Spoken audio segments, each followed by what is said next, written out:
Hold on to your butts, Stormchasers. Here's the man of the hour, the painter extraordinaire, Thunderhead.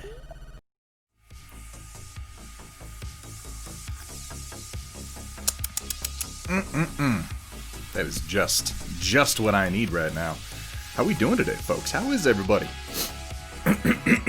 Hey, Project Dark Fox, good to see you. There we got Metalcore Collectibles, Lore Friendly, and Data Nerd getting us started off today. How are we doing? How's this Sunday finding everyone? I hope everybody's having a relatively relaxing and potentially productive weekend. Ooh, Datron Voltari coming in hot with that Prime sub. 7 months. 7 months. The numbers just keep on getting bigger. I guess that's how linear time works, I suppose. That's what people tell me. It just still is always a little bit surprising to see that we've been even going this long, and that you wonderful people have been following and subscribing for so many months out of this bizarre year of 2020. At least we've had this to keep us going. At least that's how I feel. At least I've had this to keep me going. Just doing a little bit of rearranging, getting some... I got so many 3D prints on my desk right now. It's just nonsense. This is, if you wind up wondering what's on the 3D printer today, it's hopefully the final draft of this modular expanding mech bay as part of the new forward-based Delta set that'll be releasing soon. Added a couple more details to it. Oh, God. Watching football all weekend. Well, I can think of worse things to be doing. Certainly. Metalcore Collectibles lost at Necromunda earlier today. Okay, alright. Well, at least you played some Necromunda. That's something. Getting games in 2020 is particularly difficult, I've found.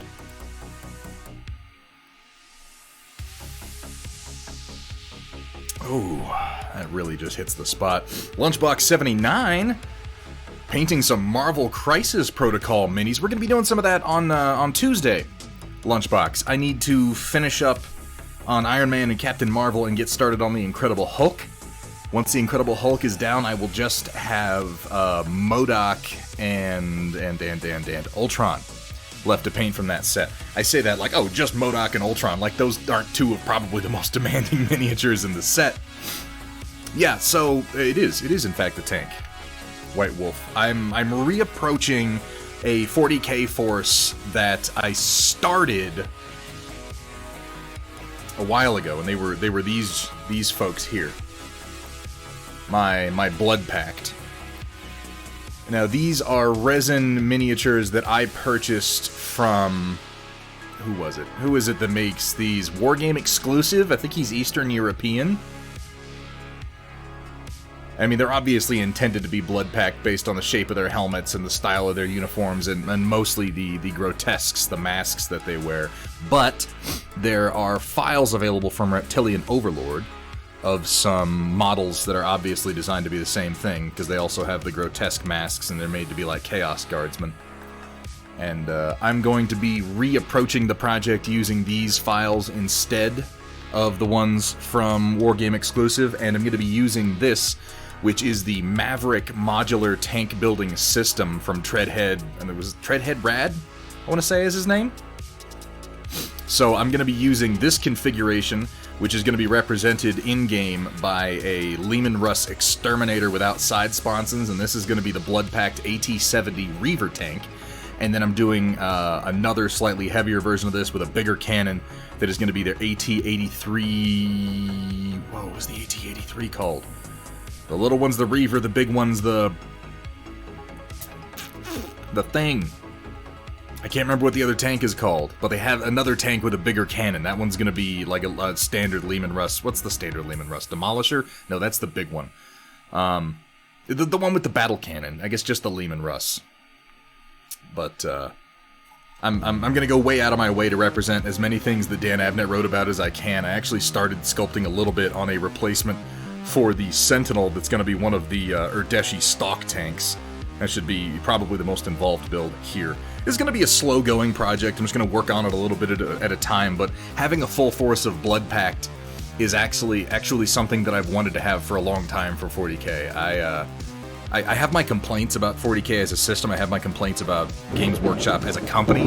One thing I don't have any complaints about would have to be the writing of Dan Abnett. That man is a fucking champion of military pulp fiction, and I really, really like the Gaunt's Ghost series and the Blood Pact featured therein. Roland coming in with that Prime sub 10 months. God, we're gonna hit 12 months before long. You guys realize that, right?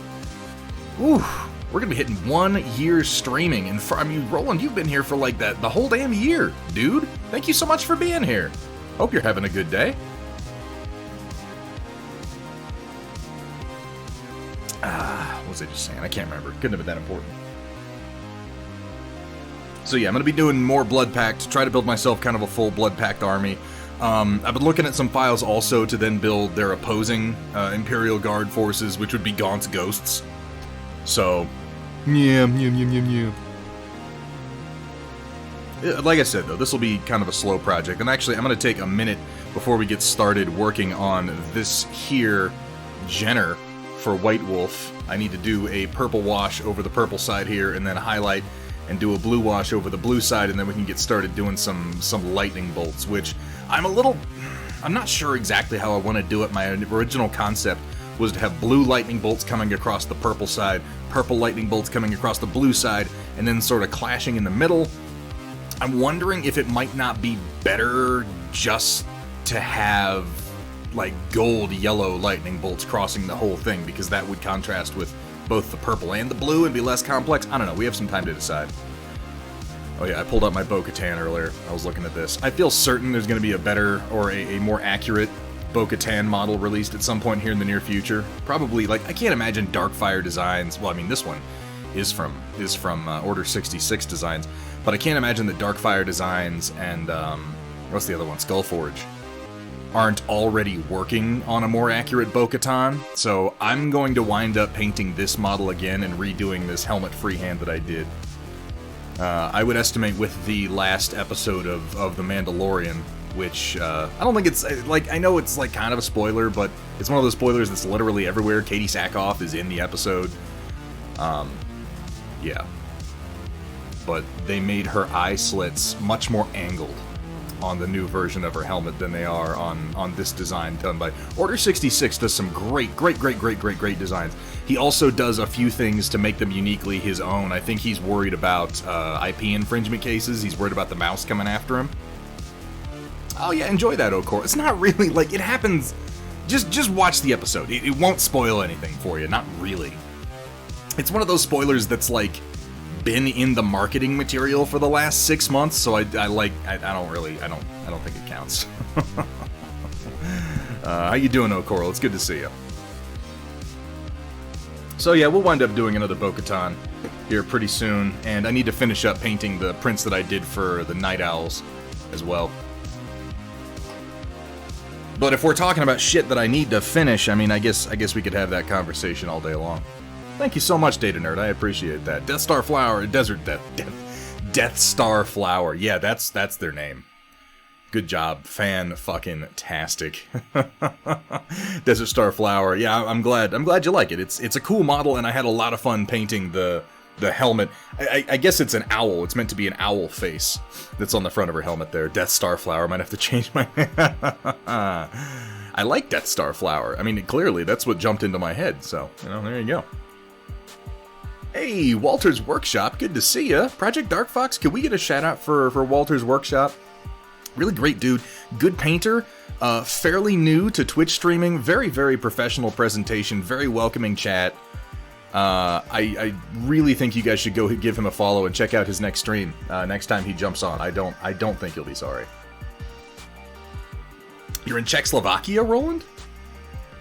Prague, I'm jealous, honestly. Prague is on my list of cities that I really, really mean to visit. I've been to Europe a few times. I've been to Eastern Europe once. I never got a chance to visit Prague. I've seen most of the places that I wanted to see in the UK and France and southern Germany. But there are a number of locations in Germany and then going east that I haven't had a chance to visit yet. Data nerd, God, do I ever feel that. I had been telling myself a while ago, too, like, 2020 is going to be the year, we're going to do some traveling. Fuck my life. Oh, far from the best, Walter's Workshop, but thank you so much for that, man. It is always a pleasure to have you here. Should be back in the USA by Thursday. All right. Just spreading that Rona around, huh, Roland? I'm kidding. I'm just fucking with you, man. Give me a moment. I'm gonna finish off this mug of coffee before we get going. I'm gonna glue some of these blood pack together to see how they go, because these are fresh prints that I would have had these earlier, but for those of you who are in the Discord who follow my foibles, I let some resin get between the vat of my Elegoo Mars and the actual print surface, and well, it cured there, and then when I went to remove the vat, I just ripped the LCD screen clean off the machine, so I had to go in and replace it. I had not actually had to do a replacement yet. I know a number of people have, and it's kind of regarded as like that's a consumable. You just replace the screens on those periodically. It was really easy to do. If there is anybody out there who dreads the process of replacing the screen on their printer, don't. It's like dead fucking simple. You need a couple of fiddly little tools, but it's not hard to do. You want blood packed painted as thunder skunks, Coral? Is that what you're saying? Still struggling to decide what I want to do with mine. Lore Friendly is a fun game name, but doesn't make as much sense as a Discord moniker, whereas Shadow 31 is the name I've used since before high school. But isn't an interesting name and usually taken on sites. Yeah, I mean, and I don't mean this in no way am I being attempting to be pejorative when I say that, yeah, Shadow 31, like, here's the thing, I had names like that. And those of us who grew up on the internet have had handles and screen names for most of our lives. And looking back on some of the ones I picked through high school, they just weren't very good. You know, we were young. We thought it was cool. We thought it was edgy. I'm like, yeah, my name's gonna be Iraq Darksteel. That was legitimately one of my names. Or Shade. Yeah, for a while I was Shade. Shade, man. None of those. Oh shit, Hethra is here. He remembers this. How you doing, Hethra? It's good to see you. Hang on, I need to adjust. Oh. Did that fix it? No. Hang on. Trying to make it so that my camera isn't peeking out beneath my my frame there. There we go. Fixed it. Alright. Too long. Didn't read. Branding is hard. Send. Help. I don't hate Lore Friendly. I remember Lore Friendly. I think that if you leaned... See, the thing is that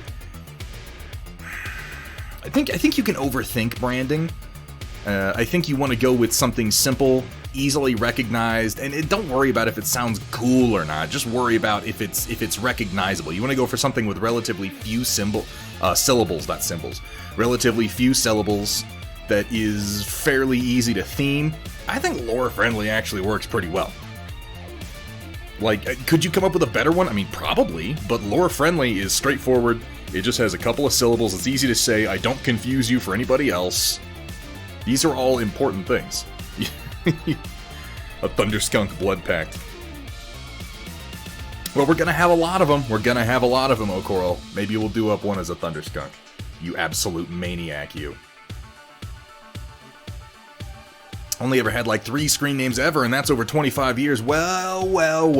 White Wolf over here being all fancy schmancy. Hey, everybody look at me. Everybody look at White Wolf. I've been coming up with good screen names my whole life. I've only had to have 3 of them. Aren't you sweaty? You want to fucking... I'm gonna send you a t-shirt as a prize. That's what you get. I'm sorry. Just... Some of my names have been stupid, White Wolf. We can't all have good ideas, apparently. Original screen name was devised when I was an angsty teen and my stepmother was dying of a terminal illness. It's been 30 years and I can't get rid of it if I wanted to. Yeah, sometimes that can happen too. You can just get stuck with one because people use it. I've never been called my first name, like, for any significant period of time throughout my entire life. It's been... Yeah, Coral, I actually do like yours. I like what you've done with the skunk stripe and the lightning. I want to see some green mixed into it. I'm not opposed to just flagrantly ripping you off moving forward. I'm not opposed to it, Coral. I may even come back around and do a fresh Annihilator in that scheme, but use Papa Bear's Annihilator. Instead, wait, it was Papa Bear who did that, right? Yeah, Papa Bear did the Annihilator. Oh yeah, you can get a mug. You can get a mug, White Wolf. Are you ready? Here's your mug. There you go. There's your mug. You like it?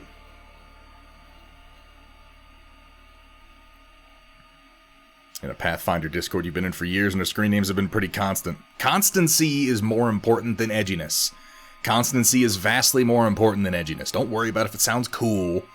Just go with the name that people are going to recognize. Your name can be, you know, Farty Britches McTurdface, as long as there are no other Farty Britches out there. And people will be like, wait, who the fuck is that? Oh, okay. And if you produce good content and people like you, they won't care what they call you after a while, just that it's unique. I'm not really suggesting that should be your name.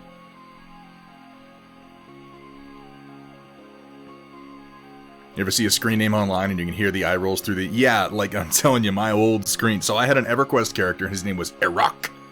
Erok. E-R-O-K. That was what the automatic... Oh my god, I just had a weird realization, you guys. That name I'm talking about, I came up with in this house... like 20 years ago. No, it was more than 20 years.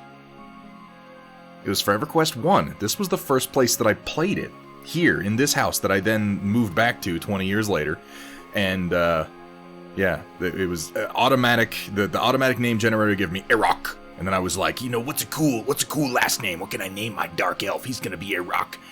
Darksteel, man. Yeah, it's too bad Penisland Warrior isn't here today, because he remembers that name, because his name was then Turl Darksteel, because we were brothers in our little role-playing thing, right? And Turl was a name that he took from Battlefield Earth.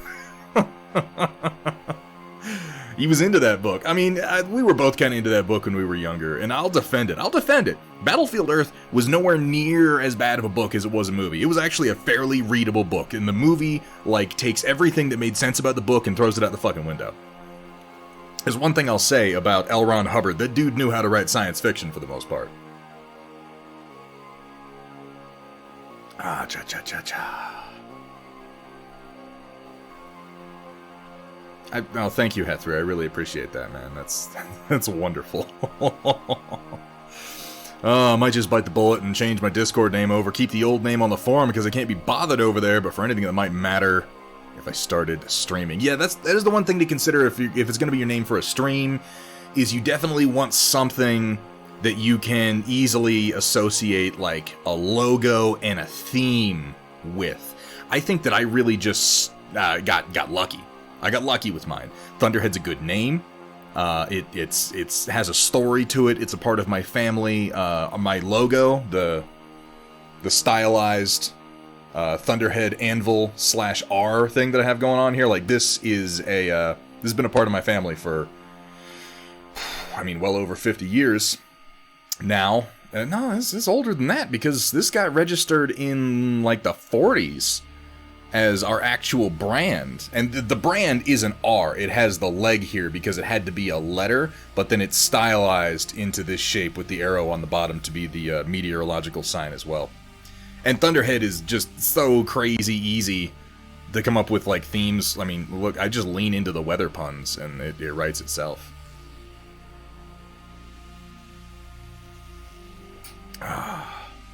Best friend's got an art studio going and I submit pics for his books. This one he does. I'll be signing under Hassan Pfeffer Aerospace. Didn't you make an anti-paladin in DOD? Yeah, I mean, I used that name quite a bit for a while, Hethrir. And yes, that did happen. You're not wrong.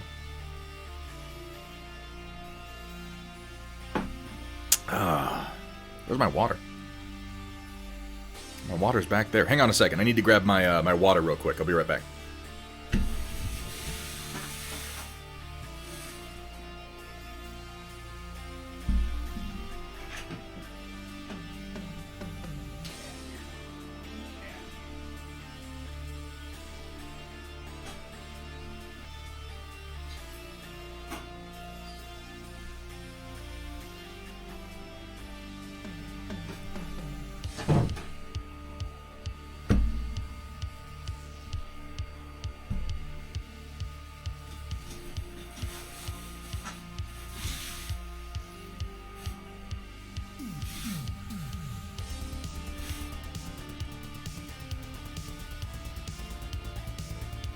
the most lore friendly. No, yeah, okay. That's that's a joke that only really makes sense in a very specific context. I can see why you might want to go with something a little bit different. But I think you can make lore friendly. Like, just know, if you decide to just stick with lore friendly, I think it's possible to make it work. I think that's something you could lean into. I mean, no, like, immediate ideas come to mind as far as good logos or themes, but that doesn't mean they don't exist, you know? Wonder how long it takes to 3D print something up. Desert Star Flower, that depends on a number of factors. First of all, what kind of printer, and then what it is you're printing. Interestingly enough, on that printer that you're seeing up there, the print time is almost entire. I mean, the print time is determined essentially by volume, so the more things you add to the print plate, the longer the print time is going to take. So I think it really pays when doing FDM printing to print kind of one thing at a time. That way you have a less risk of failure. I know sometimes people are like, I just want to print 30 of this one thing, and I'm going to leave it for 3 days and come back. Unless you can't come back to check on it and you really want to use all that time, I suggest doing one thing at a time to lower the risk of failure. It doesn't really save you any time. It's just a little bit more work associated with it. For a resin printer like the one that's running behind me that you can't see, that's printing off more of these blood-packed minis right now, the print time is determined entirely by how tall the print is, by how far the build plate is, because it cures each layer over exactly the same period of time, no matter how many things are being cured. So you really want to pack that build plate with as many things as you possibly can each and every time you run it. Hey, Steiner Miniatures, the man who deserves no introduction. But can we get a shout out for him anyway? Can we do that? I think we probably could. How you doing, Steiner? How are things? You streaming tonight, man? I mean, I assume you are, because you're streaming like every fucking day as far as I can tell. Oh, ooh, look at those emotes. I saw the... What is this thick mic bullshit? Where did this come from? I missed this whole thing. Wait, I got something for you. Hold on, Steiner. I got...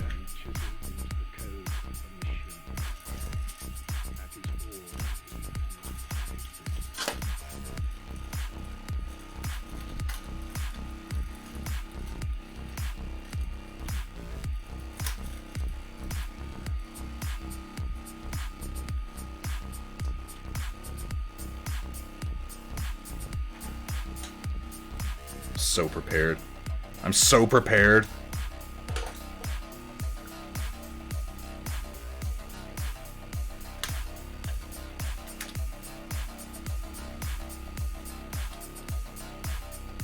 Just give me a second. Just give me a second.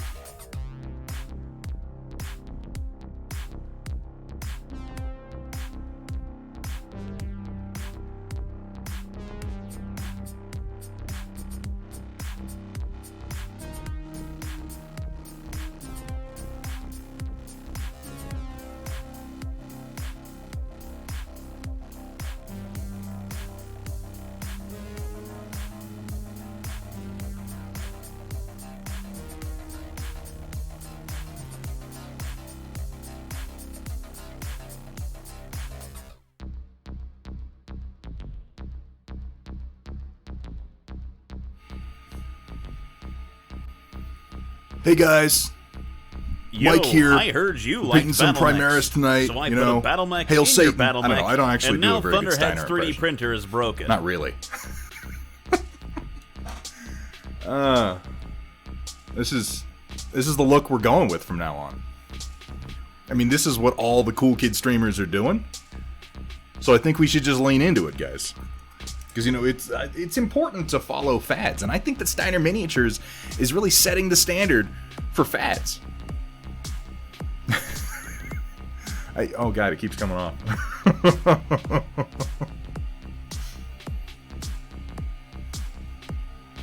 Make it full. Here, you know what? Just for you, Steiner. No, that's the frame. I don't want the frame. Oh shit! Damn it. Nope, this is all wrong. There you go. I bet she can't even tell the difference, dude. I mean, hold her back, because she's just going to be throwing herself at the screen when she sees this. Hail Satan, guys. Give me donations and I'll drink. Alright,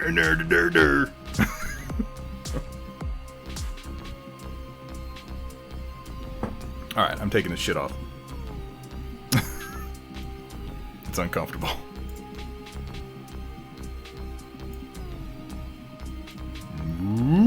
Back down we go.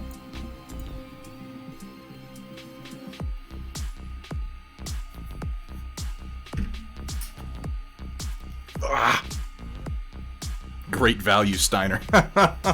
Mom, I want Steiner miniatures. We have Steiner miniatures at home. Steiner miniatures at home.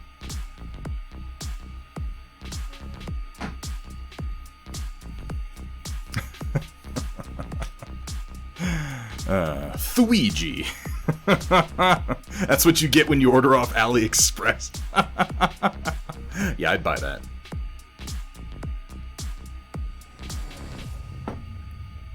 Stick-on mustache is remarkably uncomfortable, though. I'll say the adhesive's actually pretty good for how cheap it was. Oh, Steiner, what are you doing? Yeah, it was, wasn't it? That was totally worth the, like, $5 that I spent to make that happen. Hey, what's up, Dr. Rhino? You missed it. I had Steiner right here on the stream. He was in the room. It was amazing. My face with your voice will conquer the world. Oh, yeah, we just need to, like, deep fake ourselves together into one person. Do the fusion dance. You know? Welcome to Steinerhead. Thunder... Mikey Thunder. I don't know. I'm not good at coming up with, As everybody knows, portmanteaus are just something that I don't do very well, and certainly not something I do constantly. Alright, I'm going to spend just a minute gluing one of these guys together as my test model, and then we are going to get into painting this here Jenner, I think I'm going to start with probably this one? Let's see. This is one of the first times I've actually printed out separate pieces to then assemble resin minis after the fact. I have more of a tendency to fully assemble them and then print them as a full mini.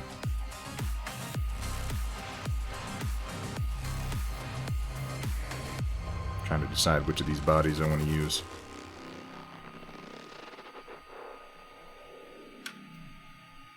I'm going to go with this one for this first guy. Fuck yeah, we're doing it. I am probably going to go ahead and, like, when Halloween rolls around next year, there's something I would genuinely like to do. Assuming that we're all still streaming, which God willing we will be, Dr. Rhino, Steiner, etc. We should go as each other. We should do Halloween painting streams in which we dress up as one another. And just do our best impressions all night.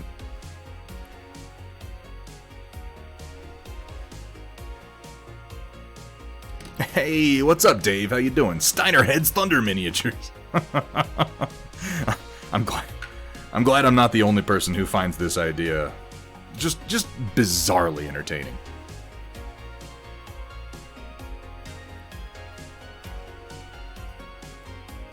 Did I see you put a mustache, one of those mustaches I sent you on your microphone? Is that what I saw last time, Steiner?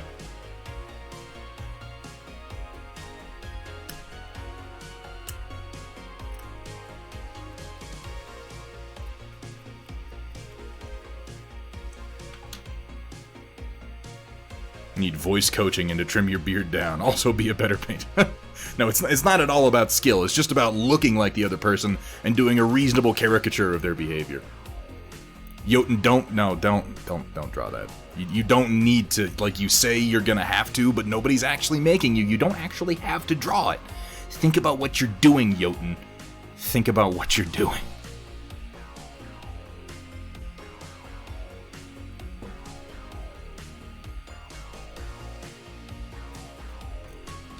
A little touch of super glue here.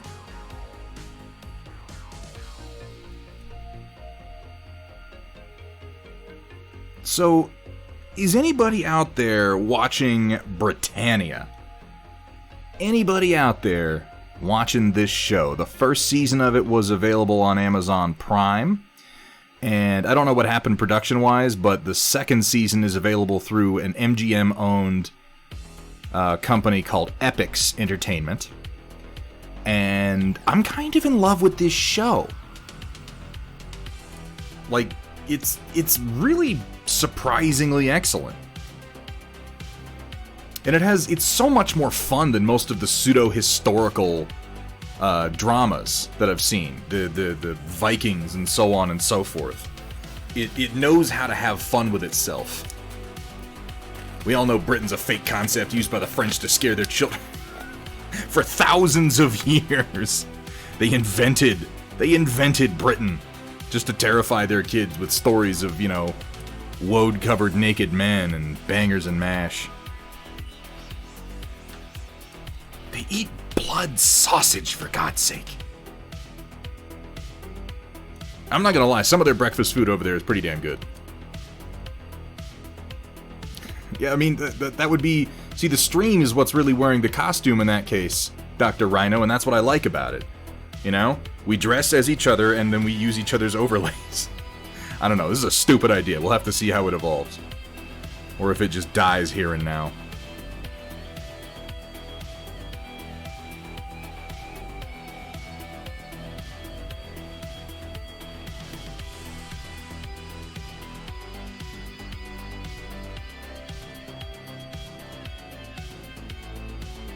There we go.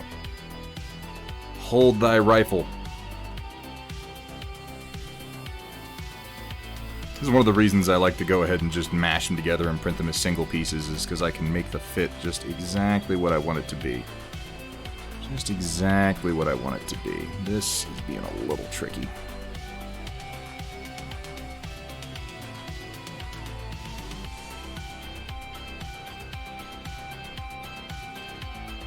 I haven't assembled a model in... shit. A while. I guess the Star Wars Legion ones. I've done some assembly on them. His hand doesn't quite want to grip the weapon real tight there.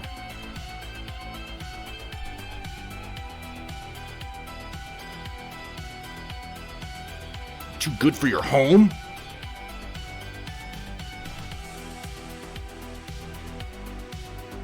Angle it with the shoulder just so. That's pretty close. It's like I almost get his fingers around it, and then he keeps backing off it. Is the weapon too wide? No, it shouldn't be. Your girlfriend is over and you're printing Christmas tree ornaments. That's definitely what the nice things about 3D printing is when it comes to holiday bullshit just in general.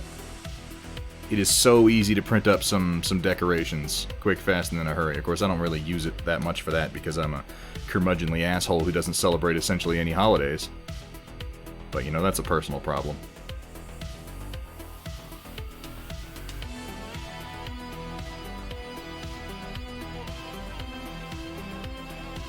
So something about the angle here. His fingers just don't quite want to wrap around the weapon as much as I'd like, but I think I can get it to a close enough position. It is close enough. I might print the arms as one piece next time so as to avoid this problem. The glory of 3D printing. And just avoiding fit issues entirely. I think I'm going to start trying with this trench helmet, see how that looks. Glue on his shoulder pads.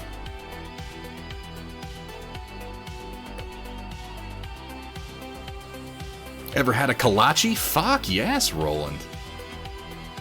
Dude, kolaches are... Well, I shouldn't say kolaches are delicious. There's such a thing as a bad kolache. It depends very much on what type of kolache we're talking about. But many kolaches are delicious.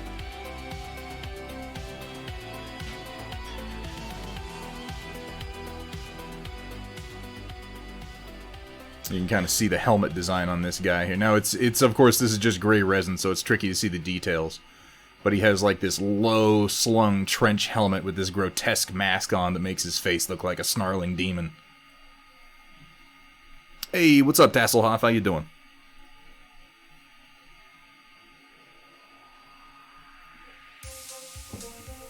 been stuffing your face with Czech pastry and beer. I can think of goddamn worse ways to spend my time, let me tell you what. Final question. If I'm gonna dress up as you, do I need a 3D printer too, or can you provide... I'll pre-record you some 3D printing and you can put it on the stream. I won't tell you what it is. You won't find out till the end of the stream that I perfectly timed it for like 4 hours to just come out with a middle finger. Yes, Tasselhoff, these are Reptilian Overlords, Chaos Guardsmen.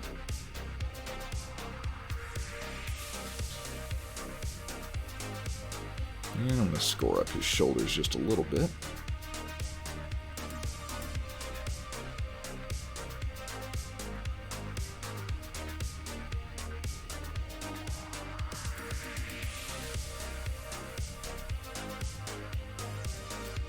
Give myself a little tooth for the shoulder pads to stick down to.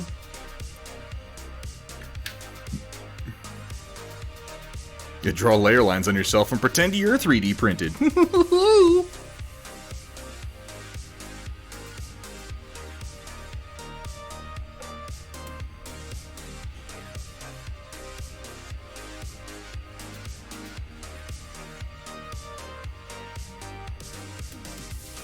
go. There's one shoulder pad.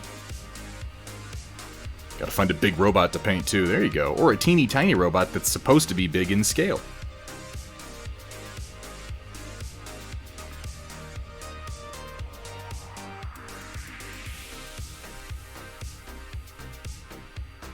Well, this shoulder pad is bigger than the other one. Not bigger by much, but it is a little bit bigger. I guess it doesn't really matter all that much. Your gear might be a little ramshackle. But there we go. There's the first of what are going to be the rest of my blood pact. Now, comparing those with the ones that I got from Wargame Exclusive. I like the ones from Wargame Exclusive. They're big, they're chunky, they got good details on them. I particularly like some of the grotesques with these long, pointed noses that they have. I think they look pretty cool. But they're real bulky, the shoulder pads are huge. I'm a little confused by the fact that each and every one of them has a bunch of severed hands hanging from his backpack and his belt. I don't remember that being a thing in the books. I think it's just something that he added for his own gratification. I feel like they almost have too many spikes and bands on them, like here up across the helmet, there's all those spikes. The ones on the Reptilian Overlords one, it's just a little more subtle. I don't know that subtlety is a strange thing to look for in a Chaos Guardsman, but it's just a little bit more subtle. And the backpack is a little bit more utilitarian and looks less like... Because these guys look like, I mean, they're carrying like leather backpacks or like canvas backpacks filled with skulls, which is a little confusing, if I'm being honest. Look like Blood Bowl players with guns. In a way they are. In a way they are. They do have a little bit of that football look to them, don't they? I got some good-looking Chaos armor. These guys have auto guns, too, as opposed to las guns, which I kind of prefer for Chaos Guardsmen. Is it an option in the current... Because I haven't looked. Is it an option in the current 9th edition Astra Militarum Codex to give your standard guardsmen auto guns? Because this force that I'm going to build is going to be entirely suboptimal since it's Chaos. They're going to have auto guns, they're going to have, like, shitty versions of Lehman Russ tanks like the Exterminator. It's going to be a good time. Sherry Darlin KS with that tier 1 subscription. Well, thank you so much for that, Sherry Darlin. How are you? Now you get to enjoy the stream without commercials and with the benefit of some of our really quite absurd like sexy voice clips. Sexy streamers and sexy Solaris cheerleaders? Well, Thunderhead Stream has some of those things and more. Oh, I'm glad you're having fun, Sherry Darling. It's something about your name, it makes me want to draw. I immediately want to go into like a Florida panhandle thing, you know? Like, oh, Sherry Darling. Oh, gee whiz. Where's my wet palette? I did all this and I don't... Oh, there it is. There's my paint water. There's my wet palette. I knew I set it up before I got started. I lost it for a minute there.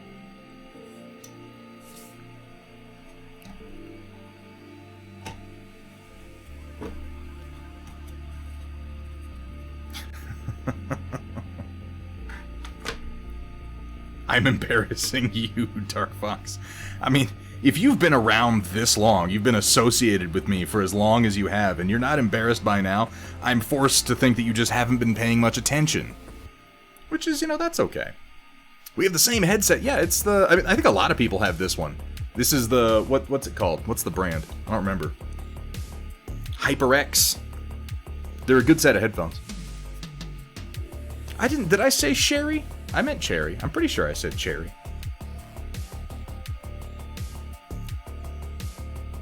Got a 500-point game in this weekend at 40K. Didn't win, but was happy I didn't get tabled by round 2. I wish that didn't happen as much as it does on 40K.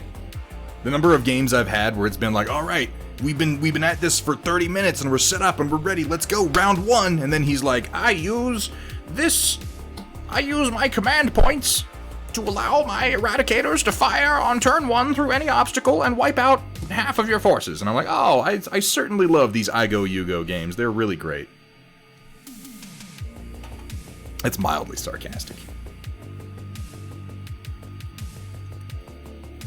Oh, let's go ahead and mix this up. Just wondering, for everyone who streams, do you have a dedicated streaming PC near your hobby area? Or do you run wires to it? Or just make sure, your hobby area and PC are the same in the first place. So, for tonight's Storm Report, I would go ahead and note that we are doing Set Up Sunday, so you are absolutely 100% encouraged to post some pictures of your own streaming/hobby setups or workshops or really whatever you got. Whatever it is you've got that you'd like to show off, I'd love to see it. I want to see where your creativity comes out of you. I should word that differently. I would like to see where you are the most creative. But, so hopefully we might get some examples of how people are set up. Welcome, Thunderhead Studios, where the only rule is... Please don't show me your genitals. Please don't. Have fun, be safe, and above all... Don't show them to me. Oh, God. I don't want to see your junk. I don't. I really don't, you guys. And more importantly, I'm going to get kicked off of Twitch if you show it to me, so don't do that. But as long as you're not showing me your genitalia... Or as long as your genitalia are not in some way involved in your battle station or hobby station. Actually, I kind of want to see that. Like, I don't want to see it on the Storm Report. But if that's you know what? No, let's end that entire line of thought just right now, just before that gets out of hand. But yeah, hopefully we'll see some good streaming setups tonight on the Storm Report. Wall, 99 bottles of paint. Take one down, shake it around. 150 bottles of paint on the wall. No, nanotanks, ignore everything that I just said about that. Absolutely not. I'm not. No, I don't want any shots of anybody's sex dungeons, particularly not Hethrear's. Personally, I have my whole. I've posted pictures of it a few times. I don't know if you've seen it. Absolutely, Dr. Rhino. I hope that it went well for you. I've got my whole streaming setup over here on this side of the room, and then I've got a bundle of cables that run over to my PC, which is behind me. But it's really like, I just have multiple stations around the walls of the room that I'm in. I do intend to have a very specific and dedicated streaming rig at some point when it makes sense. It just doesn't right now. Welcome back to 50 Shades of Cold Grey, Chapter 2. And as I lay on the cold, unforgiving table, my liquid spewing out from beneath me across the polished surface, I look up to see Thunderhead shaking his head, eyes alight with disappointment as he cleans his brush. Alight with disappointment. Thank you, Hethrear. I appreciate that. Asking because I know I need a new PC since my laptop's a toaster that struggles to watch streams even, but my PC office is on a different floor of my hobby area. I want to know if there's a good way to set up a monitor and stuff in the hobby area without eventually having the tower down there. Basically, what I've got is a bundle of cables that runs over to my PC that has, let me see, I've got one HDMI cable. That's for the single monitor that I have here. I've got a couple of dedicated USB cables. No, I've got two HDMI, because I've got one for my monitor, one for my camera now. I've got one dedicated USB for my C920 camera, and then I've got one USB going to a powered USB hub. And from there, I run my Stream Deck and my printer camera, and I have a few extra USB ports. Now, it depends on the distance, I think, more than anything. I feel like if you're going to be running cables greater than, like, 15 feet, you might struggle. It depends, I think, more than likely on what style of camera you're using. Because I'm under the impression that, like, for instance, if I was trying to run my Panasonic Lumix G7 over an HDMI cable that was 20 feet long, I would actually suffer some loss. But I base that only on what people on the internet have said, and as we know, people on the internet are incapable of lying or being wrong. Oh, I'm sorry, I missed your message earlier, God of Myth. How are you doing tonight? Went to Ulta tonight and picked up a makeup brush for dry brushing after watching a few VODs on YouTube of people using makeup brushes to dry brush. So hopefully this works as well as others have said. I love my makeup brushes. I love my makeup brushes. I don't know, I think Ulta sells their own brand more than likely. I buy ELF brushes. I love these things. I cannot recommend them enough as dry brushes. They're fantastic. Case with a carry handle. Yeah, you could do that too. Gonna lurk her. Alright, Steiner, you go ahead and lurk, buddy. You go ahead and lurk if you think that's gonna save. I mean, no, that's fine. Do that. Yes, please. Look forward to popping into your stream a bit later, my man.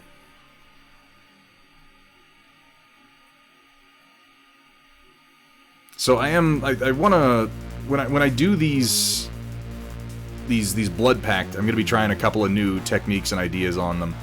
In the books, in the Gaunt's Ghosts books, the blood pact are described as, first of all, they stink.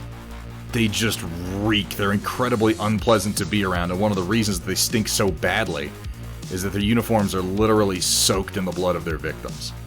Like, they murder people, they exsanguinate them, and then they use their blood to dye their uniforms. Which, yeah, that would really, really stink. But that's something that I really want to come across in the paint job, and I've been thinking about how would you do, like, fabric that's been dipped in blood and then left to dry. I mean, it would be dark, like almost black. It would be real deep red. It certainly would not be a bright red by any stretch of the imagination. So I think there's going to be some real heavy contrast between the shadows and the highlights on that. And then I want to do kind of like a pitted, nasty iron look for all the metal parts. Haven't quite decided exactly how I'm going to do it yet, but I've got some ideas.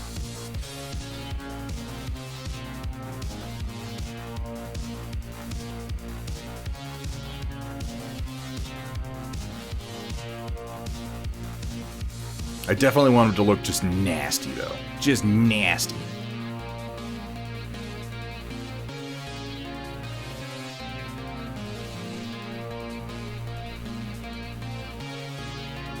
Ooh, before I carry on with this, I want to do a quick purple wash over the purple part, just to kind of blend it together a little bit and take the edge off some of my highlights, deepen some of my shadows.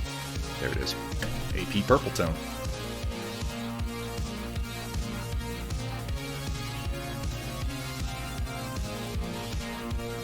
I'm very interested to see what results you get, God of Myth. I love makeup brushes for dry brushing.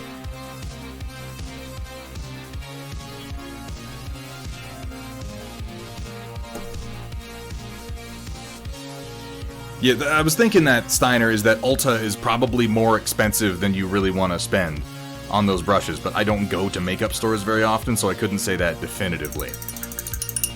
I think you can probably go cheaper, God of Myth.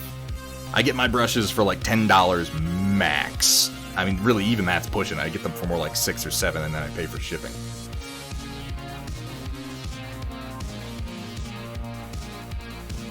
Touch of water in the AP tone.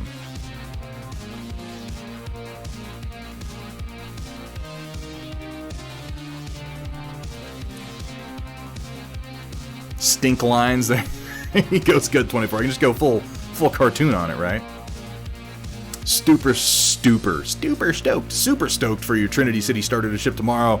Trying to decide on what to prime everything and then eventually pick paints out. So for primer, I strongly recommend you pick yourself up a can of either Duplicolor or Krylon Automotive Filler Primer. I strongly recommend you get some. You're probably going to want to do that and then do a regular coat of like black primer or whatever primer it is you want to use. But you definitely want the filler primer because that is going to help knock out what remaining print lines there are. I'm not sure what layer height Alex is using over at Steel Warrior Studios. I think he's probably between 0.12 and 0.2. I don't think he would go any higher than that.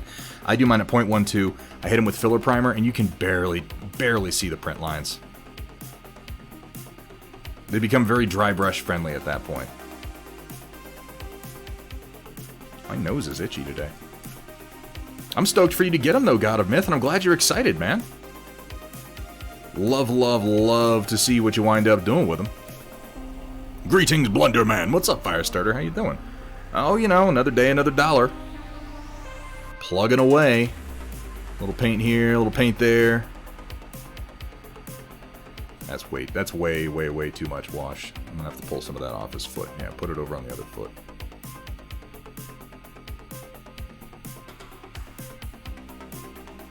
Not even $1. I haven't even made $1 today. God.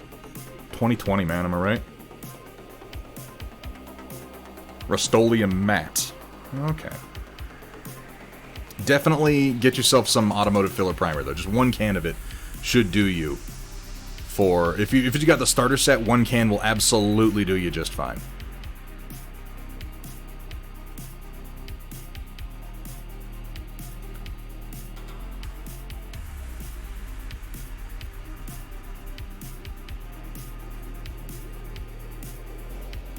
Haven't tried one as a dry brush, but they're awesome for weather powder. I haven't tried them using weather powders, though. That's a good idea, Lunchbox. They really, really are excellent as dry brushes. Like, you can go buy expensive dry brushes from companies like Artis Opus and a few others, and they're good. Don't get me wrong. It's not that they're bad brushes. It's just that you can get nearly identical or slightly lesser brushes for like a quarter of the price buying cheap makeup brushes from like ELF. I do recommend going to something like ELF in the future though, God of Myth, just because I believe, as Steiner mentioned, Ulta is kind of high priced for what you're going to be doing with it. And you don't need one. You do not need an expensive one. You don't need a particularly nice one. You just need one that's good and soft. Most dry brushes wind up being semi-disposable. By, you know, necessity.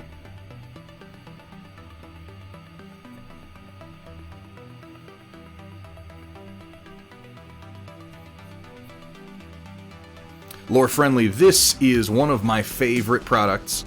One of the only things that I still use from Army Painter. This is Army Painter Purple Tone.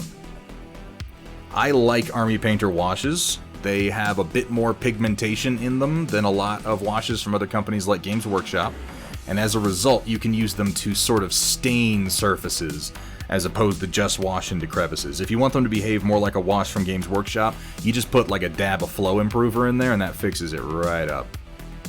But I like to use them for jobs like this because they actually kind of filter well, they glaze well, and I'm able to take something like my kind of disparate highlights here and just sort of blend them together into one purple tone without too much effort.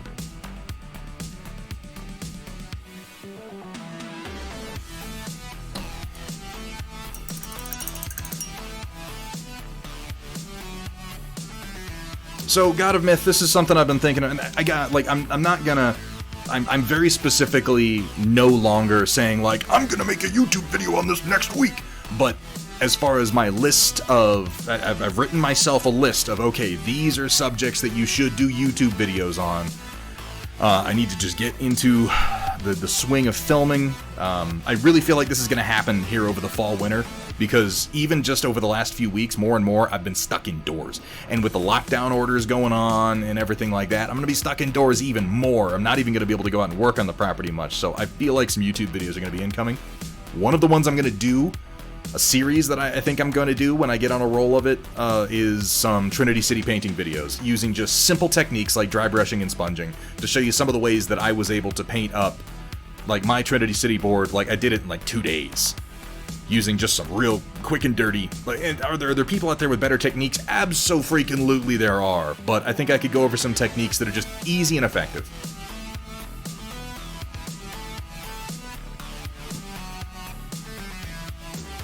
imagining, say, priming the roads black, then going to the sidewalk gray, dry brushing, then putting down the road lines in yellow. See, yeah, that's you're right on track. I just, for the asphalt, if you want to get that sort of blacktop texture, I find that sponge is really, really good for that. I'll try to do a demonstration for you.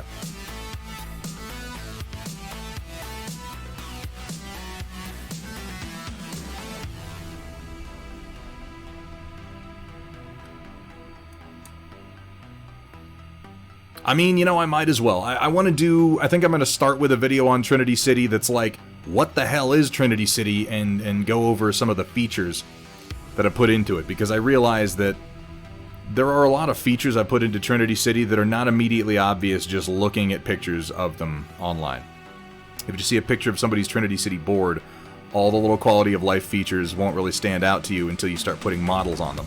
So I want to do a video where I talk about those, where I show how easy and fast it is to build, you know, like a block of buildings, or lay out some streets and then fill in some structures.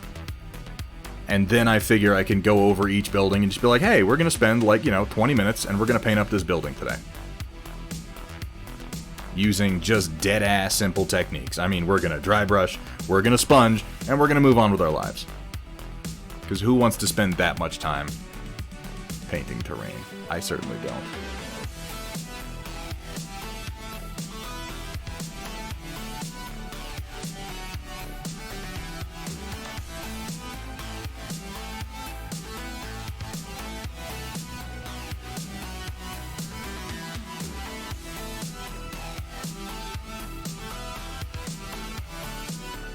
Oof, kind of messy with my highlights today.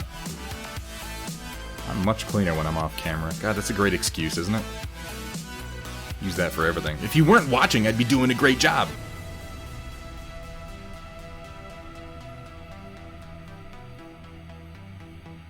Twitch claimed I went offline. Well, that's no good.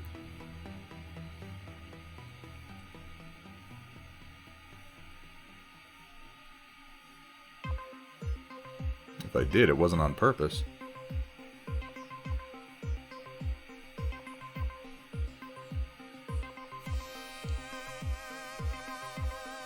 You know, I suppose you could just go ahead and glorb that paint on anywhere. It's not like we're trying to get inside the lines or anything. Thanks for helping him out there, Dark Fox.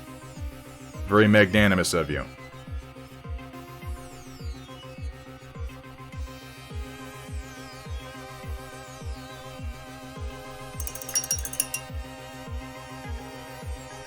Oh, I'm glad to hear that, Lore Friendly. It's been doing that to me a bit lately, too.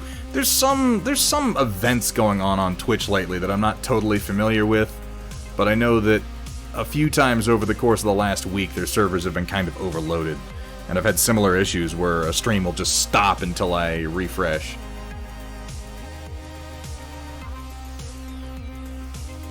Down with the robot overlords. Yeah, all of the voice commands are subscriber only, gotta admit. We have very, very few things that are locked behind the subwall, but that's one of them. And it's mostly just to prevent...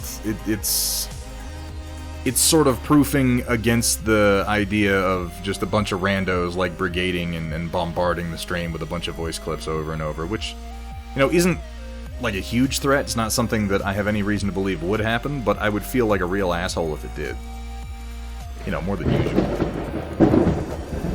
Ooh-wee! And then got, coming in with the subscription. Welcome, just so he can use the voice clips. To Thunderhead Studios, where the only rule is... Please don't show me your genitals. Have fun, be safe, and above all... Don't show them to me. Don't, for the love of God. God, Amit, thank you so much for that subscription, man. It means the world.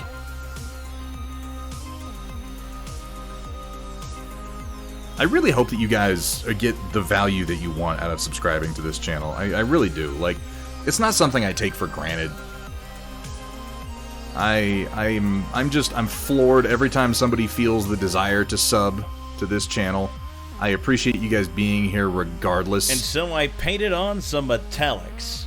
Bitches love metallics. It's true, they do. How do you think I got my wife? All about the metallics, baby.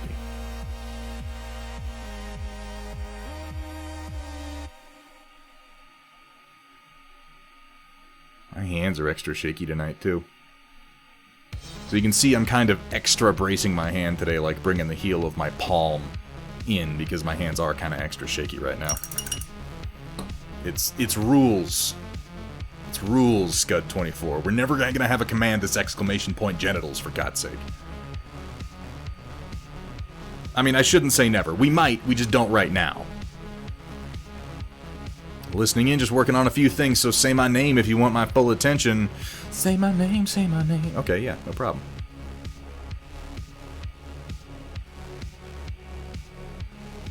Thank you for being here, White Wolf. Just in general, just always, thank you for being here.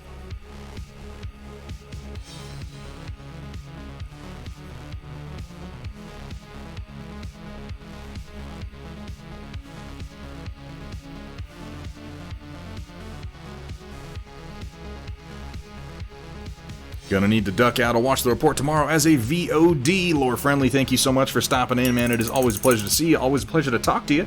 I hope you have a fantastic rest of your evening, my friend. You know, there's something about mech paint jobs that really just brings a tear to my eye, and sometimes a tightness to my pants.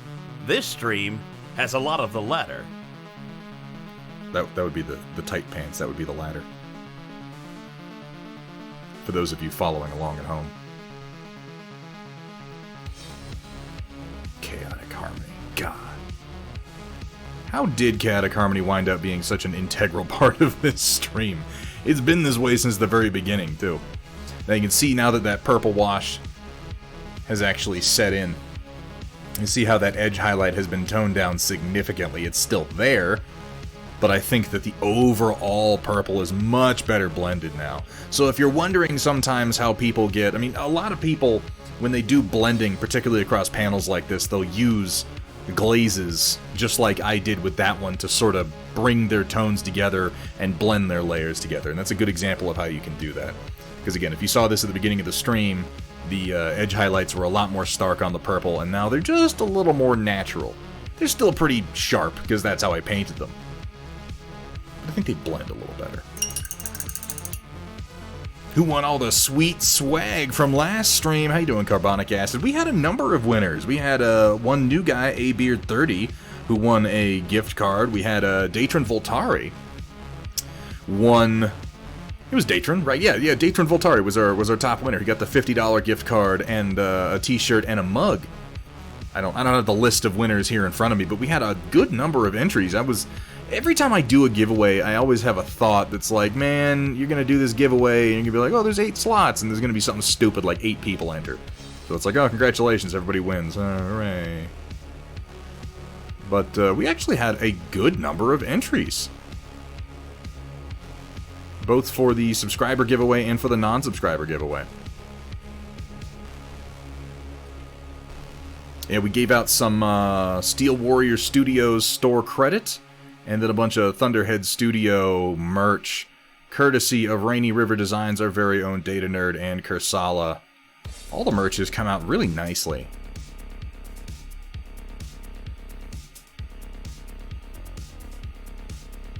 I mean, obviously, I think so, but...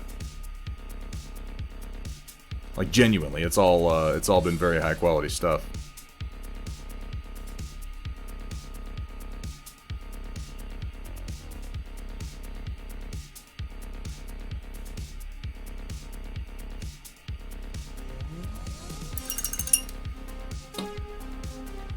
What would you recommend the next step would be after the Trinity City starter? I mean, I hate to be like, the biggest package available, but the Megalopolis set really is the best value for money as far as everything that you get in the set. Alex has done a really good job building those city builder sets. I would get the Megalopolis, like, if you're interested specifically in expanding Trinity City, if you're interested specifically in doing a much larger urban board. If you just want to have a couple of buildings and you want some more options, I would probably recommend, if you're going Steel Warrior, if you're going Thunderhead, I would recommend the Forward Base and the River Comm Center sets. They add some really good all-purpose buildings you can plop down kind of on any map no matter what you're playing, and you don't have to devote yourself to doing an urban environment. Yes, Data Nerd, I need to get some more shirts from you. That's something I'm going to message you about later. Buying Trinity City at Black Friday. I'm glad. Datron Voltari, I'm like... I really want prizes like that to go to somebody like, I want it to go to somebody who's going to appreciate it, and that can be almost, anyone, but... I don't know, what am I trying to say? Every time I form this thought, I feel like I'm about to say, I'm glad you're having money problems. That's not what I'm trying to say. What I'm trying to say is that I'm glad it's going to somebody who's, like, really gonna get some bang out of those bucks. You know what I mean? And if you're in a place right now where you're not able to buy hobby stuff for the most part, and those $50 are gonna put some new hobby stuff in your hands without impacting your bottom line, dude, I'm fucking excited about that. I'm glad you won, Datron. I was actually pretty stoked that A Beard 30 won last time, because he followed and subscribed just before the stream started, apparently had been lurking and following just sort of loosely for a while, and then he won second place on the subscriber drawing. That's pretty cool.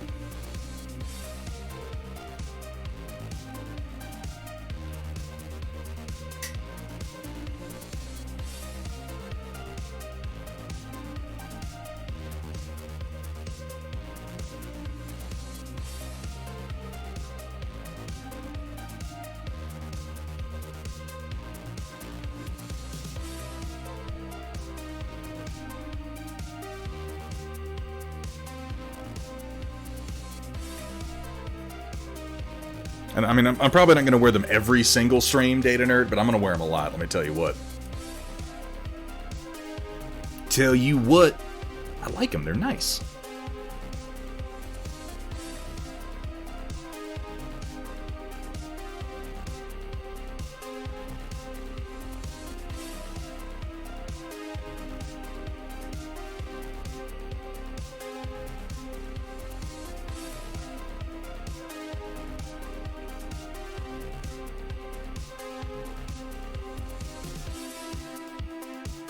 And really, guys, a huge, huge thank you to everybody who came out last Thursday for our 800 followers celebration. Made that stream a success, made those giveaways a success. We had a fantastic time playing Dead Space 3. That would have been a good stream with or without the celebration, but you guys just made it a little bit extra special.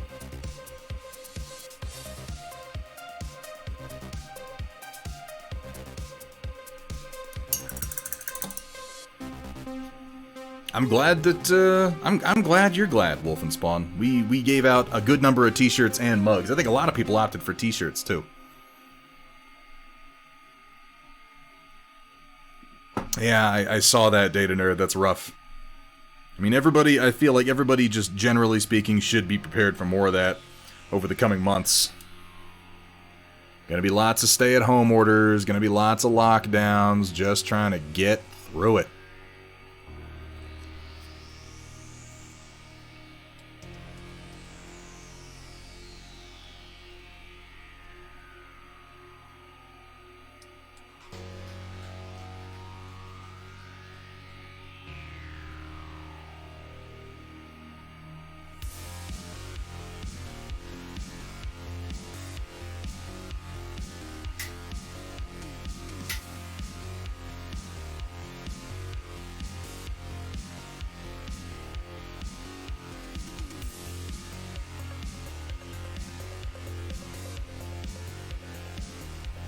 Got to go all the way to Australia, and then go through customs, and then go through post. Yeah, it might be a little bit. But I'm really excited that as many people seem to be into representing Thunderhead Studio stuff as they are. I like to think that my logo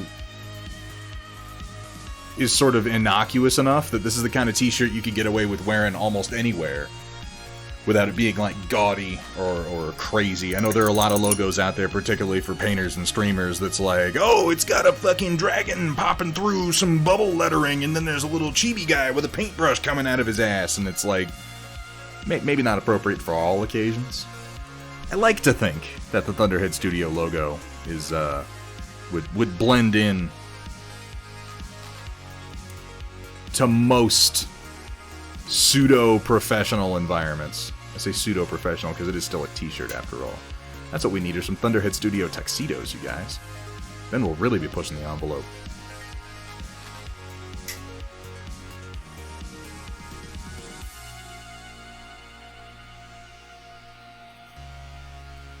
Polos, there you go. That's definitely what I meant, not tuxedos. Although now that I've said it, maybe tuxedos. Right, that's totally a thing. Branded tuxedos? I'm sure somebody does that somewhere. Velcro patches. Ooh, that's actually not a bad idea.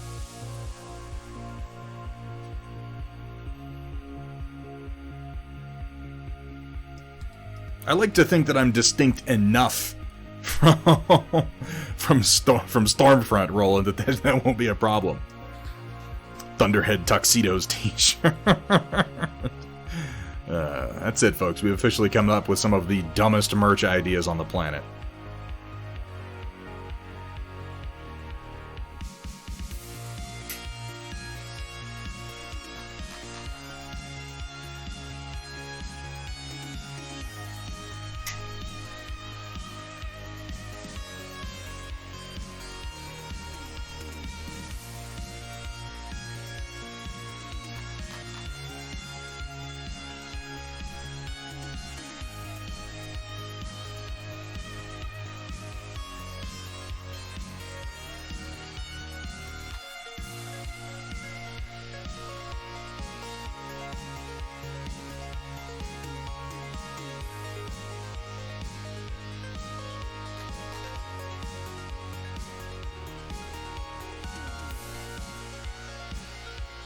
Yeah, I hear you. I hear you, Datron Voltari. I always tell people with something like this, we want to err on the side of caution. I understand people don't like it. I understand it's inconvenient. I understand in some cases it's economically troublesome, but you know, it's better than the damn alternatives. This is really the sort of problem that you want to overreact and then look back on later and go, oh, we overreacted. Then underreact, look back on later and go, holy shit, we underreacted. An attempt at your last job report you to HR because you thought your USAF rank tabs on your messenger bag were... See, here's the thing with that too, Roland. People are dumb. People are real dumb. So it's no surprise that that happens. And I know that it's annoying. Like, I completely get that. I've faced that too. I've had incidents in my life where I've been accused of sporting imagery for things that I simply was not. Still, if I'm being objective about it, though, if I'm removing myself from the question and asking myself, you know, what's the right thing to do for everyone? I'd rather people report things like that too zealously than not report them at all. I'd rather there be false reports that then get investigated and determined to be false reports than motherfuckers be permitted in professional environments to just sport whatever logos they want. But that depends also entirely on the environment.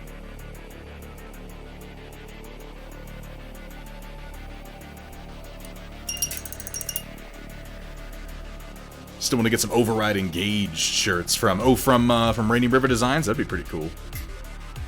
Alright, I'm going to switch to this Icy Violet for the middling part here.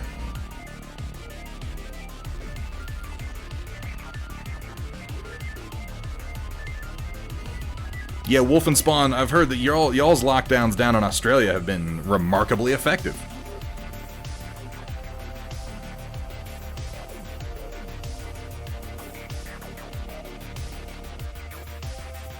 And this is not a subject that I want to harp on because it's, you know, depressing and all too real and it's not what we're here for. I'll give my final thought on the matter simply being that, you know, here in the States, if we had taken the lockdowns a little bit more seriously from the start, we might have been relaxing for the last few months and only just now ramping back up into another brief one.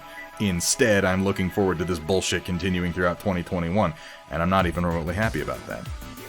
But that is the last that I will say on it, because it's just not a subject that most people want to talk about, and if I'm being honest, I don't either. We all know it. We all know it, you know? Here we are, we're living it. Let's paint some minis instead.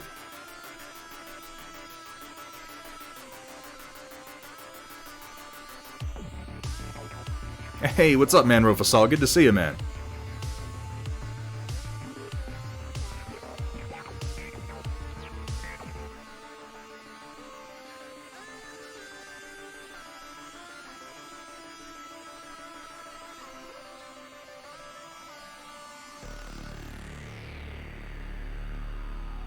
I got a question for you, White Wolf, if you're still here.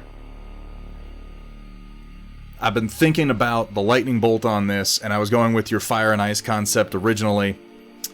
I was gonna do, and I still can, purple lightning bolt from the blue side, blue lightning bolt from the purple side, meeting in the middle. That requires kind of a clash point in the middle, which on the Jenner is going to unfortunately wind up kind of being on his back and not all that visible. So my other thought was just a lightning bolt going from top right to lower left that is in a gold yellow color, which would contrast with both the blue and the purple pretty nicely. You can have your pick of those two things. Whichever one you like is the one that I'll go with. I know the first one kind of fits with your original concept a little bit better, I think.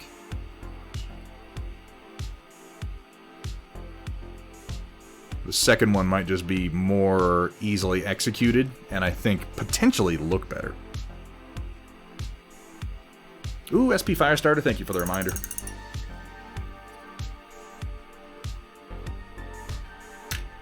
Okay, so what I'm asking White Wolf is, so the original concept was to go with your request of fire and ice clash, is to have so there's blue on the upper right, purple on the lower left, and then blending in the middle. And then I was going to do a purple/magenta lightning bolt starting on the blue corner, and then a blue lightning bolt starting on the purple corner, and have them clashing in the middle. My problem is just that on the Jenner, given the shape of it, that clash point will wind up being on the back. And a little difficult to do while still having the contrast that I want here across the sort of lavender. My second thought to fix that would be to just have a gold/yellow lightning bolt running the full length, because that color will contrast with both of these. It misses the clash in the middle, but it'll be still crossing, what would be the word, transverse to the color gradient. Hey, Ravencat, it has been some time. How are you? I am doing pretty damn fantastic. Thank you so much. How have you been, Ravencat? Posting anything to the Storm Report tonight? I'd be very curious to see what you've been working on lately, if you have. I mean, you might not have been doing much painting lately. That happens from time to time. If you have been, though, I'd love to see it. Ravencat, you're very talented.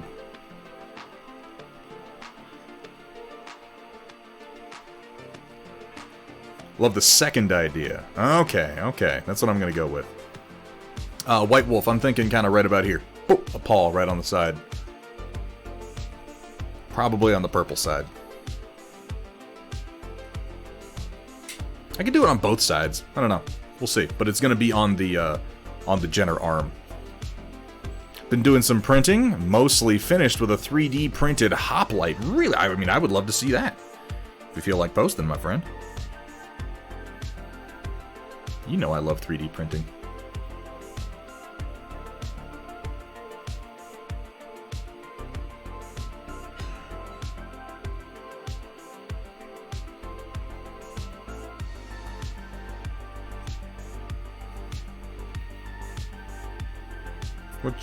What you working on over there, White Wolf, that you got all these tiny sprues for? Are you still doing that knoll? The knoll looters concept? I mean, I assume you are, because you didn't finish it yet. Oh, it'll be on the Storm Report. Well, that's always exciting.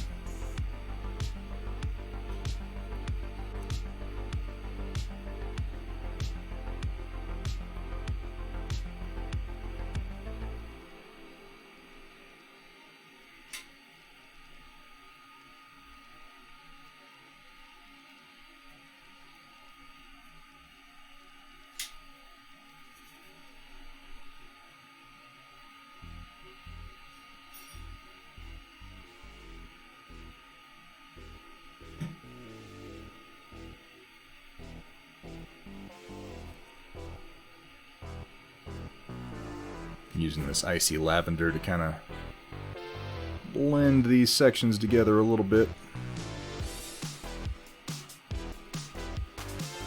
Toss them on the Storm Report. Hell yeah, Ravencat. Thank you so much. I look forward to seeing them, man. I hope life's been treating you well.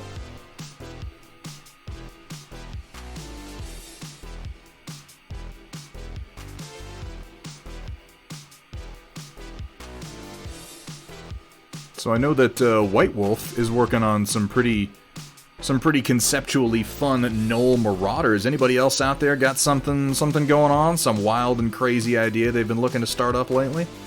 Lay it on me. I want to hear it. I'm kind of working up into my Blood Pact concept here in the near future, and I'm always interested to hear what wild and crazy projects people might be ramping up into at any given time. Most of my wild and crazy ideas wind up staying in the realm of wild and crazy ideas, but every now and then I get the gumption, I get the motivation to go ahead and actually do it. Every now and then. Mostly lots of work and tiredness, haven't done much painting the last few months, but having restarted, hopefully I'll be back soon. Glad to hear that. Finally got your Dark Souls stuff in, so ooh, that should be interesting. Those are some cool minis.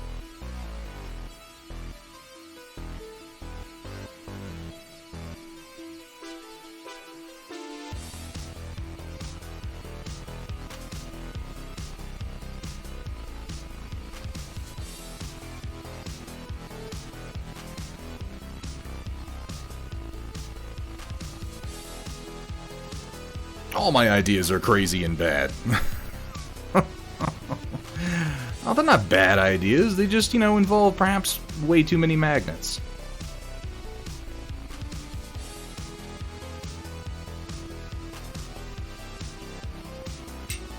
I wouldn't call it bad, I would just say it's perhaps a little myopic. When all you got's a hammer, every problem looks like a nail, and when you're Cyber Knight, every problem looks like magnets.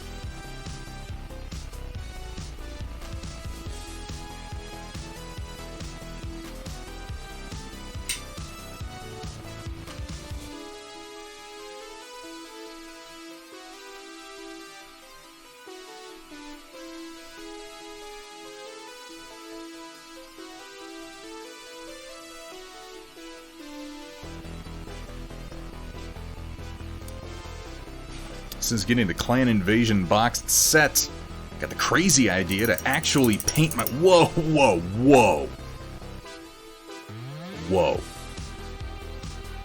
Let's not get nuts here, fellas. Painting our miniatures? Not just talking about painting our miniatures and continuing to play with bare plastic? What's going on here? Mr. Rodan redoing his hobby room to fit in shelves for a 3D printer and a resin printer.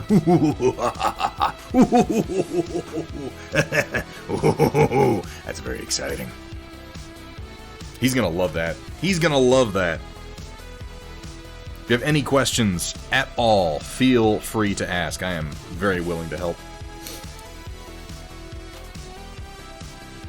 Did manage to finally pull the back panel off the ATST for Legion. I feel you on that one, Ravencat.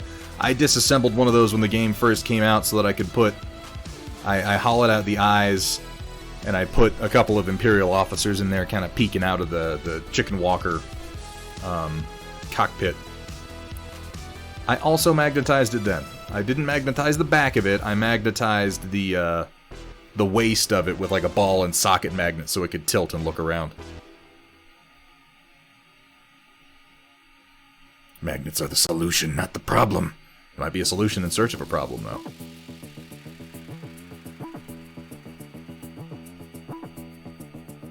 You mean you actually play Battletech? I mean, sometimes I know, it's a crazy idea. Playing the games that we paint the miniatures for? What has the world come to? The craziest thing I've heard in all of 2020.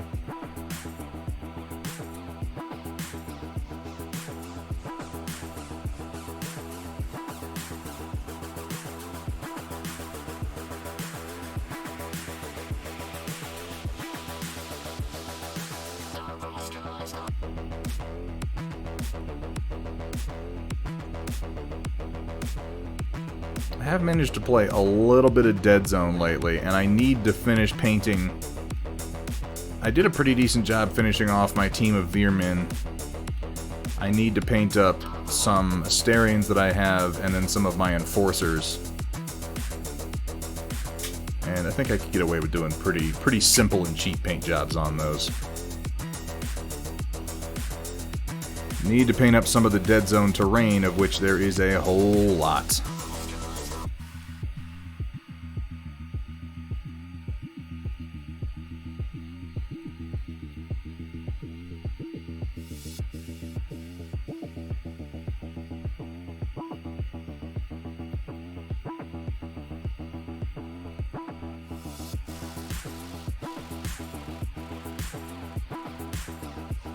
picked up pretty early on one of the big boxes of the modular Dead Zone terrain, and then I got their little industrial sector expansion. I just still haven't built it.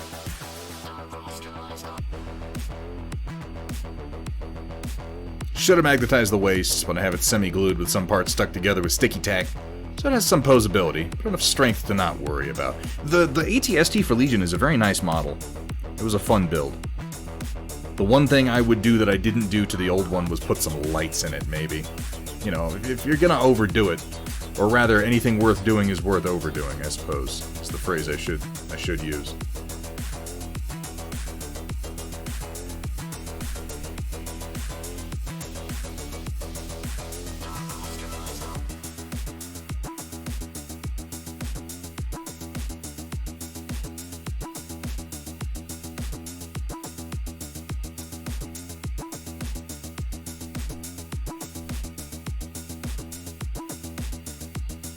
So with the exception of this SRM portion up here on the top, which is honestly just a big mess, and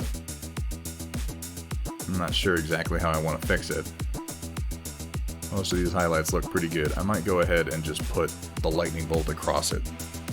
Kind of let the mess get lost in the freehand.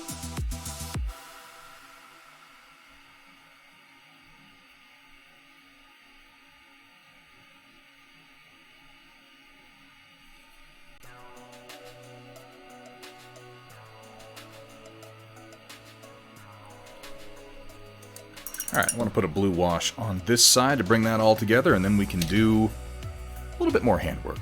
And we're getting close to the end.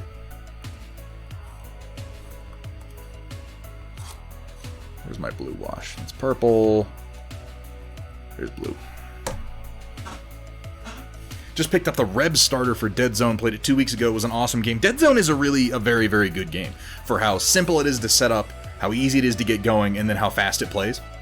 Also, the new book that they put out for it a little while ago, I can't remember what it's called, it's the Escalation or whatever, actually balances the rules fairly well. The second edition of Dead Zone was wildly unbalanced.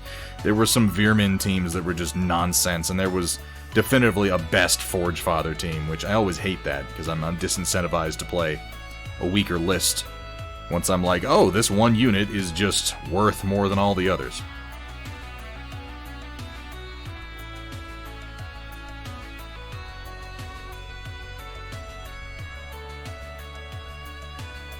Specifically, I'm glad they went into the Veerman list and put armor on the Nightmares, because Nightmares were not worth taking before. They died way too easily.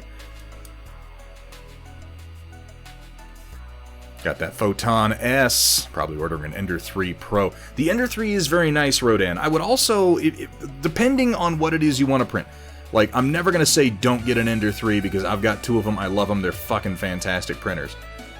If you're definitely going to want to print larger stuff, like if cosplay is something that concerns you for your 3D printing, and you don't want to end up getting multiple printers, I would strongly suggest you take a look at the Sunlu S8. I'm not a big fan of Sunlu products for the most part, but the Sunlu S8 has been making a lot of waves, generating a lot of buzz recently. I have a friend who picked one up. They assemble very easily. They're roughly the same build area as a CR10 at like a third of the price. They're something like $280. Not even that much more expensive than an Ender 3. They also come pre-assembled for the most part, like in a couple of just about snap-together modules.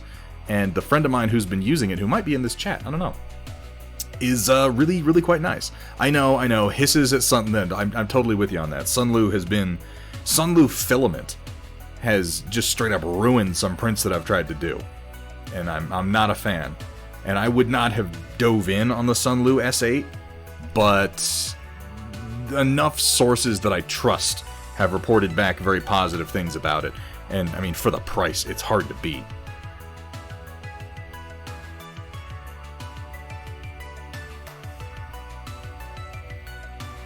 Metas ruin games. Justicaro6, I am absolutely with you there, man. So my problem is that fundamentally, I am a competitive gamer. I can't help it. If I'm playing the game, I'm gonna try to play the game well. I need rule systems that make it impossible for me to just... Like, I don't metagame, I don't go and look for the most powerful list and build that. That's something that I learned not to do a while ago because it makes the game not fun. But I do sort of unconsciously search for what inevitably are meta lists just in the list building process because I want to win and I like points efficient lists. I appreciate games that make that nearly impossible. I appreciate games that incentivize, fluffy play over crunchy. Those games are few and far between, and I will fully confess that they are difficult to write. It's not like you can just wave your hand and make a good game, or people would be doing that left, right, and center. Now that I have near a terabyte of unorganized STLs, need to do a lot of organization. Ooh, I am right there with you, Datron Voltari. I need to arrange some external storage here at the house and really get down to business when it comes to organizing those STLs, particularly now that I've generated as many of them as I have, because like my 3D print files are divided into like shit that I made and shit that I bought, and then, shit that I've downloaded for free. But I just have so many on top of the files that I release. I've got like prototype files and halfway files and little customized files that I've made for myself that I didn't put in the final releases, and just so many STLs. It's ridiculous. Hey, what's up, Ponburn? How you doing today, man? May interrupt the list with Shadows over Camelot. It's a fun side project to break up the big slog. Shadows over Camelot, I'm not familiar with that one. Anyone remember Dark Age of Camelot? That game was kick-ass.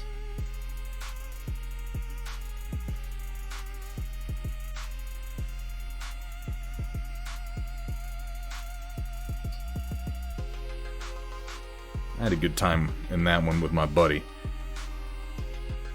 Johnny Fuller back in the day. He's here on Twitch. He goes by Mr. Waffles FTW. Occasionally he'll stream some Dota.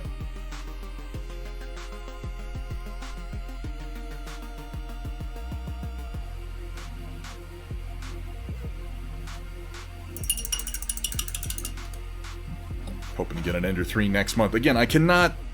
I do recommend the Ender 3. It's a fantastic machine. Not doing cosplay at the moment, mainly printing buildings and other random stuff, and get good enough at it, I'll get a bigger one. Yeah, no, I think that's the place you want to start then, Rodan. You're perfectly describing the kind of person who should start off with an Ender 3. It'll cover everything in the size bracket that you're looking for, and then, yeah, if you want to carry that on into a larger printer over time, you'll know that after you've run it for a while. You are going to get your money's worth out of it. The thing's going to pay for itself in almost no time. Particularly considering Ender 3s, like, you can get them for like $180. These days you can get them for like $150, $160 on sale. It's crazy. Shadows over Camelot is a co-op board game with a trader mechanic. Starting to show its age, but still a good time. Has some nice Arthurian knights, Picts, Saxons, and catapults. Interesting. I am not familiar with it. I'll have to look it up. Now that I have... I didn't finish reading your comment, Datron. I'm sorry. Once that's done, I want to build a few custom Mordheim forces and terrain for shits and giggles. Good old Mordheim. I don't, like, when I told myself I was going to print all kinds of things, like little, hooks and doodads for around the office, and damn it, Vergaderung, I'm sorry, I forgot to modify those files for the paint rack for you, and I just remembered it as I was saying that. I just remembered it. I'm going to get on that tonight, man. I'm sorry about that. It won't take me long. I just got to copy-paste some things. I got a little waylaid because I had some errors early on, but those have pretty much been worked out. Alright, so this is going to wind up being our purple to blue gradient, with that sort of icy lavender section in the middle across this Jenner.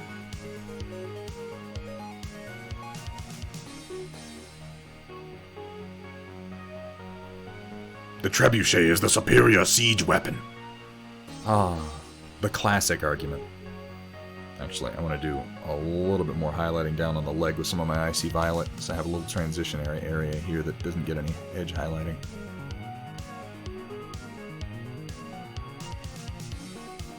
Why this Icy Violet doesn't want to thin to just where I want it. It's being a little troublesome.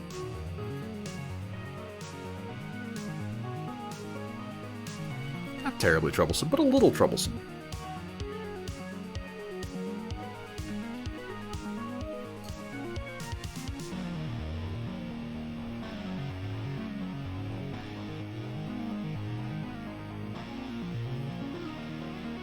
There we go.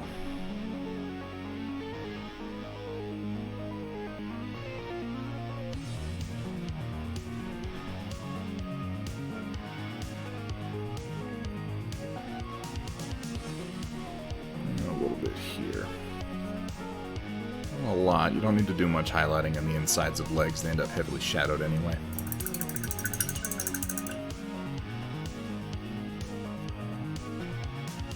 Yeah, right, Hethrier? I'm fantastic at all of these things. I don't even want to do those memes because they're depressing. I have a good brain.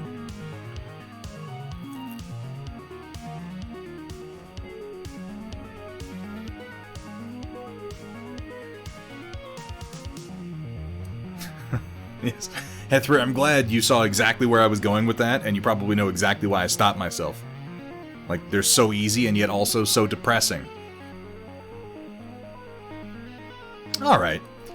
So, I'm gonna start blocking out our lightning bolts. And I'm thinking, kind of starting here, coming across the calf, bringing it up the knee, in from the side and then over the top, across the upper thigh here,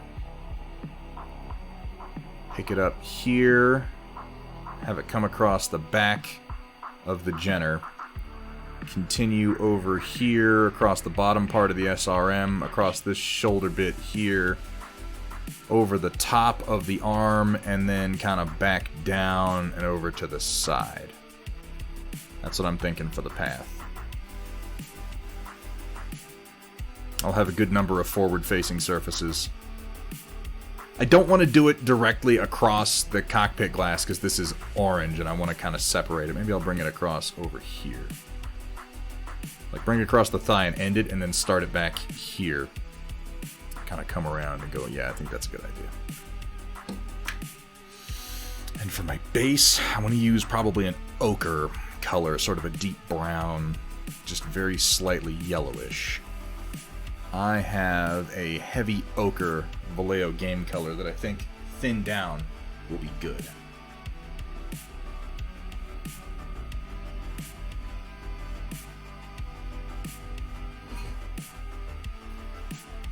Waiting for Black Friday to pick one up. If the price comes down. If not, I'll get one anyway. Yeah, they definitely will. That's the thing. Never, ever, ever buy an Ender 3 if it's not on sale. Because if it's not on sale, wait a week and it will be. Also, when you go to buy one, you're going to find that there are multiple sites that appear to be official. There's like there's Creality 3D, the website, and then there's Creality 3D Store, which you're going to look at it and go, wait, these are two different things. One of these must be lying. It's weirdly named, and it does seem like it would be a scam, Creality 3D Store, but it's a legit business. Their prices are real. Their printers are good quality. They just, They picked the name to sort of siphon money off, or to siphon business off of the actual Creality 3D official store. But you have no, like, I can confirm they are not a scam, even though that will be your suspicion upon first discovering this. You can buy printers from them. They will be exactly what you're looking for. Their deals are for real and worth looking into. Ooh, David Moffat with the follow. Welcome, welcome. Welcome to the stream. Welcome to the Stormchasers. How you doing, David Moffat?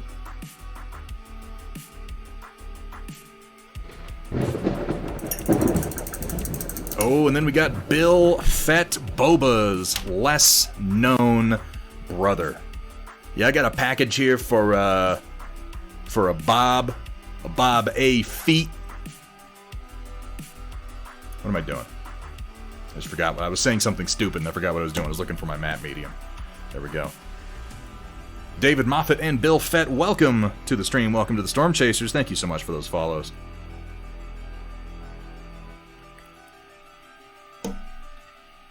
204 on Amazon, right? You can do better than that. You can do better than 204. I wouldn't get an Ender 3 for more than 180. Unless you're getting one of the, like, V2s or something like that. But the standard baseline Ender 3, I would not get for more than 180. You can usually get them for less than that.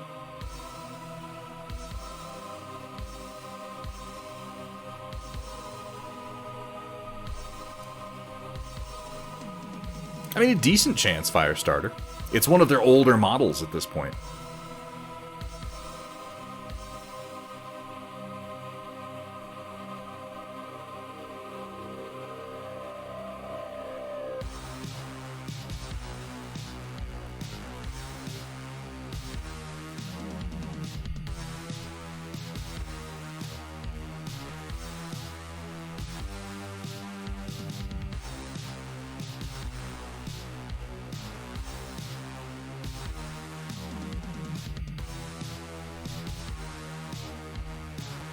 Go a little thicker on that. I don't want to go too thick because I really just want this to be a Corona and not...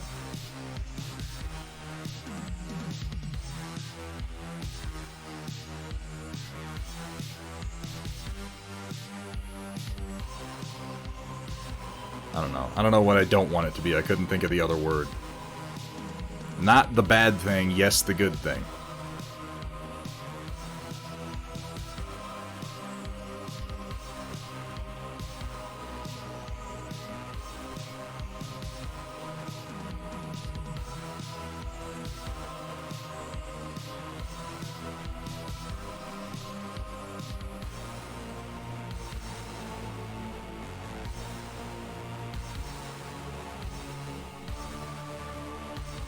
Hopefully we'll be able to help you out with that here pretty soon, Roland. Get some of them redemptions rolling. I know it's not crazy expensive, but $250 is still enough to make me cringe, and I'm hoping to get a good chunk out. Yeah, it does my brain a lot of good going from the $250 mark down to sub 200. Sub 200, for whatever reason, I can justify much more easily.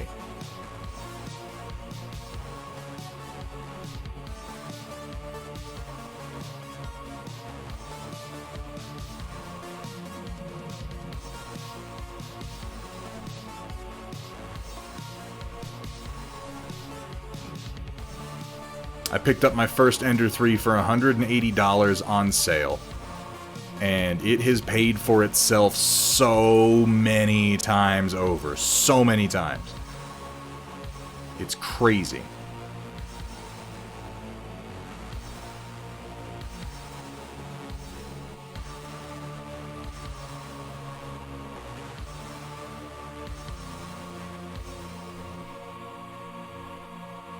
Yeah, this happy little lightning bolt's gonna cross over here with a little sort of shepherd's crook in it here. Reinforce some of it down here.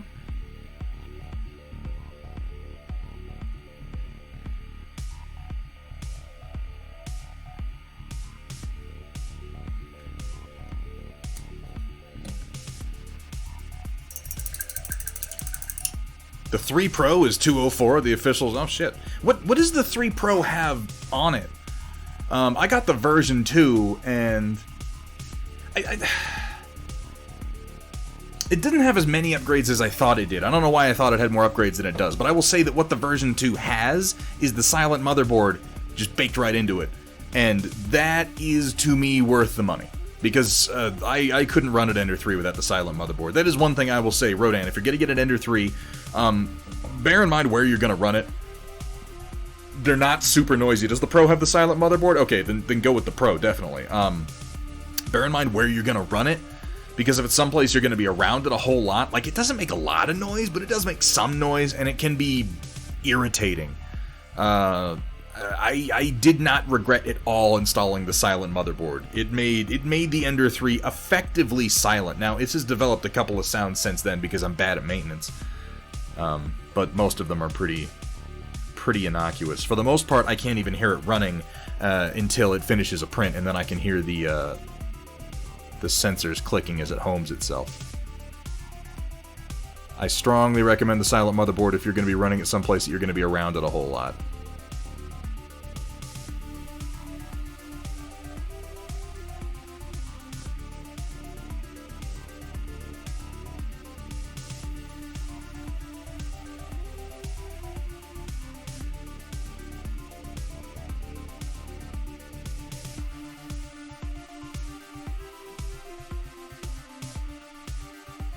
I was downright shocked at how much of a difference the silent motherboard made. I don't know much about wiring or home-built electronics. It's just not something that's ever been that much of a hobby of mine. But the fact that changing a couple of stepper drivers, how they connect to the motherboard, the fact that that simple change can completely change how much noise is actually coming out of the motors. I mean, y'all who do actual electrical work, y'all who build PCs and wire motherboards yourselves, you're basically wizards. You're basically wizards. Ooh. Shadow's Edge. Took me just a second to get that one. Shadow's Edge Miniatures, welcome to the stream. Welcome to the Stormchasers. Thank you so much for that follow. Hope you're having a good day, my friend.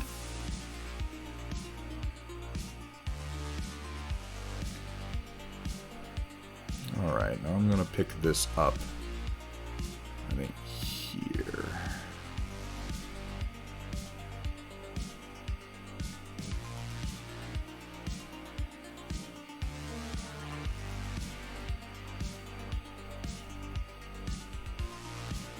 And, yeah, there's a disconnect in the lightning bolt. But, you know, I'm painting a lightning bolt across the surface of a Jenner, one of the most ridiculously proportioned battle mechs in history. Give me a break.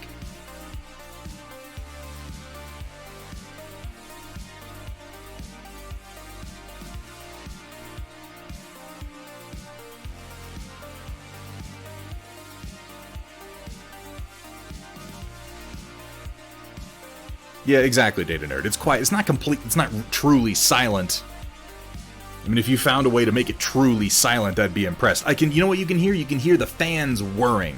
Whereas before, with the regular motherboard, the motors were still louder than the fans. Ah, yes, the dick with leg. What? Why do you have to malign the Jenner like that? Come on, man. That's the one I was going for, but yeah, the official store has it for $204, and the other site has it for $199, which I think their Black Friday deal with 10% off. You can generally find some really good deals. Definitely shop around, because the Ender 3 it's like an economy model, and it's like companies around sale time sort of compete with one another to have the lowest prices on it.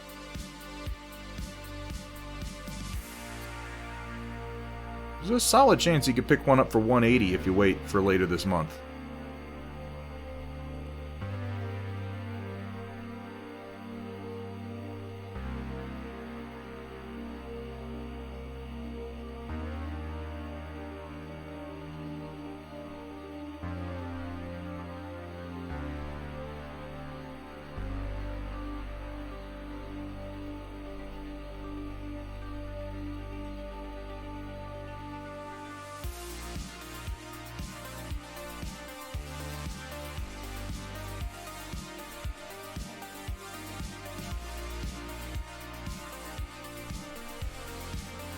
T-Rex mech. I will give the MechWarrior Online designers one thing. It's worth noting that this Jenner is actually cobbled together from the MechWarrior Online Jenner and the Jenner 2C clan version. This is the head from the 2C, the head and torso from the 2C, the arms and legs from the regular Jenner, because the 2C has the reverse jointed legs like so many clan mechs do. But I took the torso from the 2C and I put it with these parts from the original, and then I put on my own lasers because I wanted them to kind of stick out. The original Jenner was particularly nonsense, though. It had the hip shoulders. Go look at the original line art for the Jenner, and the hips connect directly to the shoulders, so the legs would just be sort of sticking out from where the arms connect to the torso, and there would be no pelvis at all. It was particularly ridiculous back then.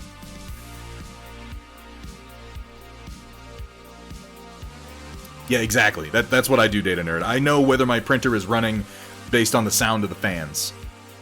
If the fans, the noise drops slightly from the fans, and then I hear a little click of the sensor going off, that's when I know it's done. No girl like that in college. You will have long blonde hair, pert rack, and legs that go all the way up. Come on, somebody. Somebody knows where that's from. I didn't even get it right. I was paraphrasing at least a good portion of that.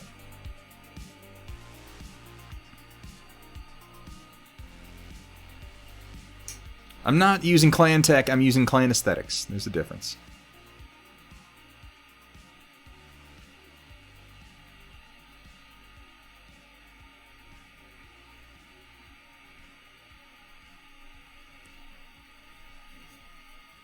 What up? What up, my boy MCB? Project Dark Fox, would you do me a favor? Give me a shout out for MCB TV, the man, the myth, the legend, the burger. A variety streamer that if you're not following already, you should really go ahead and toss him a follow and check out his next stream. Very welcoming community. One of the guys who got me started streaming here on Twitch, and still one of my favorite chats to hang out in. You're right, I can't make you. Dark Fox is a little ornery today.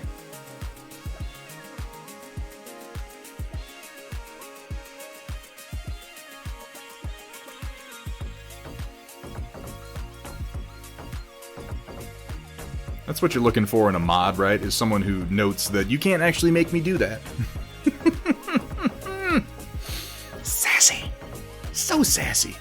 In the Jenner's defense, it was designed to have a turret rather than a torso twist in the lore for the prototype. It's stuffed in a box. Was it really? I did not actually know that. I don't know much about the Jenner's original design or concept. I just like the look of it. It has one of the most unique profiles in Battletech, and I respect that.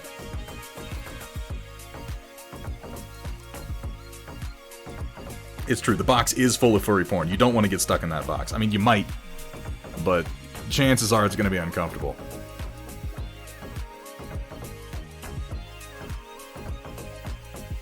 How you doing today, MCB? Yeah, he says that. Don't you know that you work for the mods? I mean, the mods don't even work for me. It's not like I pay them. That's the thing. Like, I can't even be like, oh, well, I'm gonna stop paying you. It's because I don't pay Dark Fox. Dark Fox is volunteering to be here.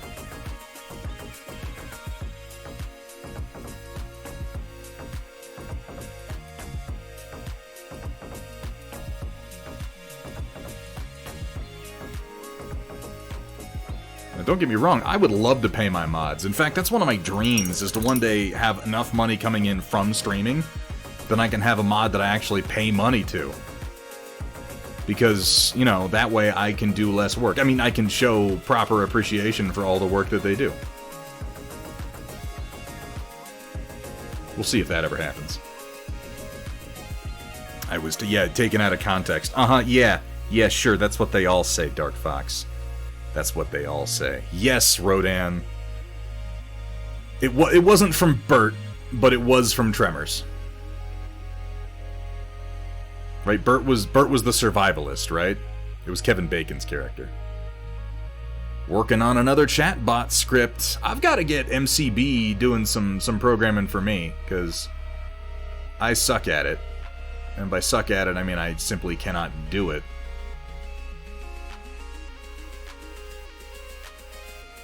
We recently added another bot to... Oh, and I wanted to mention this for anybody who might be in the stream who doesn't know.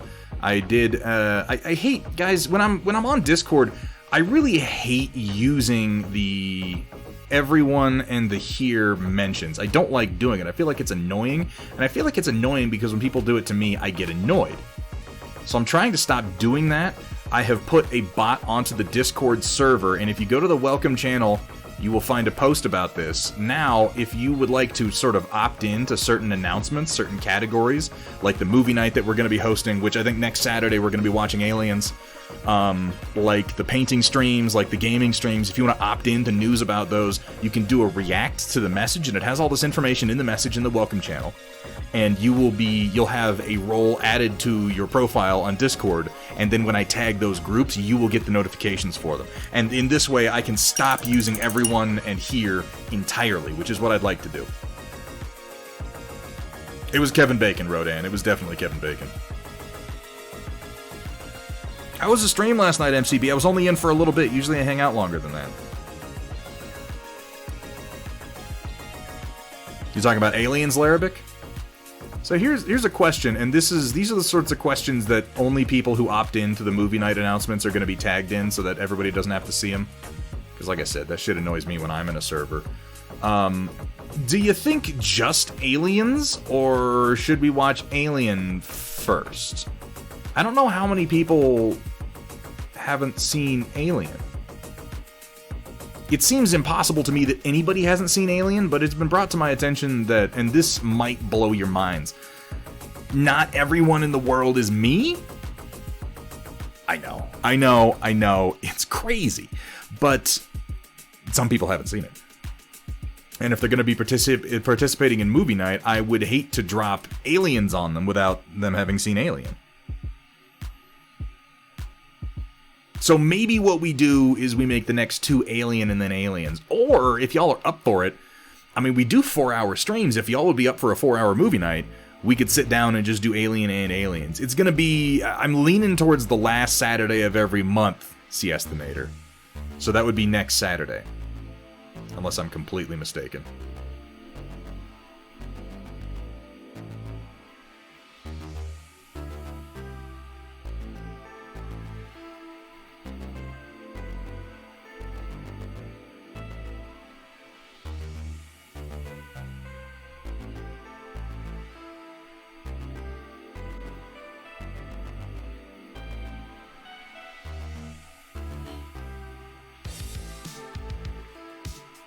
Just blocking in the general path of my lightning bolts here.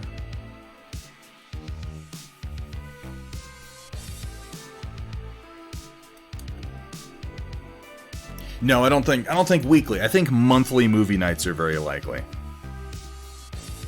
And I'm still working on the format for how we want to do it. I want to be able to talk to you guys while we're doing the movie nights. I want to, because, you know, we're doing it communally. It's not quite like you just sitting in your living room watching a movie by yourself. There's going to be, like, some talking. I'd like to go over, like, some trivia and stuff about the movies that we're watching, some fun facts and details, things that not everybody might catch the first time through. But I also don't want to annoy everybody with talking through the movie the whole time. So we're going to do some tweaking, and we're going to test a few things until we find exactly the format that works for us.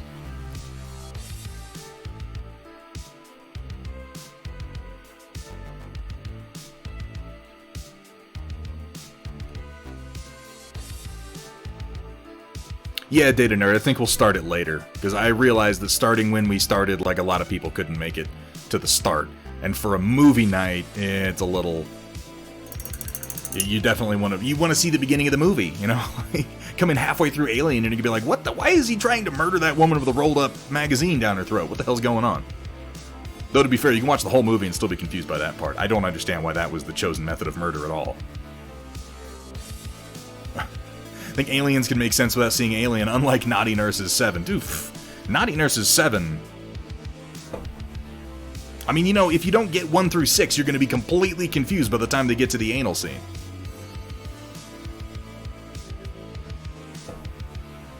Do both, but add in breaks every 45 minutes for bio and refills. That's not a bad idea, actually. I kinda like that. What's up, Ghost for the win? How you doing today, man? Yeah, see, that's kind of what I'm thinking, Rio. Part of the formatting issue that I'm having is that if we do it just on Discord, and honestly, I could probably get some of MCB's input on this one. If we do it on Discord, everybody has to be connected to voice, so it's like opt-out voice chat. You have to mute yourself to not be in voice chat. I would prefer it be more of an opt-in thing, where some people can be in voice chat, but for the most part, everybody's just in a chat room. I think there are some services that can do that, like Cast. I don't know, I need to look around. I'll get that figured out before we get to next week.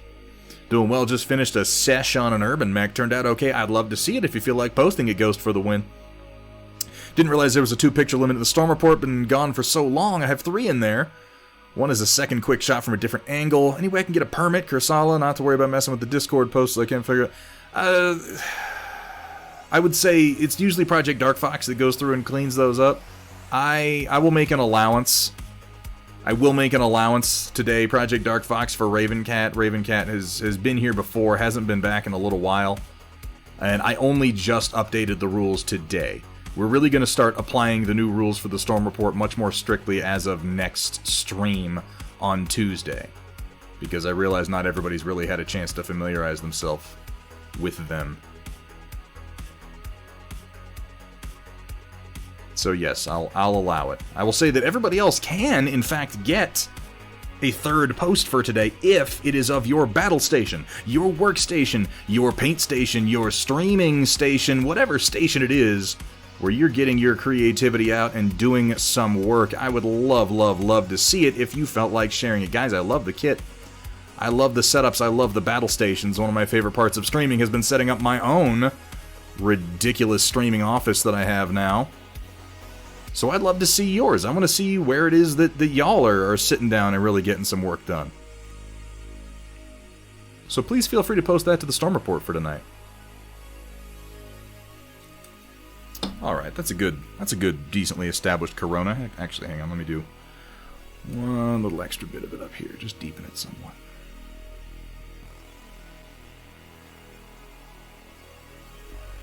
There we go. I think that's going to look good. Maybe a teeny bit thicker here.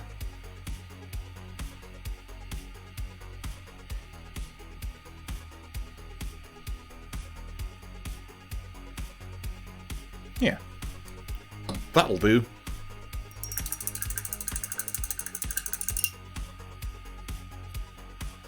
I want participants to opt in to use voice. Set channel to... Oh! Is it really that easy? Is that something you can do? Is just set the channel to push to talk? I use the voice chat fairly rarely. If it's as easy as adjusting a setting like that, we'll probably just still do it on Discord. I've had some connectivity issues with Discord that I don't have on other platforms, though. That's true. Anybody who doesn't want to hear our riveting and erudite discussions, which who wouldn't want to hear me rambling about Alien? I mean, come on, that's nuts. That's bizarre. Everything that I have to say is deeply interesting all the time. Everybody knows that.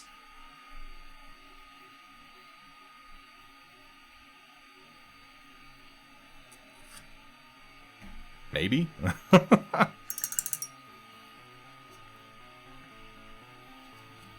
Alright. I was not entirely sure about this one, even as far as getting started on the stream today. But I would say, after getting that blue done, getting that wash down, and blocking in that lightning bolt, we have hit the threshold on this mini. Threshold! Take us through the threshold! For those of you who might not know what I'm talking about, when I say the threshold on a mini, I have found personally, as I paint miniatures, that there's always a point. There's a, like, unless you've got really, really clear artistic vision in your head, there is a point at which you cross from, I'm not sure about this paint job, to, there it is.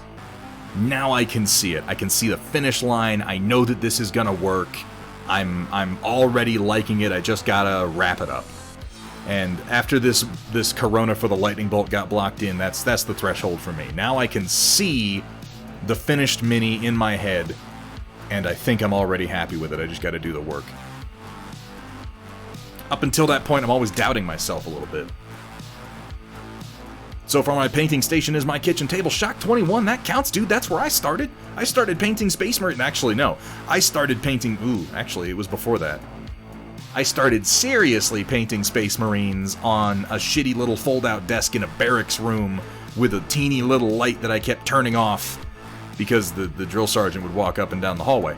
I think the first place I ever painted a mini was on a computer desk at an internet gaming cafe in western Colorado. I think that was the first place that I ever actually put paint to a mini. And then after the tiny desk in the barracks room, I transitioned to a kitchen table. But kitchen table's not a bad place to start, man. I would absolutely love to see where you get your work done, my friend. Take it back. Don't want to post this thing. Ghost, no. That's not what this is about. Sharing here is not about showing off the best work you've ever done. It can be, if that's what you want to do. If you're like, this is the best thing I've ever done. Holy shit. Worship me. Like, yeah, we can do that. That's fine. But this stream, my personal philosophy of painting, everything that I'm trying to bring to the table myself is all about growth. And if everything you're doing is perfect, then you don't really have any growth to do. Do you, Ghost? it's fine, man. I'd absolutely love to see exactly where you are. And if you want some tips, I can give you some tips. If you just want to show it and have no commentary, you can have that too, man. But I would love to see what you're working on regardless. Alright, I gotta start moving this in a yellow direction. So we're gonna go to some Pro Acryl golden yellow. I'm doing it just begrudgingly. Alright, alright. That's okay, Shock 21. I think that we're going to go ahead and have Setup Sundays be a thing for the foreseeable future. If you ever want to go ahead and post your setup and get that third picture in, Sunday is the day to do it. I love seeing battle stations. I think it's enlightening because, like, a surprising number of times in my life, I've seen people's posts like, oh, this is my battle station, this is my painting station. You'll see somebody who paints, like, okay, middle of the road painter like me, and I'll be like, this is my dedicated room just for painting with all this complex equipment, and I got a light arch and a camera. And then there'll be somebody who pumps out, like, the greatest painting you've ever seen, like, really, really inspired stuff with complex shadows and everything, and it'll be like a corner of a desk and 3 bottles of paint and like a paper towel. And I'm like, shit, okay, buying more stuff isn't actually making me better at this, is it? I guess I have to just practice. Some of the best painters in the world make do with very, very little by way of supply or setup. I think that's an important thing for us to recognize in this hobby. If you want to improve, you don't necessarily have to get better at this either. Gonna throw a bonus in there. I'm excited already. Did you see the Painting Encyclopedia Kickstarter thing? Do you have any? I have not seen that, Ravencat. Feel free to link it over in the Discord general. I'll take a look at it later. Yeah, and they did exactly. See, MCB gets it, and they did it in the dumpster behind Pizza Hut with pizza boxes as a medium. They fucking painted it with grease, and that amazing freehand you see there, that's cheese, motherfucker.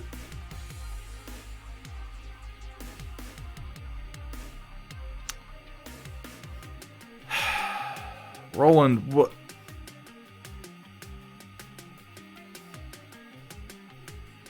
What the fuck are you talking about?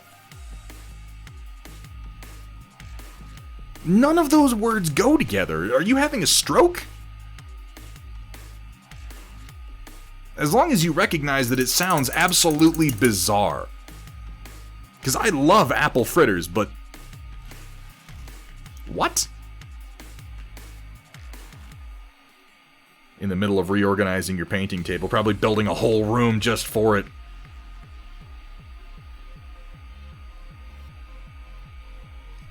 What? Mountain Dew? And apples? What? Huh? I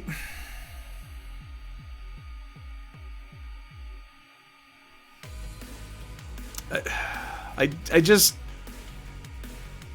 Like, okay, I've tried enough things in my life that didn't sound good but turned out to be delicious to not completely reject that idea. But I don't have the words. I don't have the words for how that makes me feel.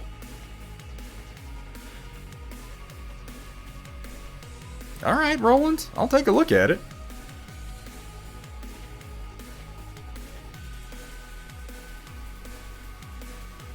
Coca-Cola cake, chocolate cake with 2 liters of cola. I'm not going to question this anymore. Clearly, I don't know what I'm talking about. Apparently, this is something people do.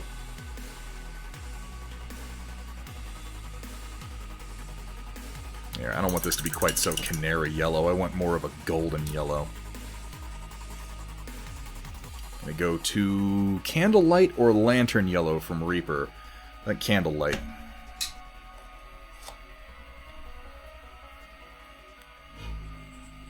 Dr. Pepper brownies. Is this just a thing that has been going on this whole time and nobody ever told me? People are mixing their soda into their fucking confections?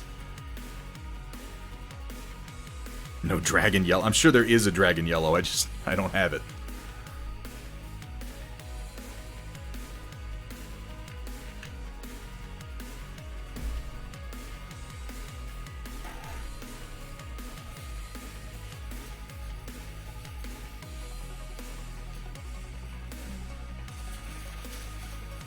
Yeah, you're just going to want to post those into the hashtag Storm Report channel.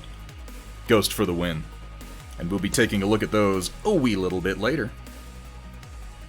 Thank you so much for posting, man. I really appreciate it when people want to participate in the Storm Report. It is a good time. It is a damn good time. It's one of my favorite bits we do on this stream. And by favorite, I mean it's one of like 2 whole bits that we do on the stream. It's like half the stream.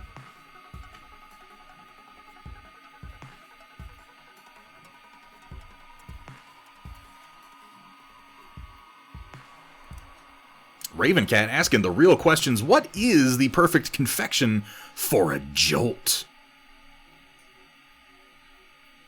I mean, nothing. That sounds awful. But they all sound awful, so, like, I don't know, maybe don't listen to me. This is a glass of water, colorless, tasteless. It contains 100 gamma of LSD.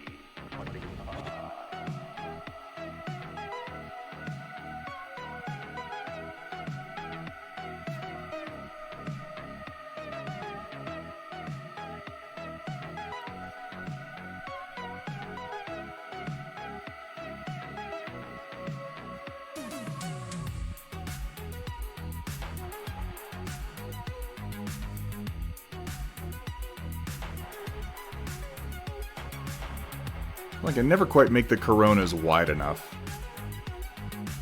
Well, you know, live and learn, practice and get better. Nice Mac, a Jenner. It is indeed Ginger 8 Ball. This is a Jenner that was modded together from a couple of different 3D printable files. Specifically, the legs and arms are from the MechWarrior Online Innersphere Classic Jenner, and then the torso is from the Jenner 2C clan version. And that's just because the Jenner 2C's torso looks more like the classic Jenner to me than what they did for the Jenner in MechWarrior Online, where they made its head a bit blockier. I'm more of a fan of the smoother look of the Jenner's head.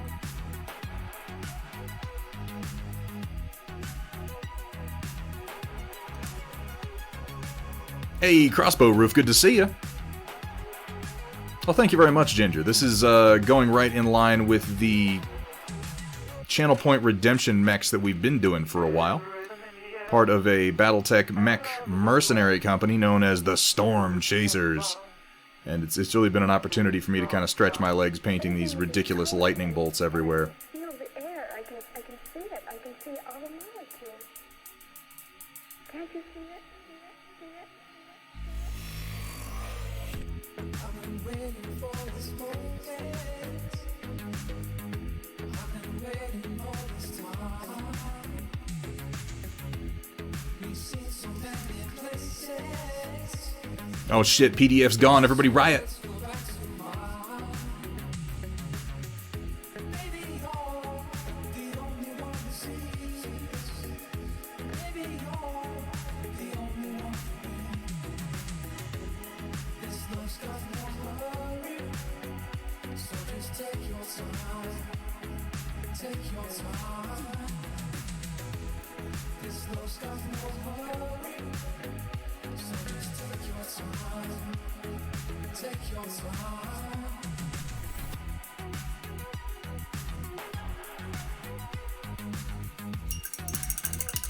Hey, what's up, Sumitha? How you doing today? Oh, thanks for saying so, Ginger 8 Ball.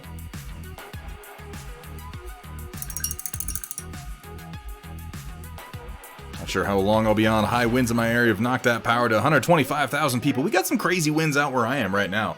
Crossbow Roof. I don't think quite that bad, but pretty wild. We had every single tumbleweed in the fucking universe come tumbling in yesterday. That was a good time.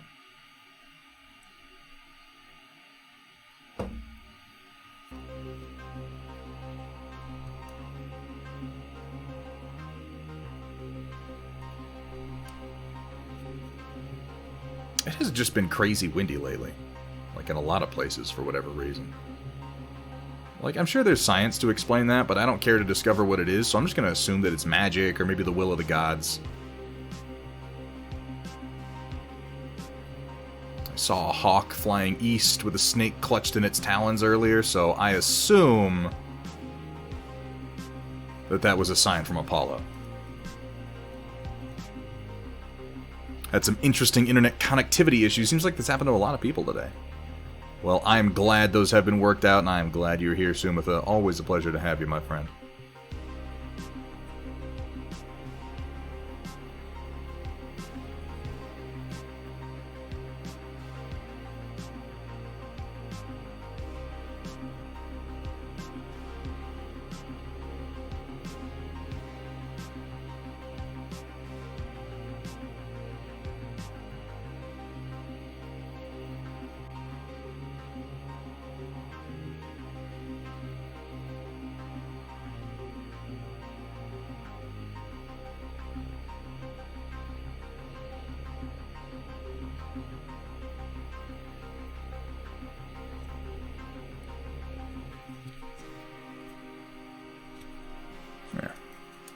There we go. I'm going to start mixing in some warm whites to kind of establish the core of the lightning bolt here. Not particularly warm. I'm going to go with this bleached linen.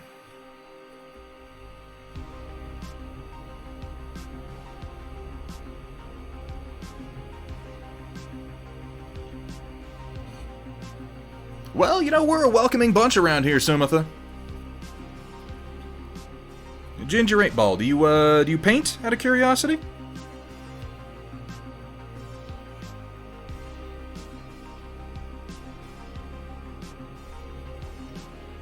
Oh, okay. Are you a paint streamer? Could I jump over there and see some stuff that you've worked on? I don't believe I've seen you around chat before, is why I ask. Not Battletech. I mean, to be fair, Ginger 8-Ball, I feel like the number of people who paint Battletech is pretty small. It's not that popular of a system in the grand scheme of wargaming.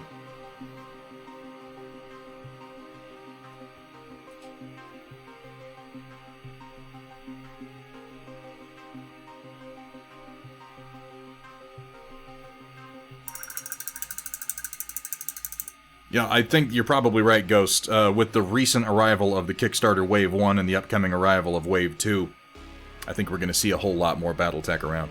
Been doing 40k in Age of Sigmar, although I've only really have played 40k. So many people fall into that category. 40k is just so much more prevalent than almost every other game. If you felt like sharing Ginger 8-Ball, we do a bit on this stream at the end of every stream known as the Storm Report, where we take pictures that people have posted and we go ahead and give them a little bit of a review. We'll give constructive criticism where it's asked for, or just take a look at your work if all you're looking to do is share. If you felt like sharing with us today, it's super duper easy to do. All you do is you jump over into the Thunderhead Studio Discord, check out the rules for the Storm Report, drop a react saying that you agree to them, and then go into the channel marked Storm Report and post up to 2 pictures that you'd like us to take a look at, and I would absolutely love to see what you're working on.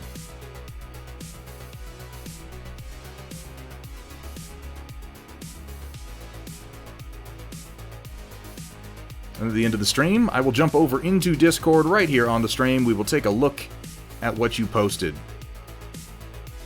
I believe very strongly that anybody who is going to indulge in art of any description needs to consume a certain amount of art. And that's sort of what we do. We take a look at what everybody in the community is working on. We try to keep up. We give advice where desired. We let people know, particularly when they're like, I don't feel like I'm painting anything good. Sometimes what you need is just an outside perspective.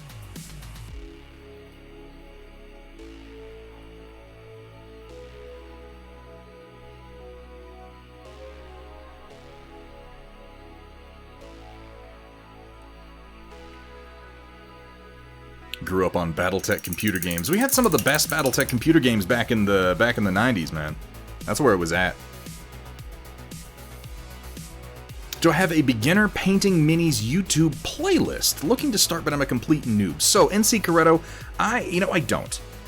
I don't. YouTube content is something that I am looking to produce more of in the upcoming winter season. As far as good resources to learn from, I'm sure you could find some good recommendations on the Discord. There are certainly a number of people who do have good getting started YouTube playlists, and we have a lot of very talented painters here in the community who could also give you some advice. What are you particularly looking to paint, NC Coretta? Goobertown Hobbies, yeah, that's a great example. Look up Goobertown Hobbies. That guy explains things really, really well. He's very laid back about his work. Sarastro, I mean, depending on what you're painting, Sarastro is also a really, really good resource. His stuff is very focused on particular. I mean, he gets contracted by companies to paint their minis and do videos on it. So, like, if you're into painting Star Wars Legion, fucking Sarastro is your man. Almost anything from FFG. And then he's also done a series of videos lately on Marvel Crisis Protocol. Sarastro is one of those guys where I tell people, like, if all you do is just follow his video and do exactly what he says, like, step by step, do exactly what this man is telling you to do, you will become a better painter by the time you get to the end of it. You simply will become a better painter. He will make you one by force. Camo Specs Online, yeah. Duncan Rhodes, yeah, okay, that's a good one. Duncan Rhodes actually has a series of excellent videos specifically geared towards brand new painters. That's a good one to check out. Yeah, if you're looking for Battletech specific, NC Corretto, Camo Specs Online is a good source.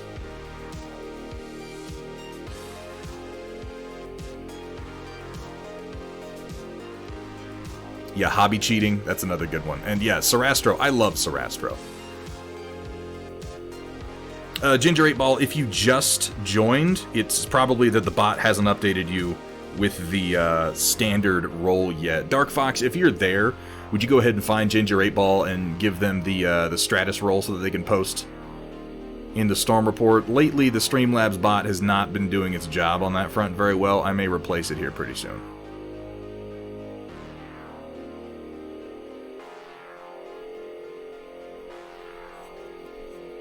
Actually, I can do that. Hang on. Because Dark Fox is away for a moment. Let me go ahead and do that for you real quick, Ginger 8 Ball. It'll just take me a second. Absolutely, NC Corretto. I hope that that's helpful.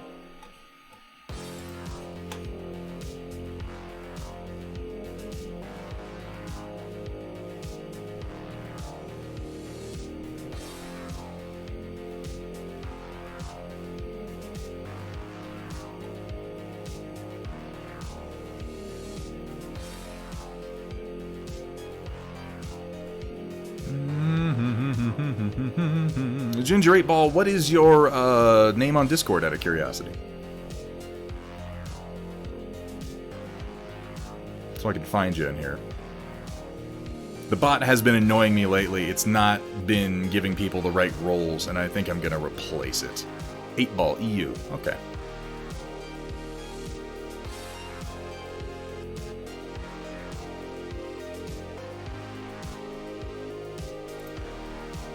Yeah, see, for instance, there's a Beard 30 and he doesn't have the right role either, and I can go ahead and fix that.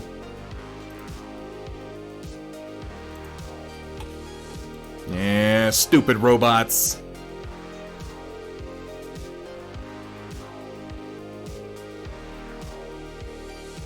Oh, there you are. You should have all the roles necessary to post 8 Ball. There shouldn't be any permissions that you don't have.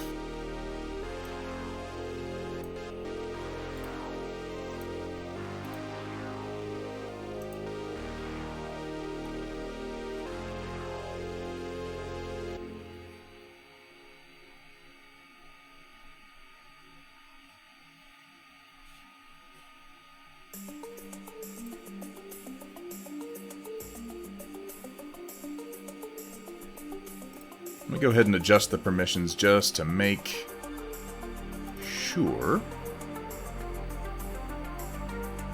Attach files.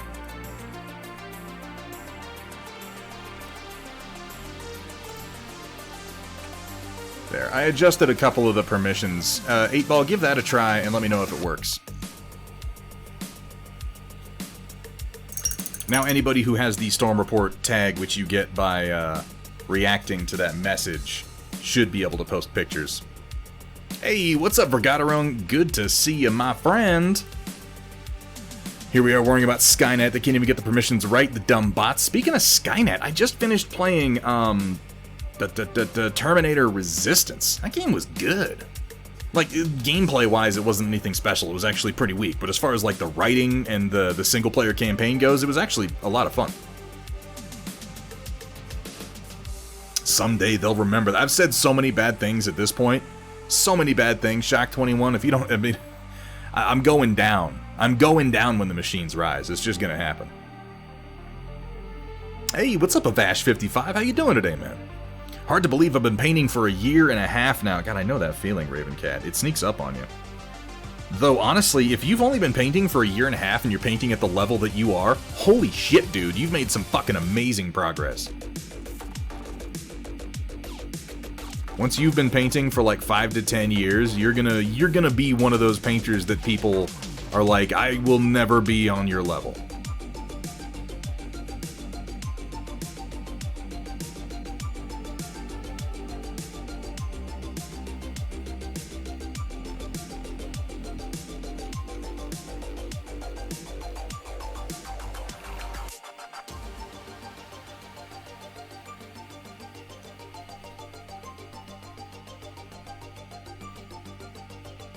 All right, bring that a little bit higher.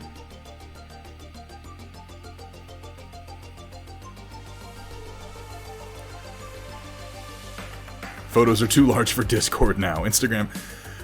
It's trickier for me too because I can't, with the way my overlay is set up, I can't go to an external site. Ginger 8 Ball, I'm sorry about that.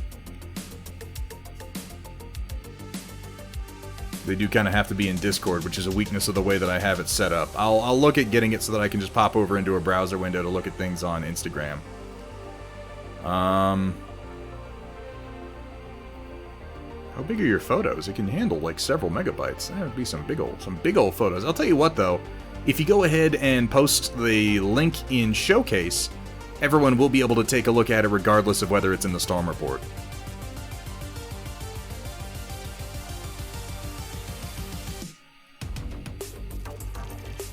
Yeah, that happened as soon as I got my new camera. It started taking pictures that were like 20 megabytes each, and I had to drop I dropped the quality way down to get them to a more reasonable size. I mean, they're still gorgeous pictures, much better than I was getting with my camera phone, but you don't strictly need them to be that large to get all the detail on minis.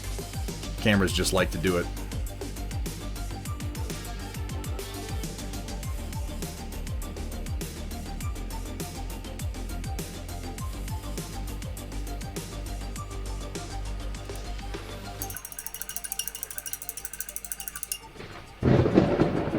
Yep, that's what I had to do. I had to drop it down to JPEG, and I think I'm on medium at this point for picture quality, and they're still, like, really good.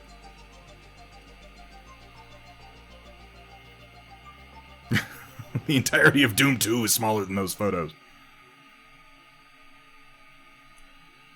I mean, Doom 2 is pretty small, though, to be fair. Ooh, and there. There, my friends, is Cat Ion, mod extraordinaire. Cat, how you doing today? Hello there.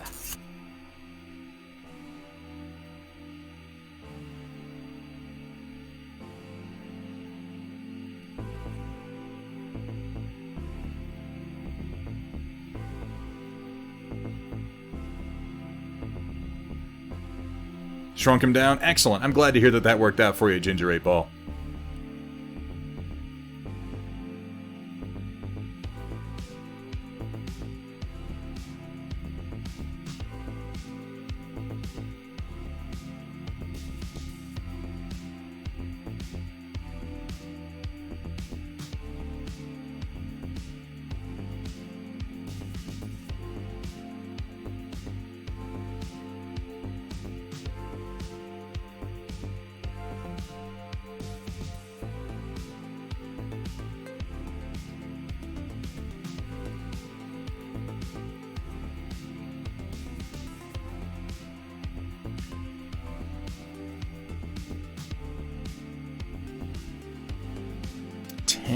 Months. Yeah, we hit that just the other day with Roland, reminding me that Roland has been here really since the beginning of the stream.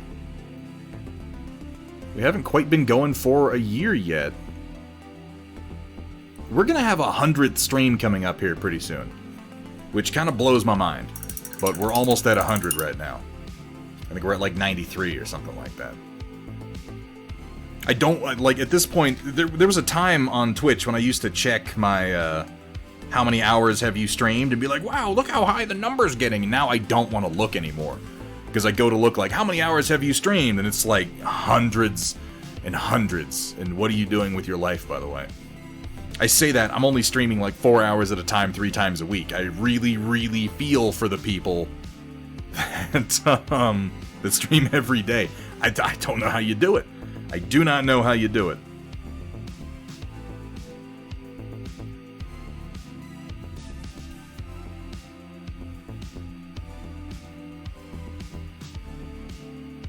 Doing anything interesting for the 100th? I'm kicking around a couple of ideas, Kursala, but I'm undecided as of yet.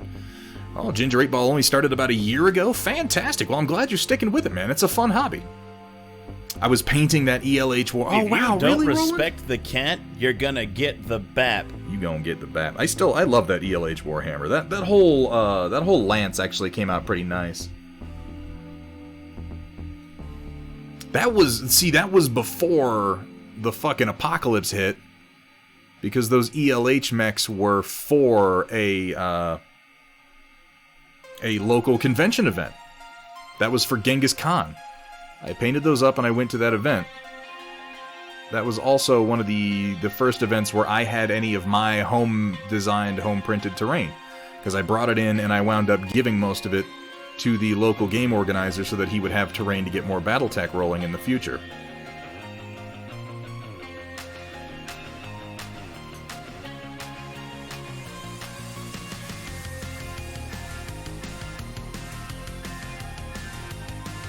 All I've really been able to do since I started, though, is paint. That coronavirus time. Yeah, that's been the story for a lot of people, Ginger 8 Ball. A lot of people are like, I want to get into tabletop gaming this year. And worst year to actually find games ever. Like, don't get me wrong, it's hard to find tabletop games most of the time anyway, but in 2020, it's like, just write it off. There's going to be a whole lot of people with painted armies, though, at the end of this year. You know, that's going to be something. When the games really do pick back up, most forces are going to be painted. What am I saying? They're not going to be painted. Most forces are going to be painted. Who the fuck am I kidding? It is not a lack of time that ensures most forces not being painted. People have the time. The same people who never paint their minis will have not painted their minis next year.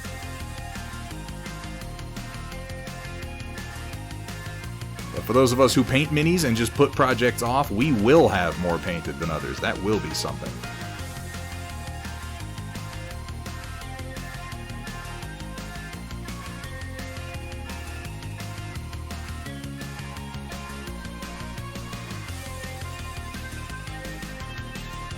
I'm going to tone this lightning bolt down a wee little bit with some of that initial yellow that I was laying down. I'm going to kind of glaze it in around some of the edges and see if I can't enhance the bolts a bit. Get about 4 tables worth of scenery and 5,000 plus points of 40k and can't play except with myself. And the missus isn't interested, huh? Story of my life, buddy.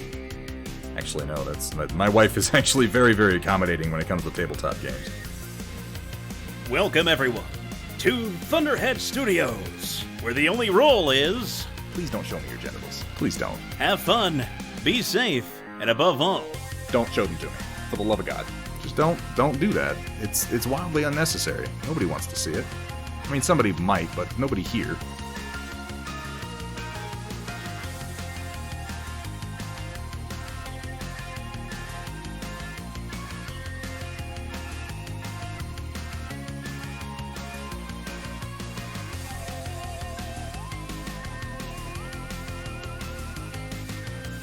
That actually works pretty well. Just not by playing games with me. Honey, I've got 5,000 points of space bugs. Come pretend to be a horrible monstrosity from beyond space that wants to eat all of reality, please. I am very lucky in that the missus will, when I'm like, I have a crazy new game, come play with me, she'll do it. She focuses on the rules, and as a result, she often kicks my ass. Because I'm like, oh, but the lore and all this cool fluffy stuff. And she's like, that's great. You're dead.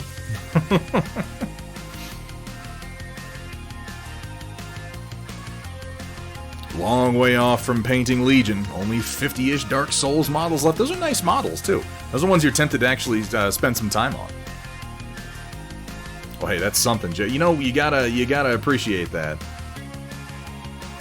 There are definitely some dudes out there whose wives do not so much understand even the collecting aspect of all this.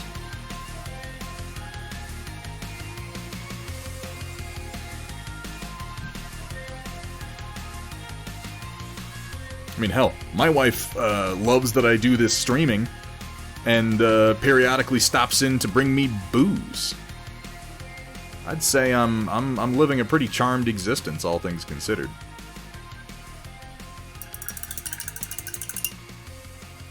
I'm glad you like it, Kat. I'll be curious to hear what White Wolf has to say.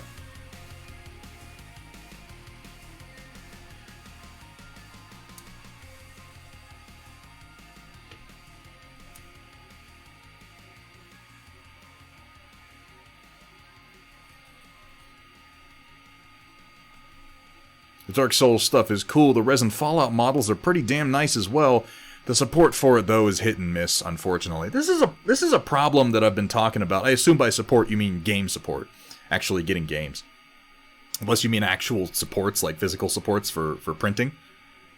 In which case, nothing I'm about to say is even remotely relevant. I was talking about this 40K issue. How everybody plays 40K and nobody plays other games with a friend of mine the other day on Discord. And it's a funny sort of self-fulfilling like, it's... I mean, when a new video game comes out, it's not necessarily that hard to seize at least a tiny part of the market share, because all a person has to do to find opponents is, you know, get online. And you can almost certainly find, like, some 13-year-old in Korea to play with. And he might just whoop your ass all over the place, that's entirely possible, but you'll get games in. With tabletop games, there's so much overhead involved in actually getting a game going, and even being able to play the game in the first place, and having an army. And you want to know, before you get into a game, will someone play with me? As a result, many people get into 40K, because that is one question that 40K can always answer in the affirmative. Will someone play 40K with me? Yes. Yes, they will. They abso-fucking-lutely will. You will find games of it. Will someone play... I mean, let's go down the list. Will someone play Middle-earth strategy battle games with me? More than likely, yeah. It's widespread enough, and it has enough of a solid IP that everybody loves that even somebody who isn't necessarily into the game already will probably pick it up and enjoy it. Will someone play, I mean, really any number of Games Workshop games? The answer is yes, because Games Workshop has a huge portion of the market share. Will someone play Star Wars Legion with me? Probably. It's a really, really popular IP, and FFG is decently well established. But the list starts to get pretty sparse after that. Will someone play Beyond the Gates of Antares with me from Warlord Games? Probably not. Truth be told, it's hard to find games, and it's not because it's a bad game. Beyond the Gates of Antares is a fan-fucking-tastic game. Finding games is a challenge, though. Will someone play Maelstrom's Edge with me? Fuck no. Fuck no, they won't. Nobody plays Maelstrom's Edge, which is tragic, because Maelstrom's Edge is actually a really good game. Will someone play Battletech with me? Now, Ghost for the win... You have a better chance of finding a Battletech game than you have of finding Beyond the Gates of Antares. Battletech has remarkably survived in the shadows for a long, long time. So the answer to will someone play Battletech with me is probably. And what helps it, honestly, is the fact that to get into classic Battletech, you only really need 4 models. So a lot of that overhead kind of gets cut right out. Lance on Lance is where you want to start if you're playing classic Battletech. If you're playing Alpha Strike, you might need 12 models, as opposed to a game like Maelstrom's Edge, where, well, you're gonna need 24 figures to make a force. And honestly, Maelstrom's Edge is pretty good about having small squad sizes, so you don't need that much to get started, but it's still so much more than Battletech. And that's the truth, Justicaro 6. That is the strength of Battletech. All you really need is a map and a rulebook, and you can play with coins or cardboard standees. I heard you liked Battlemechs. So I I do. put a battle mech in your battle mech, and now Thunderhead's 3D printer is broken. No, I don't want that at all. Warlord Games is such a good company. No, you're absolutely right. Yeah, that's one of the reasons that I got into Beyond the Gates of Antares, Lol Canoe, is because Rick Priestley worked on it. And he did a fantastic job. Beyond the Gates of Antares is genuinely a great game. If you're curious about it and you have a chance to play it, I strongly recommend it. I love Beyond the Gates of Antares. I have, I think, 7, 8 factions with full armies built and at least 3 of them painted for Beyond the Gates of Antares. It's a wonderful game. I've got a couple of forces built and painted for Maelstrom's Edge, but again, the people I've gotten to play Maelstrom's Edge with me are Play and Win, who's in this chat periodically, and my wife, and that is it. Now, I'm very lucky that my wife likes to play these games with me, because I, unlike many gamers, can afford to just pick up random systems like that, and I will get some games. A lot of people will never be able to play it at all.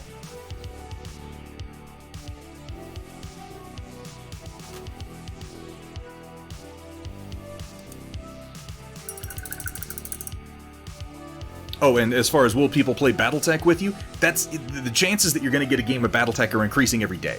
Because the Kickstarter went off, they made like $3.5 million on Kickstarter, which is crazy. And a bunch of new mechs just hit. The communities have been really, really active lately. There's a bunch of terrain out there. Ever since 3D printing got on the scene, like, it's so easy to get into Battletech. So these days, there's a very solid chance of finding a game of Battletech. And let me tell you, that makes me happy, happy, happy. Happy, happy, joy, joy.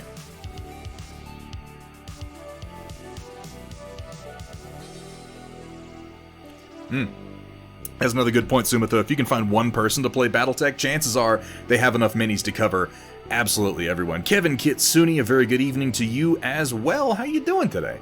Apparently closer to 5 million now. Jesus. They could make nearly $5 million and still fuck up the dice. I'm not gonna complain. I'm not gonna complain. It's too easy to do. I'm beating the dead horse. Oh, that's insane. Maybe it's just entirely fantasy, but I'm thinking to myself, if you gave me fucking $6 million and told me to revitalize that, never mind. I'm not gonna indulge. I'm not gonna indulge in that line of thought. It's crazy. I'm just gonna say that the community is what kept Battletech alive. The community has spoken very loudly that they want more Battletech to the tune of apparently nearly $6 million. And Catalyst Game Labs, even if they fall short in some departments, even if they don't do everything perfectly right, they've done a whole lot of good. I love the creative direction that they've chosen for the new battle mechs for the most part. There's only a handful of sculpts that I'm like, it didn't really work out that well. Most of them work very, very well. And it's an exciting time to be a Battletech fan, it really is. Particularly, like I said, with 3D printing, with the ability to print your own mechs, to print your own terrain. Like, it's crazy right now. Really hoping the dice thing is fixed for Wave 2. Yeah, I would like that too, because I genuinely wanted some of the free World League's dice, if and when they became available. I hope so too, Godamyth. I really hope they have it worked out for the next wave.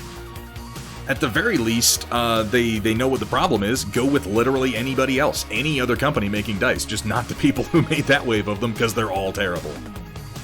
Yeah, I think they genuinely got grifted on that one, Roland. Like, the results are so bad, so universally terrible, that it's like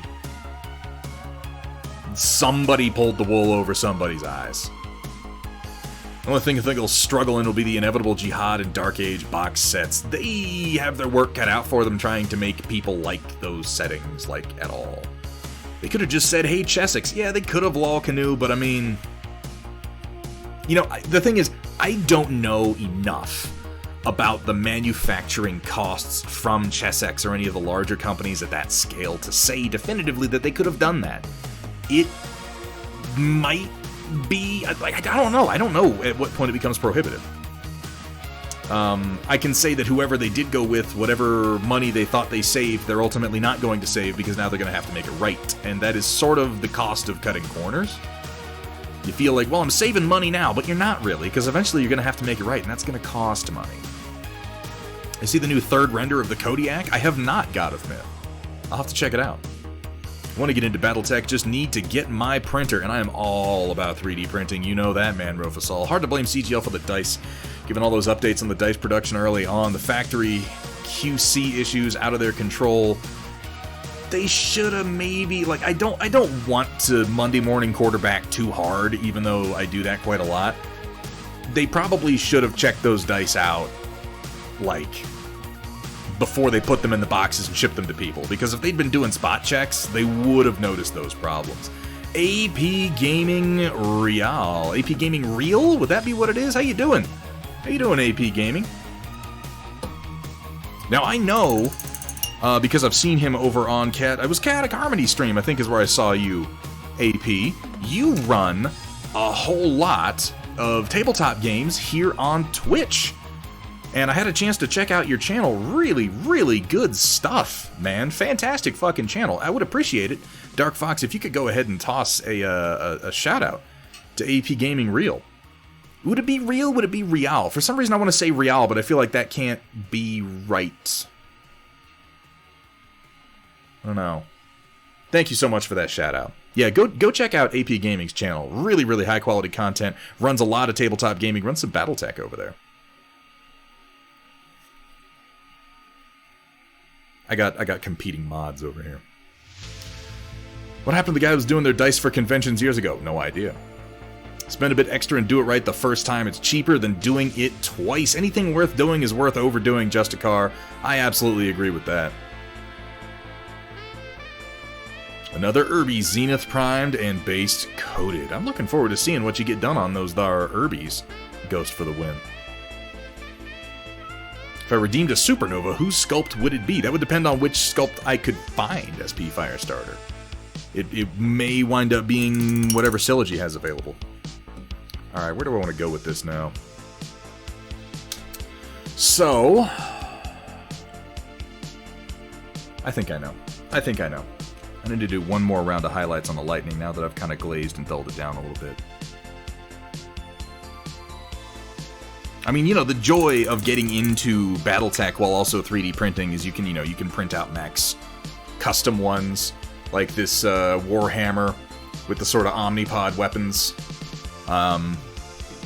I sculpted, oh, right up in the microphone there, I sculpted and printed these unseen griffins, these Sultic round-facers from Fang of the Sun Dugram, so that I can have, hey, what's up? Teal, how you doing? Thank you so much for doing that shout-out, Cat. Definitely go and check out Teal's channel. I did this in a number of different poses. I need to get the other ones. I needed to go ahead and hand detail them. But yeah, I did these classic griffins that I'm pretty excited about with a couple of small modern updates. And you know, I can just run these off on my resin printer. I need to finish painting my Dugram, my Shadowhawk, in the same style.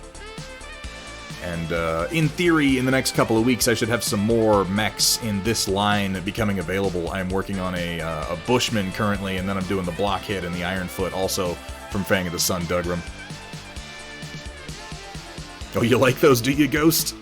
I'm glad, man. I love this. I love the classic Unseen Griffin, the Sultic Roundfacer. It's one of my favorites. And I like these more blocky humanoid designs.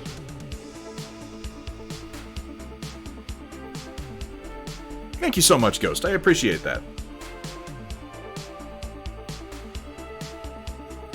Ion Raptor. So if Ion Raptor has one, then I'll print out his. I love Ion Raptor sculpts. Does anyone know what happened to Sylogy? I haven't heard anything from him or about him in months. It's like he just disappeared. Even his Patreon is apparently just dead now. Like, it's still collecting money if you let it, but he's not putting anything out on it.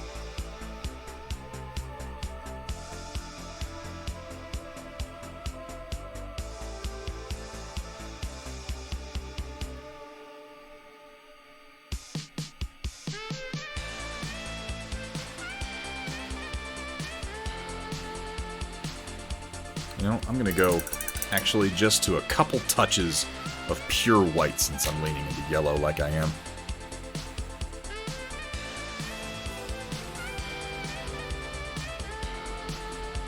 Oh, thank you so much for saying so, Teal.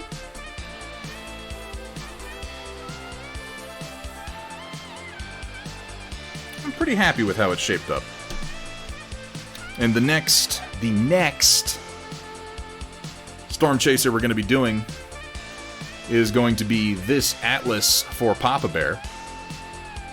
This Atlas that Papa Bear himself put together from the files from MechAssault, and then did all the detailing and brought it up to snuff for 3D printing by hand. And it's a gorgeous model. It's a big old chonky boy of an Atlas. And of course, for those of you who played MechAssault, you'll recognize the particular proportions and details on this bad boy.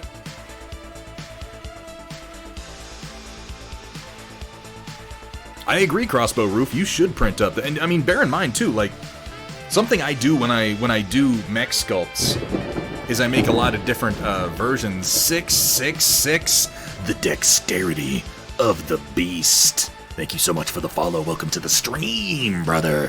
Follow the left-hand path. What am I doing? That's fucking crazy. Thank you so much for the follow, man. Welcome to the stream. Welcome to the Stormchasers.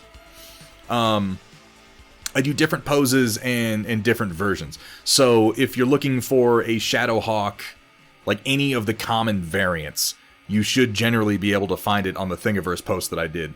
I've got like this pose here, where he's more just bracing for his shoulder cannon and he has a heavy PPC. I have this more classic pose with the autocannon, and then he's holding it like he did in the cartoon in Fang of the Sun Dugram. One of my favorites that I've done, and one that I need to paint up on stream soon, is this Shadowhawk that is based off of the first episode of Fang of the Sun Dugram, where you see the Dugram derelict in the desert after having been partially self-destructed. And I went ahead and you can see the cockpit is open, and you can see the seat in there, and if you look at the right angle, there's a little control console. He just looks defeated. I need to go ahead and paint this one up all rusty and busted. Endless warfare can be tiring. This came out nice though. And like I said, I've got a few more on the way. I've just been working on terrain in the meantime.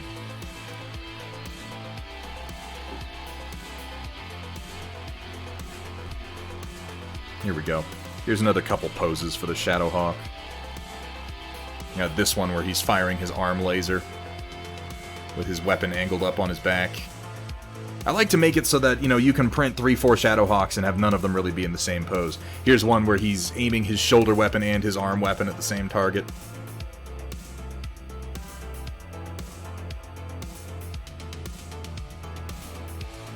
Oh, yeah, no, Roland, I am totally with you on that. When I saw Titus Welliver in that latest episode of The Mandalorian as the Imperial officer, I was like, of course Titus Welliver is an Imperial officer. He looks like one, he acts like one. What camera am I using for my desk? This one right here.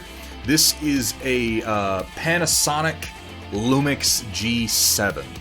And this was, I'll just take this opportunity to thank the wonderful denizens of this stream, the Stormchasers, my followers and supporters, who bought me this in one just mad night of donations that I still am kind of reeling from. It's a fantastic camera, and I cannot thank you guys enough for this. I don't feel that my painting skills are anywhere remotely at a level that justify it, but whatever, I got it. So, here we are. What's going on, Steel Warrior Studios? How you doing, man? How are things? It really is a very, very nice camera, Teal. I mean, you'll notice, like, it's crisp and smooth. So, White Wolf, are you still around? If you're still around, you should take a look at where I am with this real quick.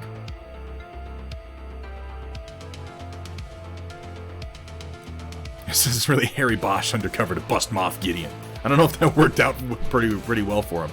Okay, White Wolf, what do you... I'm going to do one or two more highlights on the lightning, but what do you think of this so far?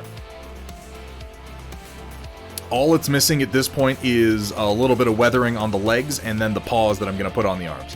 I'm going to do those off stream because that kind of freehand is going to take a little bit more concentration than I'm capable of doing while keeping things on camera. I wind up having to do it like this.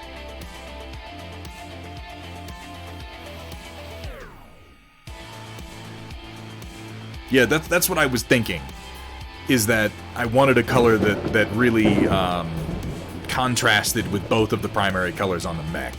and then I didn't want to make it too orange so that it didn't match with the cockpit glass. I'm glad, as long as you like it, then that's fine. If you like where it is right now, then I can go ahead and get it finished.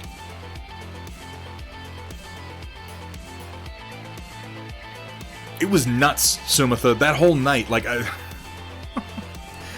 I was telling people to stop giving me money by the end of it. Which I know is counterintuitive, but there it is. Shadowhawk was the first mini you ever painted. Ghost, I love the Shadowhawk. It kinda, most of the time, sucks in game terms, unfortunately, but the design of it is one of my favorites. The show that it originates from is one of my favorite shows. I love its kind of jack-of-all-trades armament, even if in game terms it doesn't actually do all that well most of the time. This isn't a commission, Ravencat, this is a channel point redemption. I do not have that redemption open right now because I got a little bit of a backlog list. But once I work through this and the Atlas that I've got coming up, we will be opening redemptions back up.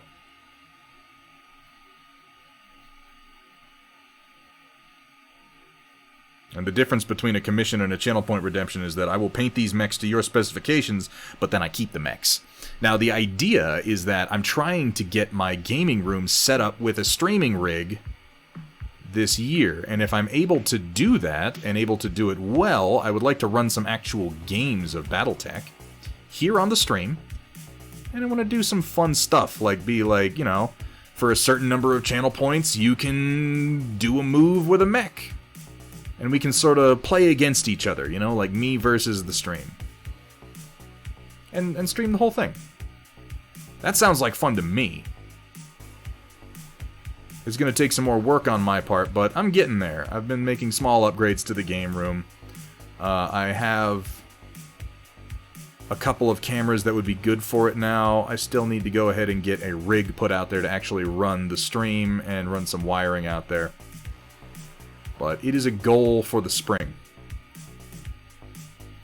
And then by the time we roll around into the fall of 2021, we might be able to have some regular games going on right here at Thunderhead Studio.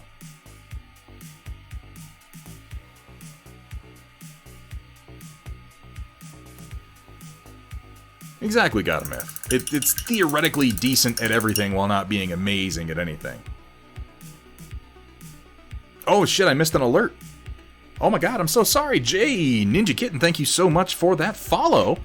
Welcome to the stream, welcome to the Stormchasers. You know what, thinking back on it, I heard that alert, but I was saying something and I thought to myself, let me check on that in a second, and then I just didn't do it. Sorry about that. Ninja Kitten, thank you so much for that follow.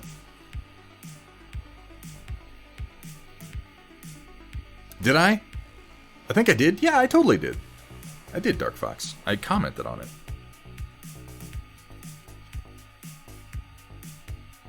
I told her to stop it. I was like, stop it, cat.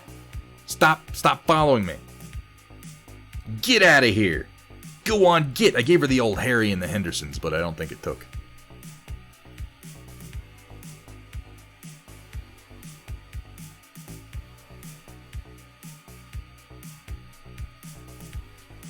A couple final bright highlights on this broken antenna. I'm sorry you have a broken antenna, White Wolf. That was my fault. It actually did print and then I broke it off. So your mech has a broken antenna.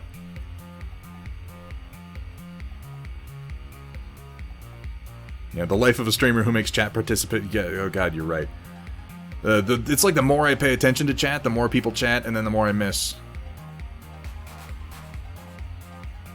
I didn't realize how difficult it was to pay attention to chat and stream at the same time when I got started watching Twitch. I watched a number of streamers that I really admire, like Studio J7, for a while, and particularly streamers who engage with chat a lot. And I was like, I want to do that! And then I started doing it, and I mean, if you go back and watch some of my old VODs on YouTube, like, it was bad. I couldn't do both at the same time. I've gradually gotten better at it, but it just takes practice. It just takes practice.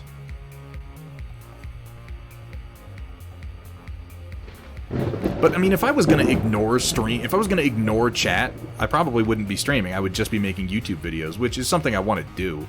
Something I've been trying to get myself ramped up into. But if I'm going to stream, we're going to interact. You know? Otherwise, what the fuck am I doing? Right, Panchuro? Panchuro? Is that what that is? What's going on, Panchuro? Thank you so much for the follow. welcome to the stream. Welcome to the Stormchasers. I hope you're having fun. I know I am.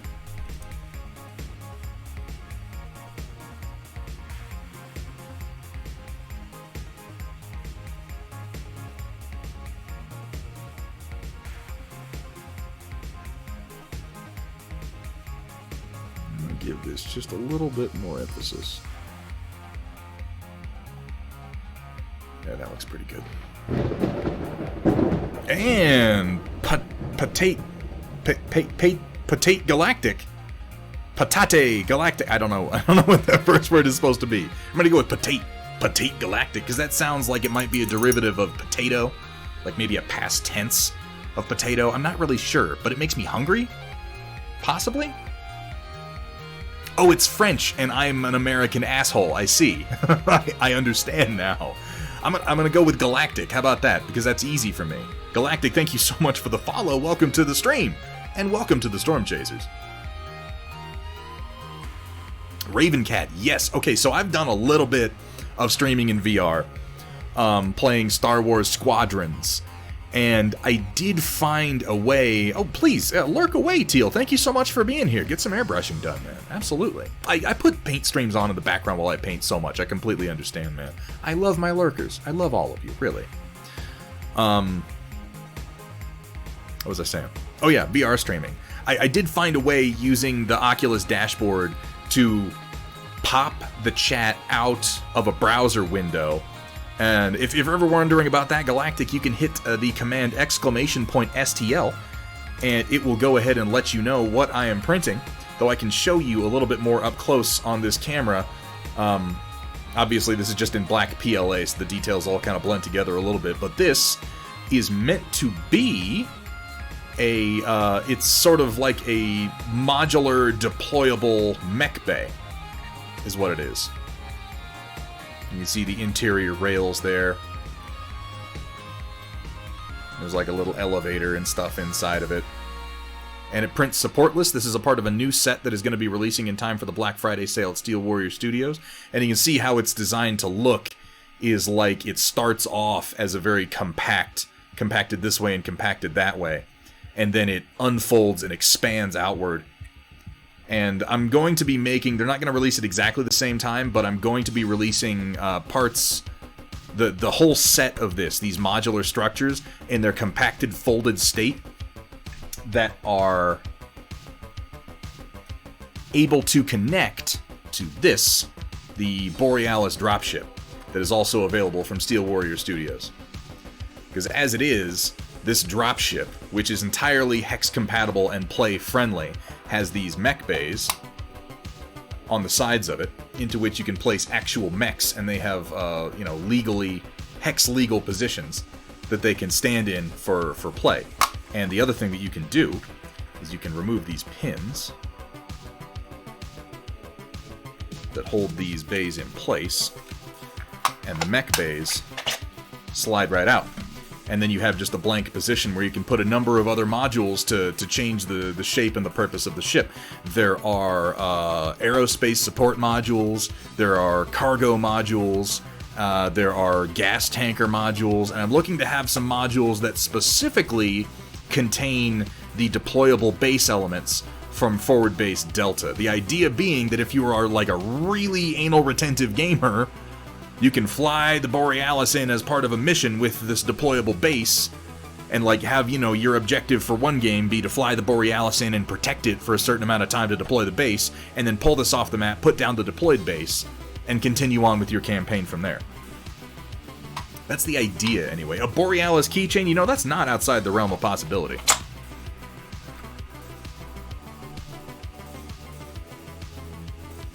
Indeed, Roland, that is one of the variants that Sumatha came up with, is a pocket warship variant, and we are going to have some modules that allow you to do precisely that.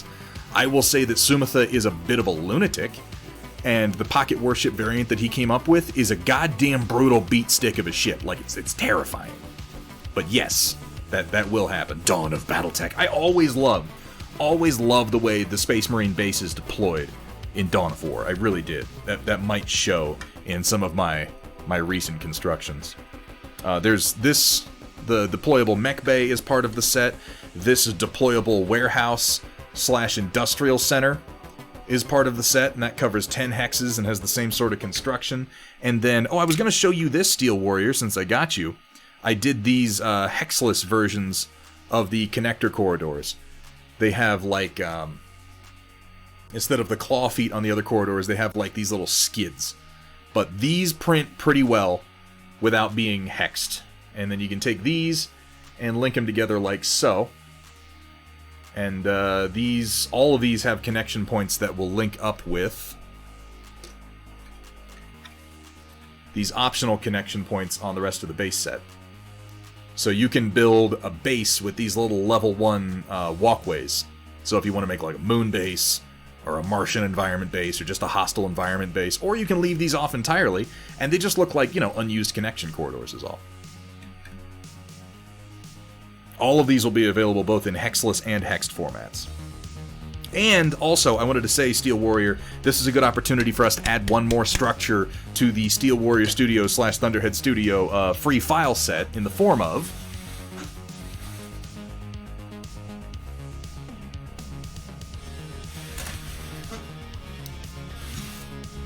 So we've got both deployed and undeployed versions of this terrain.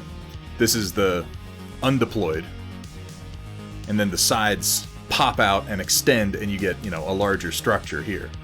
But these, the undeployed versions, I think we're going to go ahead and put these into the free file set. Just these basic 2-hex level 1 buildings. Every time I do a new set, I'm looking for opportunities to expand on the free file set that we have for Hextech, because it brings me an immense amount of pleasure knowing that, guys, if you wanna give me money, if you want to buy my files, if you want to buy physical prints from Steel Warrior Studios, far be it from me to stop you. Money is a great motivator. I'm not going to pretend that it isn't. But if you don't want to, we provide enough free files for printing Battletech terrain that you can make a whole board of it. And as I say that, I owe you some pictures, Steel Warrior Studios. I'm going to take them with some of these as well, because I think these, in tandem with the hills, are really going to show off the kind of cool maps you can build with our free files. I'll do a couple of the level 3 buildings on one side, and then maybe a little base of these on another side. Because, we've also got, like... These hex hills are free files. We've got a couple of buildings that are free files. We have a set of walls that are free files. 3D printing is fucking magic, you guys. It really is. Did I extend the walkway a bit so it can plug into the buildings? I did, yes. Yes. And these are the wrong ones because these are hexless, so they're slightly the wrong height to plug into the hexed versions. But here you can see Vergaderung. When the hexes butt up against one another, the walkways link in about like that. They don't lock, it's just a soft lock. There's a little male-female plug system. So they will jostle apart, but once you kind of push them all together, the buildings hold these in place pretty nicely. And if you want to blow them up, you can just kind of pop one of the links out. Free files, you say? Yes, Lunchbox. We have a pretty good number of free 3D printable files for Battletech terrain now. 32 Ender 3 Pros and counting. It's a lot. It's a lot of Enders. It's a lot of the Enders 3. I'm very much looking forward to Vergaderung putting together... I'm going to make sure that these files wind up in Vergaderung's hands almost immediately, because he's been putting together kind of like a Martian map lately. No carbonic acid, no magnets. No magnets. We've talked about this. You know that a magnet killed my father. And then it kicked my dog. Damn it, you summoned him. You see what you did? You summoned him. Here he is, talking about magnets. See, that thing just has a simple male-female attachment point. Yeah, and he's frothing it. I thought about putting magnet connection points in there. I don't think it's necessary. And I try to veer away from magnets just because... Yeah, a tune killed my brother. You remember me, Eddie? No, okay, anyway. I like knowing that my files are the kind of thing where you can just download them and print them and use them, and you don't have to buy anything extra necessarily. I could go ahead and put in a version so that you could put magnets in it, I suppose. But I don't think it's necessary. I don't think it is. Christopher Lloyd's second best villain. Wait, what was his best villain role? If that was his second, because when I think of Christopher Lloyd in a villain role, that's... What am I forgetting? Christopher Lloyd as a villain. What?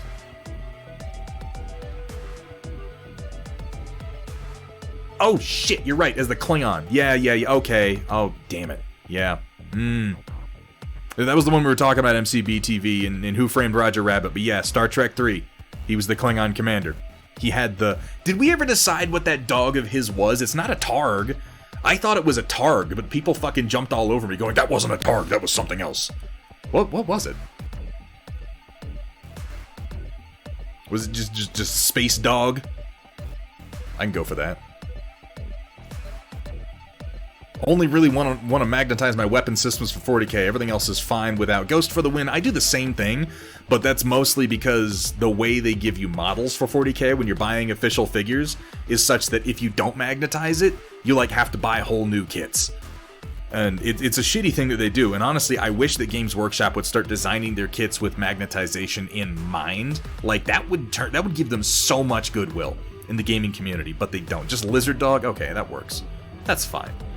Still have to order your Borealis from Steel Warrior. On the fence about ordering one already printed, or making it my first print on my printer I'm ordering at the end of the month. Lunchbox, I'm biased towards printing your own because I love printing things. I really, really do. And I designed the Borealis to be very, very newbie print friendly. I recommend you print it at 0.12 layer height, but it should not require any supports. This is something that Alex over at Steel Warrior hit me with early on. He was like, is it all gonna be supportless? And I'm pretty sure he was kidding, like he was just taunting me, he was fucking with me. Is the whole thing gonna be supportless? But you know what? It is. So there. I took that as a challenge to make the entirety of the Borealis supportless printing. And it is, damn it. You can use supports, I don't recommend it. Print it at 0.12 layer height, don't use any supports. And unless your machine is like well and truly fucked up, you shouldn't have any problems running it off.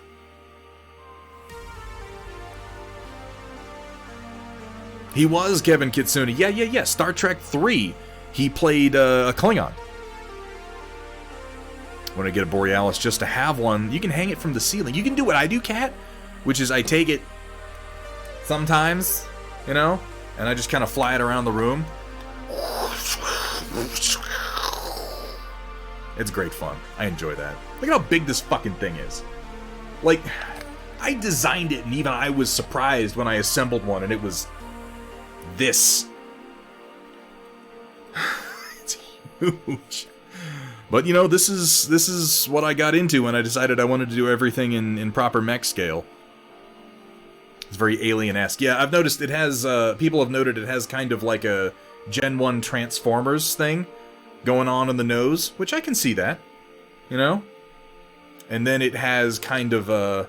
Now this one is more intentional. Has kind of a Starship Troopers thing going on here on the hindquarters, on the engine nacelles. Do I have like a big display for all the finished pieces? Ghost for the win, there is a picture.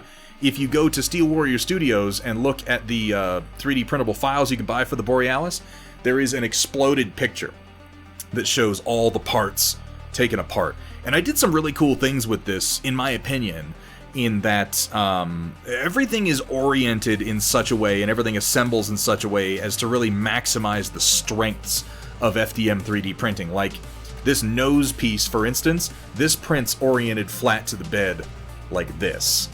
And then it slides onto this piece, which prints flat like this. And that was done because trying to get this sort of soft curvature in the nose here, if you tried to print it flat, you'd wind up with this ziggurat stair step. And you'd have a really uneven surface going up this whole nose. And you'd have to do a lot of finishing work. So instead, it orients to print with maximum fidelity that way. And then this cockpit portion prints separately and locks in. Same thing for these engines. The engine nozzles print separately and then glue into place. I'm really, really happy with how this came out. It's designed in such a way that you don't need to do much finishing on it, even though it's a 3D print. Because, you know, a lot of people think when they hear 3D print, well, I'm going to have to do a lot of finishing work. There's going to be all sorts of print lines. But this cuts most of them out. You hit this thing with, like, I didn't do barely any finishing work on this, and I still haven't finished painting it, obviously. I just hit this with some filler primer and some regular primer, and then started painting and using a lot of dry brushing. And it's already, like, come together pretty nicely. Oh, my God. Oh, my. Crocodile. Coming in hot with a raid. Crocodile. My friend, can we go ahead and get a shout out for Crocodile? Just one of the most friendly painters. Just one of the most friendly painters I know of here on Twitch. So welcoming, so chill. Pretty much the complete opposite of me. I get like really upset about things that don't matter, and I rant for long periods of time. Stream, you may feel the urge to do the cha-cha. I'm on the camera, Coral. Slide it to the left, and then slide it to the right, and then hold it off screen entirely. Come on, right Thunderhead, put it back on camera. We did. I used the threshold already today, carbonic acid.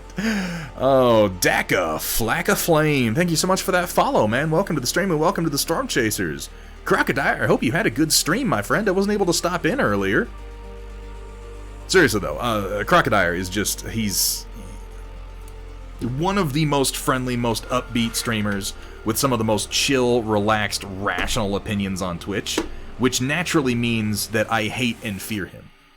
And we cannot in any way tolerate his presence. We need to have strong and violent opinions about everything around here, particularly things that don't matter like Star Wars. No, not really. Not really. Crocodile, thank you so much for that raid, man. Is this what you want to see, O'Coral? You want to see the dropship? It really is lovely. This isn't even this is not the final version because this doesn't have the LRMs that we wound up putting in the end at the behest of Sumitha's ideas. It also has the turrets that are meant to simulate the Aurora.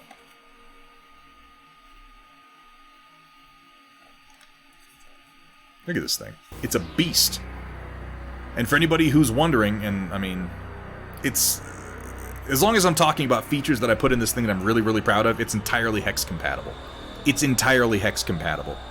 You put this thing down on the table, and one of the big problems that you have with dropships, and we're going to be rolling over into the Storm Report in about 7 minutes, so I might as well talk about the dropship for a few minutes here.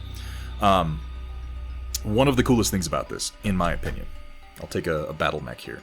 I'll take my unseen griffin.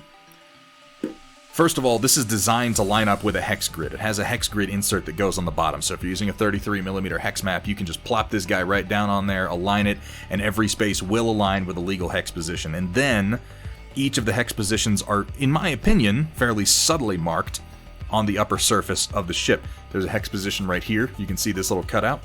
Hex positions here, you can see defined by these three shapes. Hex position here and here, you can see these defined fairly subtly by these hexagonal shapes here. Again, here. There's actually two here. This is one, this is another.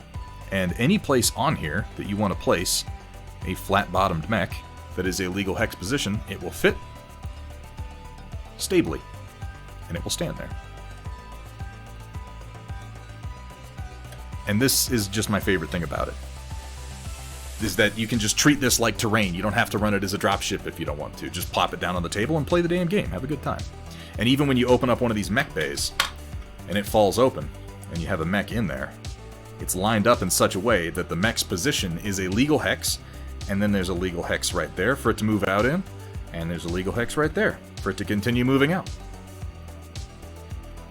The only place that there are legal hexes that aren't super stable is right here. On the nose, this is Wobbly Model Syndrome City. This is the only one that I just, without... If I wanted to have more support here, I was going to have to drastically alter the shape of the ship, and I didn't want to do that. But, like, there's a legal hex, there's a legal hex, there's a legal hex. Once you start looking for the hex marks, they all kind of pop out at you. Had to pack away a Titan before I ended up elbowing it off your desk or something. What kind of Titan you working on, Crocodile? I am fucking fantastic, Crocodile. I am having a great day. I'm having a great week. I'm having a pretty good month overall. maybe that's not true. Actually, something terrible did happen this month, but, like, regardless of that, I think I'm actually doing pretty well. Thank you so much for that raid, Crocodile. I'm very curious as to what you've been working on. Maybe print one out and paint it as a derelict ship. Oh, I do like that idea. Or use it for all the things and win. Thunderdome Drew, how you liking? Because Thunderdome Drew has one of these in hand now, one of these Borealis drop ships. I'm curious how you've been liking putting it together, man.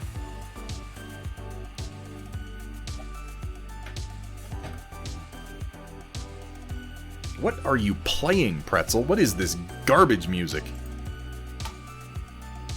Stop it. Do something else. Okay. There we go. I need to figure out how I'm going to do this, because this is going to be like the trio here. It is the Atlas, the Warhammer, and the Jenner. Let me go ahead and focus properly. I like how the Warhammer came out. I'm a pretty big fan of how the Jenner is at this point. I'm not sure what I'm going to do for the Atlas yet.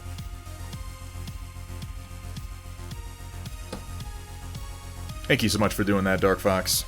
And thank you for doing that shout-out, Cat Ion. You read my mind. Not working on it just showed someone the Supremacy armor I've had sitting in a box for... Okay, alright, I gotcha. Did you have a good stream, Crocodile? I was just saying earlier, I was unable to actually stop in for this one. I do try to stop in and at least lurk. I really like Crocodile's stream. Like I was saying, it's one of the most chill streams on all of Twitch. It's one of the best ones to kind of put in the background and work on some of my own painting.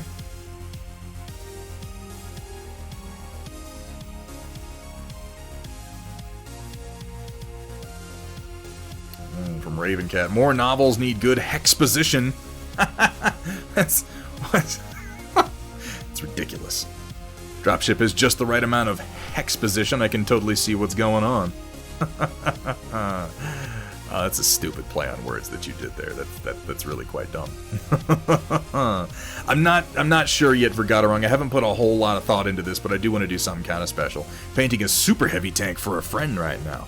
I'm just about to take a swing at doing some 40k that I haven't done in a long time. I got this 3D printable Maverick tank from Treadhead Rad on where did I get this? My Mini Factory. Pretty sure he sells it there. And it has a lot of different options, a bunch of different weapons, different turret styles. You can make it into an APC, you can make it into a heavy tank, you can make it into an artillery piece. And I'm going to be doing these up as Chaos tanks for my Blood Pact, who I've just started printing out the figures for from Reptilian Overlords. And I've got some Blood Pact that I painted already. And these were from Wargame Exclusive, who is, I believe, an Eastern European distributor. Specifically, yeah, they are Chaos Guard, Ginger 8 Ball, but specifically they are the Blood Pact from the Dan Abnett novel series in 40k, Gaunt's Ghosts, if you've ever read it. If you haven't read the Gaunt's Ghosts book series, go read it. It's some of the best writing, and like I know that 40k has just a bunch of novels, but Gaunt's Ghosts are among the absolute best as far as just war pulp fiction goes. And before I got into dropping my models on the ground and you know probably breaking them. Not to worry, we are still flying half a ship. I'm just gonna leave that there for the moment. Before I got into 3D printing my models, I bought these resin ones from Wargame Exclusive, and I like them. They're very nice models. They're a little crazy. Kia like Justicar, I'm not going to even argue. I love Kia Kane as a series. It's incredibly well written as well. I like these. They're a little busy. They're a little crazy. Their armor is a little too chunky for my taste in some cases. They've got almost too many spikes. Because they were described as, you know, a little bit nuts, but still being very military in the books. And I think I like these ones from Reptilian Overlords better. It just occurred to me that the Blood Pact all have bare hands, and I wanted to look closer at this, and I realized, actually, these guys do have bare hands. They have these little, like, metal bracers on, but these are not gloves. There's a clear break where it goes to their hands, because the Blood Pact all have ritual scarification on their palms, and they have bare hands when they fight. Oh yeah, Jurgen. Oh my god, I love Kiefer Kane. That whole series is fantastic. When that series came out, you were dating a girl named Tanith. No shit. So yeah, we're gonna be doing some Blood Pact, and I want to do up some tanks for them, because in the books they were described as they had captured the Forge world of Urdesh, and so they had, I think they were called AT-70 Reavers as their small tanks. They had the Steg 4 as their APC, and then they had the AT-83 somethings as their heavy tanks. But I'm gonna do all those tanks out of this Maverick set. That's, Crocodile, yes. Like that. Those are exactly the words I was searching for. Wargame exclusive Chaos stuff is over-designed, and I agree in the case, because, like, look at his backpack. Like, he has this huge backpack on, and it's got, like, knives crossed across it, and then it has a hole in it. And what does he have in his backpack, Crocodile? What could a guy like this carry in his backpack? Some skulls, apparently. I don't fucking know why, but he's got a backpack full of skulls, because Chaos, I guess? I would think these guys would be more likely to have backpacks full of, like, bedrolls and ammunition. But no, it's full of skulls, and he has a bunch of severed hands hanging from his belt, which is not a thing that I remember being described in the books. That's just something that he added on.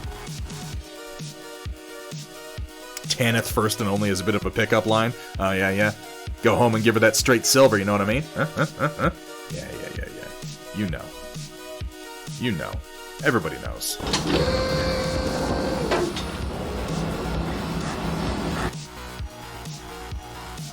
Everybody knows because it's incredibly immature humor. That's why. And so I painted on some metallics. Bitches love metallics. They love the metallics. They love that straight silver. That's what it's all about, right? So, I think this is going to be some of the first 40k content. I don't know that I'm going to spend a lot of time on stream painting it. This might be a lot of off-stream extracurricular stuff, but I'm planning on having a functional 9th edition Blood Pact force. It's going to suck, because I'm going to be running these as essentially Lehman Russ exterminators with autocannons and no side sponsons. So they're going to be a huge waste of points, but I'm going to run it anyway. Fluffy, damn it! Yeah, chains and wires everywhere. You're not wrong. I like some of his stuff. I have a couple of his nudie lady ones too. I have a tech priest up there who has boobs out for some reason. It is my intention to go in, and even saying these words makes me cringe, but I'm going to say them because it's what I'm going to do. I'm going to shave the nipples off with a hobby knife and just paint it like it's skin tight, like a rubber bodysuit instead, because aside from the fact that she's like, look at my boobs, the sculpt is actually really, really cool. It just, for some reason, is topless. What am I saying for some reason? I know why it's topless. It's designed as like a pinup model. Where is that model that I dropped? Am I about to step on it? I'm going to very carefully roll backwards.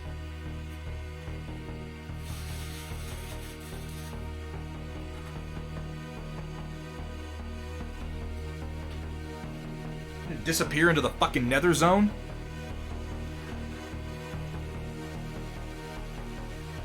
Oh no, there it is. Hang on.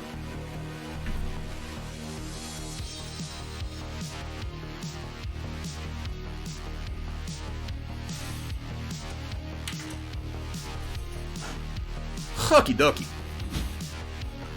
It does sound painful. That's why I'm like, I realized as I was about to say it, I'm like, I'm gonna chop her nipples off with a razor blade. Like, that's out of context. This is a horrific sentence. It does describe what I'm going to do. Hey, what's up, Machine God? What a wonderful time for you to come into chat. Cannon fodder, don't judge me for the last few. It makes sense. It makes sense in context. It is a perfectly innocent thing that I'm gonna do to a mod. Don't clip that. Damn it. Why do I have clips turned on? Why is that a thing? Let's do the Storm Report, you guys. Let's go see what people are posting in the Storm Report. That's what we are all here for. That's what everybody wants. Certainly what I want, so we can get away from this incredibly awkward conversation.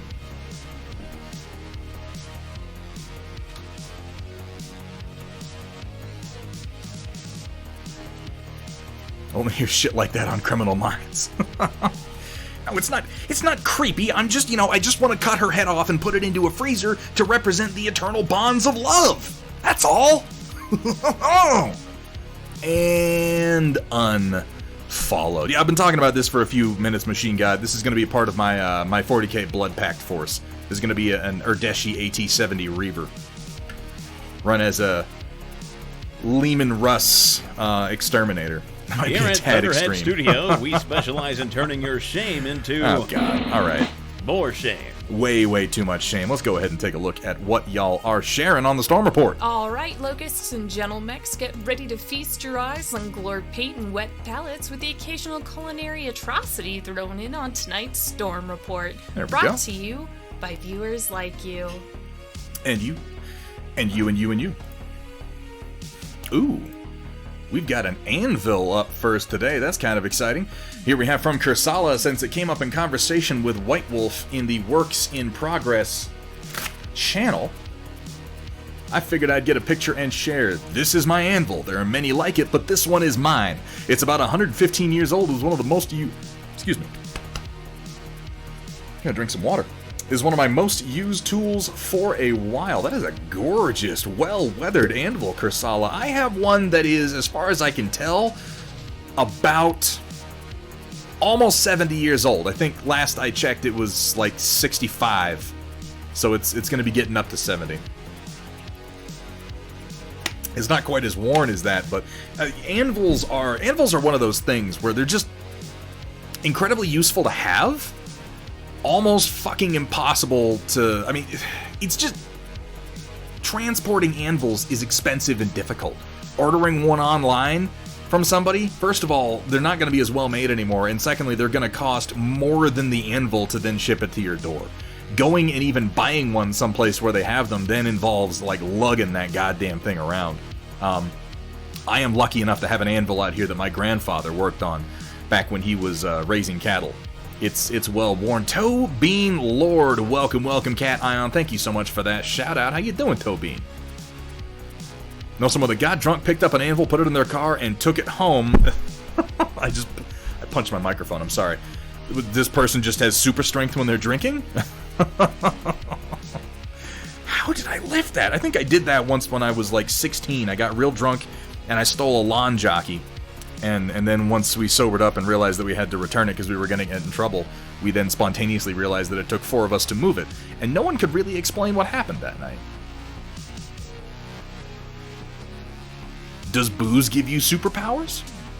I don't know. I'm not saying it doesn't. About $4 per pound is the going rate for any anvil over 25 pounds that is in decent shape. And that is the trick, is finding ones that are in decent shape. I'm just glad that I have several of them now, because I will never need to buy another anvil again. I can just sort of ignore that. Just woke up from a power nap. Well, we're happy to have you, Toe Bean Lord. We're just getting, we're just kind of wrapping up here. It's, like those concrete. It's like a jockey. It's sort of a racist old lawn ornament, is what it is, WJ. If you type in lawn jockey, you'll see what I mean. Or at least the illusion of such. To be fair, he's about 6'5". Alright, he had it in him the whole time. Thank you for sharing that with us, Kursala. No banana for scale. Yeah, 3 to 10. 3 out of 10 on the cool scale. That is a lovely looking anvil. 115 years old. That is a piece of history right there. Thank you so much for sharing that with us. Coming down. Here we have from Rodan. What do you use anvils for personally? Mostly setting rivets, Ravencat. Most of the use that I get out of anvils is either bending steel or setting rivets and things. Here we have from Rodan, a bust you've been working on. Still need to fix up the eyes. Also, I hate doing eyes, lol. Yeah, no, I feel you on that one, man. There's some tricks to it. Still need to do the background for it on the plaque. This is fucking hideous. Like, this sculpt is upsetting. What are you doing with the eyes, too? You got like this whole shutter shade / synthwave thing going on, and it makes me deeply uncomfortable. He reminds me of the Tar Man, but done in total vaporwave colors. I love how the upper lighting is in magenta and then the shadows are all in blue. This is actually very cool. Like, I hate the model and I love what you're doing to it, Rodan. That's what you were going for? Okay. As long as I'm picking up what you're laying down. They look like LEDs in the eyes. Yeah, they look pretty cool. I couldn't see it when it was minimized. Really, really effective work, though. I like how we've got sort of just a reddish purple up here, but then when you hit the high highlights, it's this real bright magenta. And then the deep blue, almost purple-black shadows, and then the bright blue just catching things like the eyebrows, the cheekbones, the nose, the bottom of the lip. Very, very cool. How'd you get a hold of my ex's likeness? It's funny, because she looks like a horrible synthwave zombie. Wait, what? Was it your first or second ex? Oh, chaotic. What would we do without you? We'd be slightly higher brow. Slightly. Not like a whole lot, but slightly. Something like 80s heavy metal. Yeah, it kind of reminds me of the scene in heavy metal when the pilot crash lands on the island, and then all the zombies start coming out of the bombers that are crash landed there and going after him, right? Yeah, I could totally see that. Very nicely done. Very nicely done. I look forward to seeing that come together. Yeah, it has a bit of the Eddie to it also, Roland. You're not wrong. I have a full door poster of Eddie from... Oh, I can't remember the name of the album. You know, the Future album. The one where he had the fucking laser gun and shit. Anyway, I have that whole thing. I should say my wife has it. She has it somewhere in time. Thank you so much, Crossbow Roof. One of the original full door posters. Very, very cool. Oh, here we have from Rio Hassenpfeffer for our Setup Sunday Post Workstation Showcase. I was cleaning up for the past hour, but proceeded to make a mess after 5 minutes. Yeah, I find that when I clean, it lasts for... 5 minutes is being pretty generous. Being honest. This is a really... I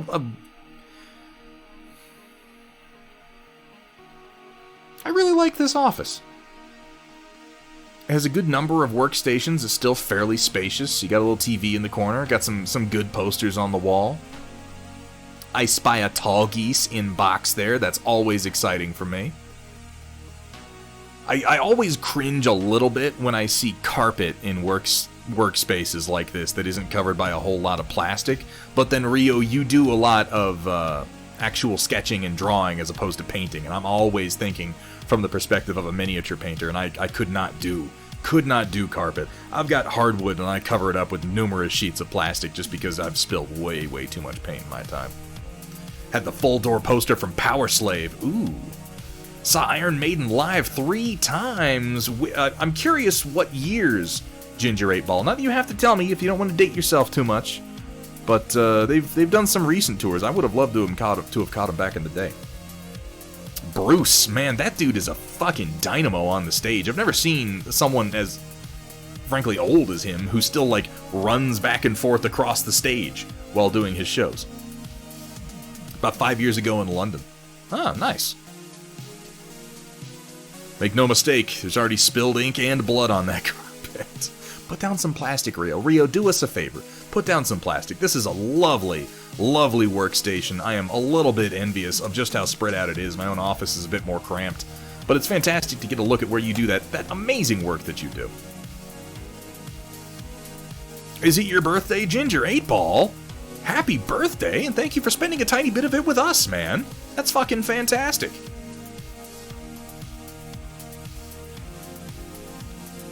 Yeah, see, Kat has sticky notes on her monitor, too. You're in good company. Yeah, there's that tall geese. It really is, yeah, calming. This seems very, it would put me at ease. I'm terrible when it comes to putting up art, I should do more of it, but I just have blank walls in a number of places, and then I got my stupid, acoustic panels up around the top. But then I have, for some reason, this house has 9-foot ceilings, so I have to have acoustic panels, or it sounds like crazy. Yeah, that's right. Machine God was celebrating his birthday yesterday with a 12-hour stream.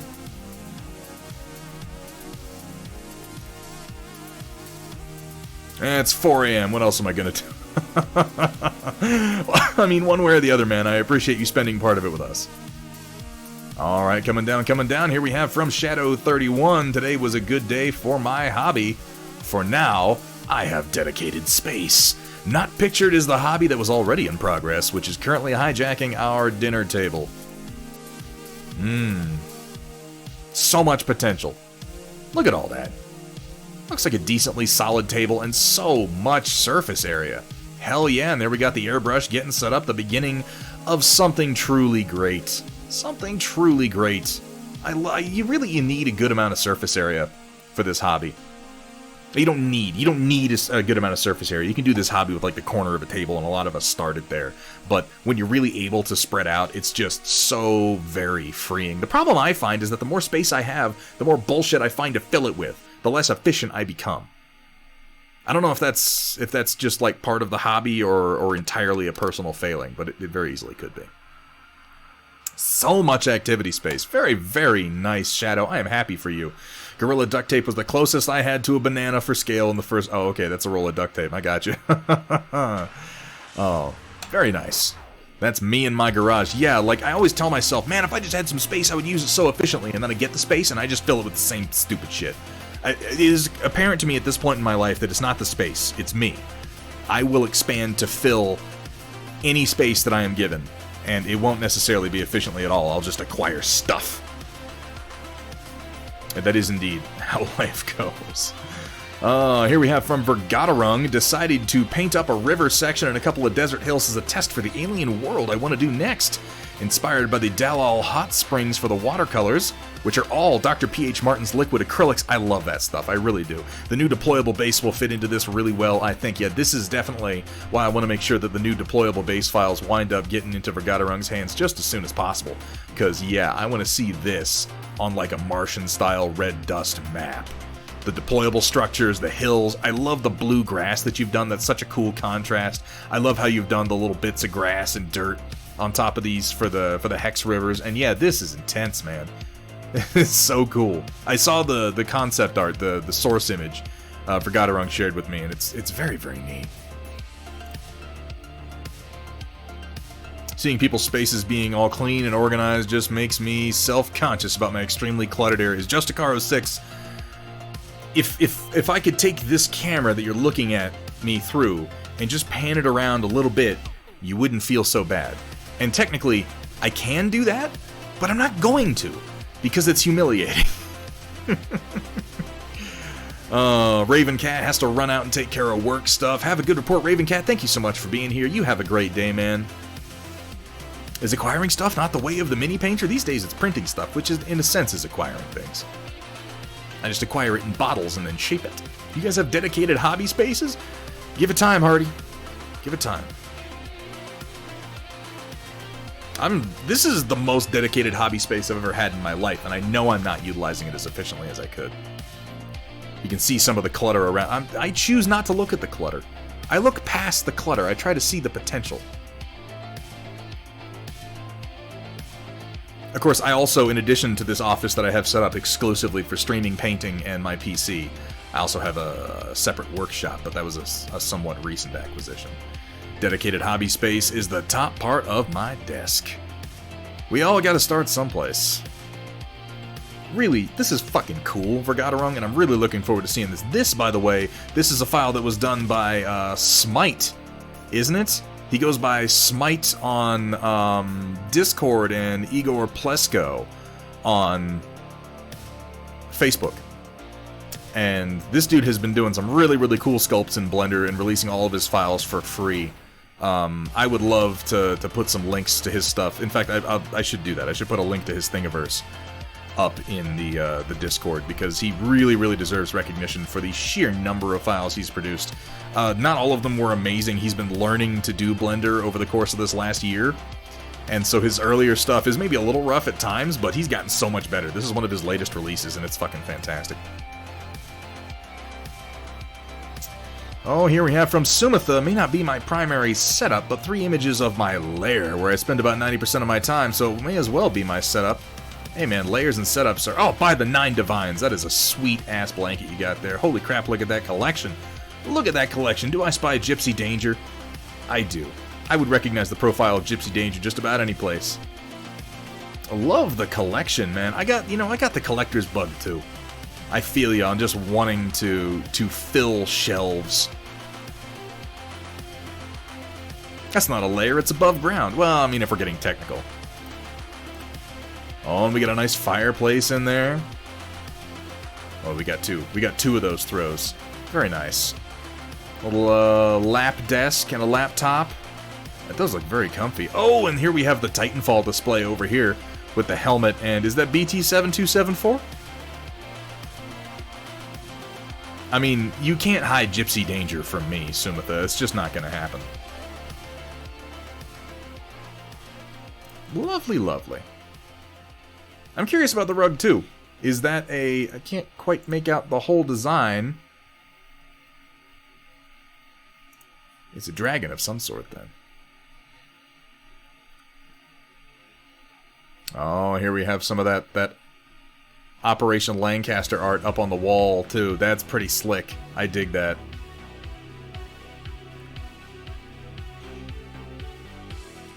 You get some little dragons mixed in here.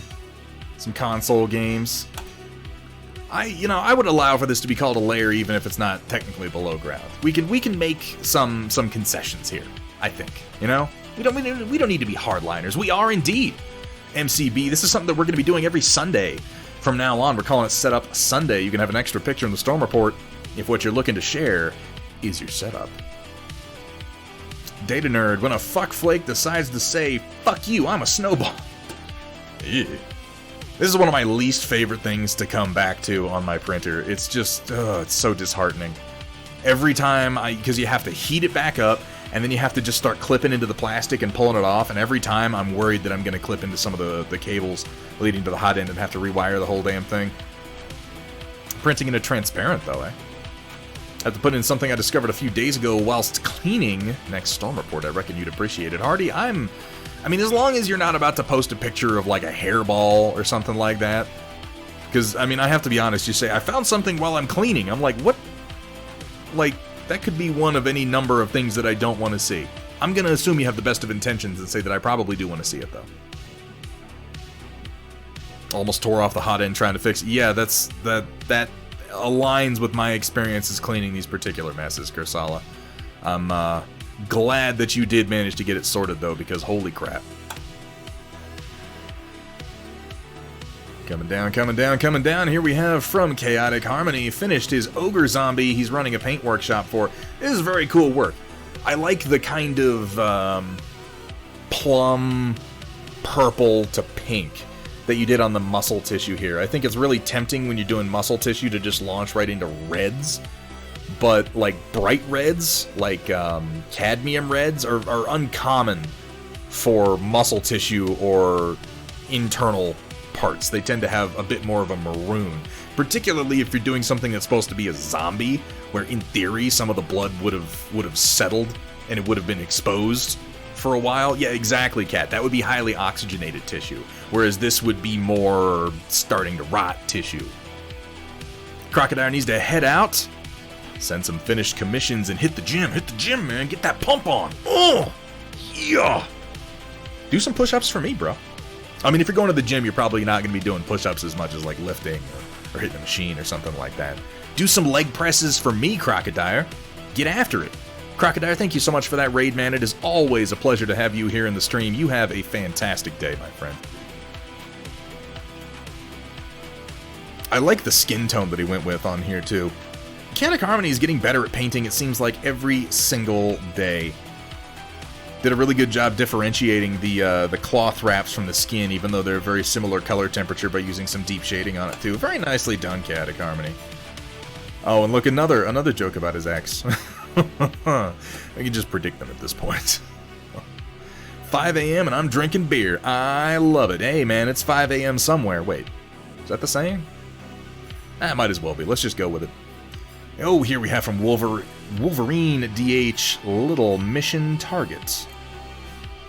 This is pretty cool. Now, I know that he's not totally done with this. He started working on the Rattler. He's done a lot of good work on it. I know that he is planning some extra, like, resin printable features to go on here, like catwalks and crew and stuff like that. But it is exciting to see it get to a point where you can actually print the whole damn thing out, just its big general shapes, and get some paint down on it. Very nicely done, Wolverine. Wolverine is another one of those guys to keep an eye on. I can also see he's got his mobile repair and salvage vehicle back here.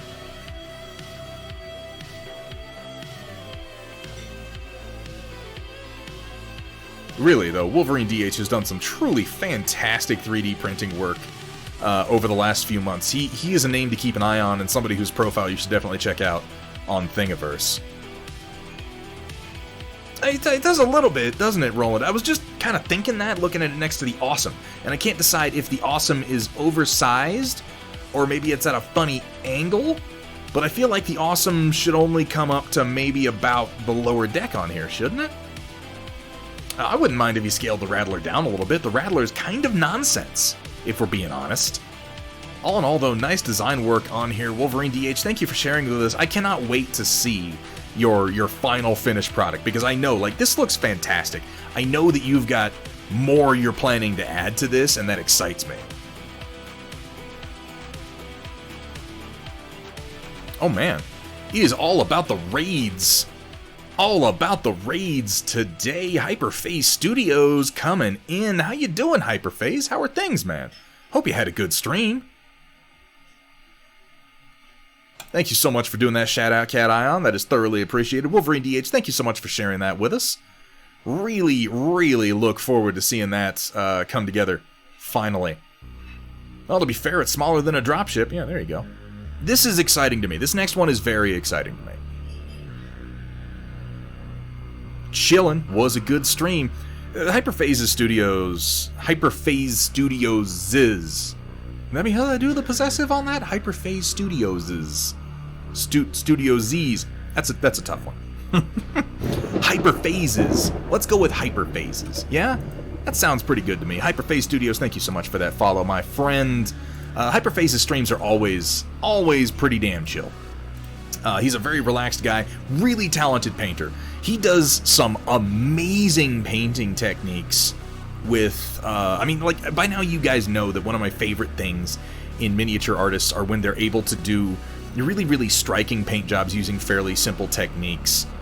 You can post, yeah, I mean, I don't have any problem with links in the chat, particularly to some of your work, Hyperphase, so people can take a look at it. We won't be able to get it into the Storm Report to show it on the stream, but yeah, please, absolutely, post some pictures so people can take a look. He does really, really good work with color temperatures. And I know that by now, if you're following this stream, you know that that's one of my favorite things. It's a real kick that I'm on right now, is how much you can do just by changing the temperature of the colors that you're working with. And I have seen some of the work that Hyperphase has done on, like, some of the toughest girls in the galaxy sculpts that are just so striking. Some of the work that he's done on orcs, he does... I'm trying to think of the words to describe what really come to mind when I think of Hyperphase's painting, but you do rust effects better than I ever have. You do complex rust effects and like weather-beaten metal in a way that I would genuinely like to learn. That's part of the reason I come into your stream anymore, is I just sit there and I'm like, all right, what is he doing here? Like, what are the actual steps so that I can follow them? Really, though, give Hyperphase Studios a follow if you have not already. Great dude, very chill stream, very talented painter. And thank you so much for that raid, man. I hope you had a great stream. This is very exciting to me. Iberben is a good friend of mine from down in San Antonio, and you know, he's done some painting here and there, he's done some board gaming here and there, he's done some war gaming here and there. Yo, I heard you liked Battlemechs. I do. So I put a Battlemech in your Battlemech, and now Thunderhead's 3D printer is broken. I really, just every time that one plays, I'm expecting my printer to explode. Is a color wizard. Yeah, you know what? That's better than I said it. When Hyperphase is a color Thunderhead's wizard. stream, Let's go with that. You may feel the urge to do the cha-cha, because he likes to slide it to the left, and then slide it to the right, and then hold it off screen entirely. Come on, Thunderhead, put it back on camera. It's on camera, come on.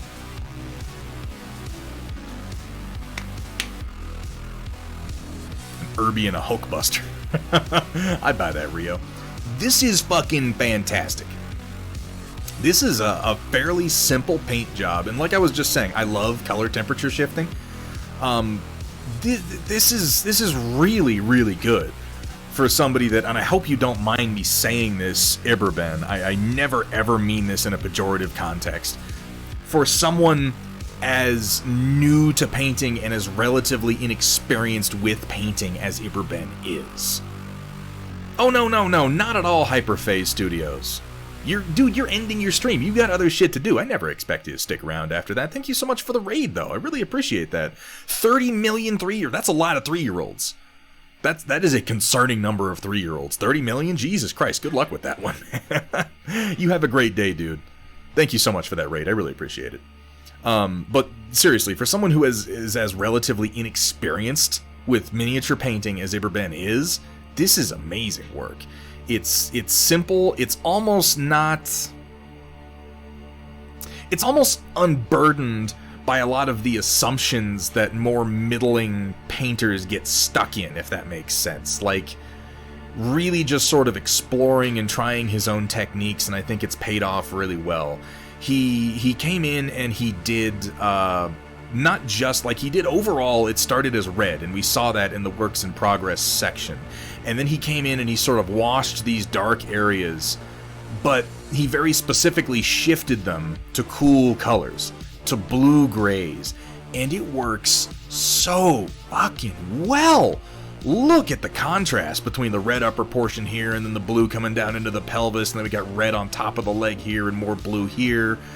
It's so striking without being unnecessarily complex. I would say that a lot of what I do is unnecessarily complex compared to this, but the results here cannot be argued with. This is a fantastic looking model. They're really well done with the sort of galaxy spatter effect on it too.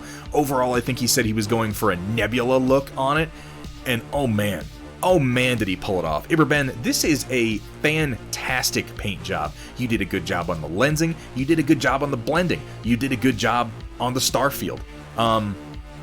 Maybe the only place on this entire model that you stopped a little bit short is the basing. But if I'm being honest, I barely fucking noticed the base. I barely noticed the base at all with a paint job like this. I think if you threw a wash on it, it wouldn't hurt. But this is great. This is really good, man. I'm seriously impressed, Iberben, and thank you so much for sharing this with us today. Yeah, that would be the other thing. Yeah, the little bit of flocking that gets stuck to the edge of the feet. I do that all the time too. But yeah, you probably want to go in and clean that off. Good time to test one of those. How many toddlers could you fight at once? Is that a question that you ask yourself regularly, Hardy? How many toddlers could I fight at once? How many toddlers is too many toddlers? At what point am I going to be overcome by toddlers? Haven't sorted out what I want to do with the bases yet. I feel you with that one, man. Sometimes I'll just leave the bases kind of till last. Oh, he was asking how to finish it. Okay. Oh, maybe I should read what he said. Yeah, he did say that. I didn't actually read. Okay, fine. I guess I should read what people write every now and then. Coming down, Iberben. Thank you so much for sharing that with us. Here we have from Sumitha. New addition to the layer. Still the closest thing I have to a respectable setup. Trophies are ones that were relocated from the mantle. Most important ones of my racing career. Top left, the event where I completely dominated in a way I'd rarely done, leaving the dust of modified McLaren 720S on wider versions, the same racing compound tires that Sumitha STI, my race car, races on. With that, out of something like 150 to 180 drivers, rather, it was a solid 1,000-point overall win for the entire event. Nice. Top right, just the coolest season championship trophy I've gotten. Laser-etched glass. Bottom left, 2015 Solo Cup I received for making the biggest contribution of the year to the state's SCCA Solo Autocross Group. A video on YouTube I shot by hand or placed the camera for every clip but one, then edited myself and licensed the music for out of pocket. Oh, that's the Apex Rocky Mountain solo film. Okay, I saw the bullet and that threw me off. Center bottom, coolest trophy I have. Shame it doesn't show well in the photo. The fan favorite award for the Pikes Peak International Raceway Time Attack Series. Doubly special because it's only trophy where both my father and I are listed on it. Oh, that's awesome. Bottom right, the first major overall event win, I believe. Now the reason for the special post, well, that's quite literally illuminated. May have only gotten 2 or 3 Christmas gifts last year overall. I still think I came home with the best haul thanks to my dad. That solid chunk of glass has a 3D image of a Sumitha STI laser etched into it, with myself driving and my father riding shotgun with me. Man, that's fucking cool. It's been sitting in a box waiting to find a place for me to put it for nearly 11 months, but now I finally found the spot. Once I realized the proximity to the photo of my parents, not to mention the like father like son pair of framed photos this spot has, it was a no-brainer. I'm going to try not to just focus on and squee over the Titanfall things here, because I admit that's what my eye is drawn to immediately, but that's just because of who I am as a person. But really, that is fucking cool, man. That's really, really quite neat. And there's your photo there. This is a fairly impressive collection of memorabilia. I want that helmet though. Like I can't stop looking at the helmet because I want the helmet so damn bad. I need to print myself up one of those helmets that I can actually put on my stupid giant head. Ah, very, very nice. Yeah, I'm gonna need to check out that video, Sumitha. I gotta say. No, not at all, Sumitha. Always feel free to share, man. That's a wonderful trophy case you got put together there. Coming down, we have from Airflex. This is my setup. I probably won't be awake for the stream, though. Airflex? You sleeping, bro? You out there? You got the stream on, maybe just in the background, and you're sleeping on your desk? I'm gonna try to wake him up. Alright, ready, guys? Wake up, Airflex! That probably didn't work. I doubt I doubt he's got the stream open. It does need more light. Now, thankfully, it has this shelf right here, so you could totally go plop, plop, plop, plop, put like some LED pucks up there, or run some LED strip lights. I spy down here, and it's difficult to see because it is so dark, but is that a Zaku, maybe? Not a Zaku, is that a Leo, maybe? I see the shield right here, and that makes me think maybe it's a Leo. I'm not sure. There's definitely a couple of what appear to be mobile suits here, though, and that makes me very curious. Here we have a sprue of some description, and a box into which sprues might go. Nice stack of DVDs and or those are video games. I mean, hey man, having a desk that you can spread out on like this is the first step. Before long it's going to take over your life and you're going to be like, I need an entire room dedicated to this. Original X. Oh yeah, I guess they are. You can see the green, can't you? Those are green cases. Whew. That's a Leo? Yeah, I thought it was a Leo based on this little round shield here. Leo space type. Is it space type? Weren't the space types purple? Is this another Leo? Would this be the space type over here? I thought the space Leos were purple and they had those little maneuvering packs on their backs. Either way, nice setup and thank you for sharing, Airflex. It is a lovely desk. Lovely, lovely. Here we have from Shadow31, well, posted 2 photos of my new setup, so here's one of my recent work.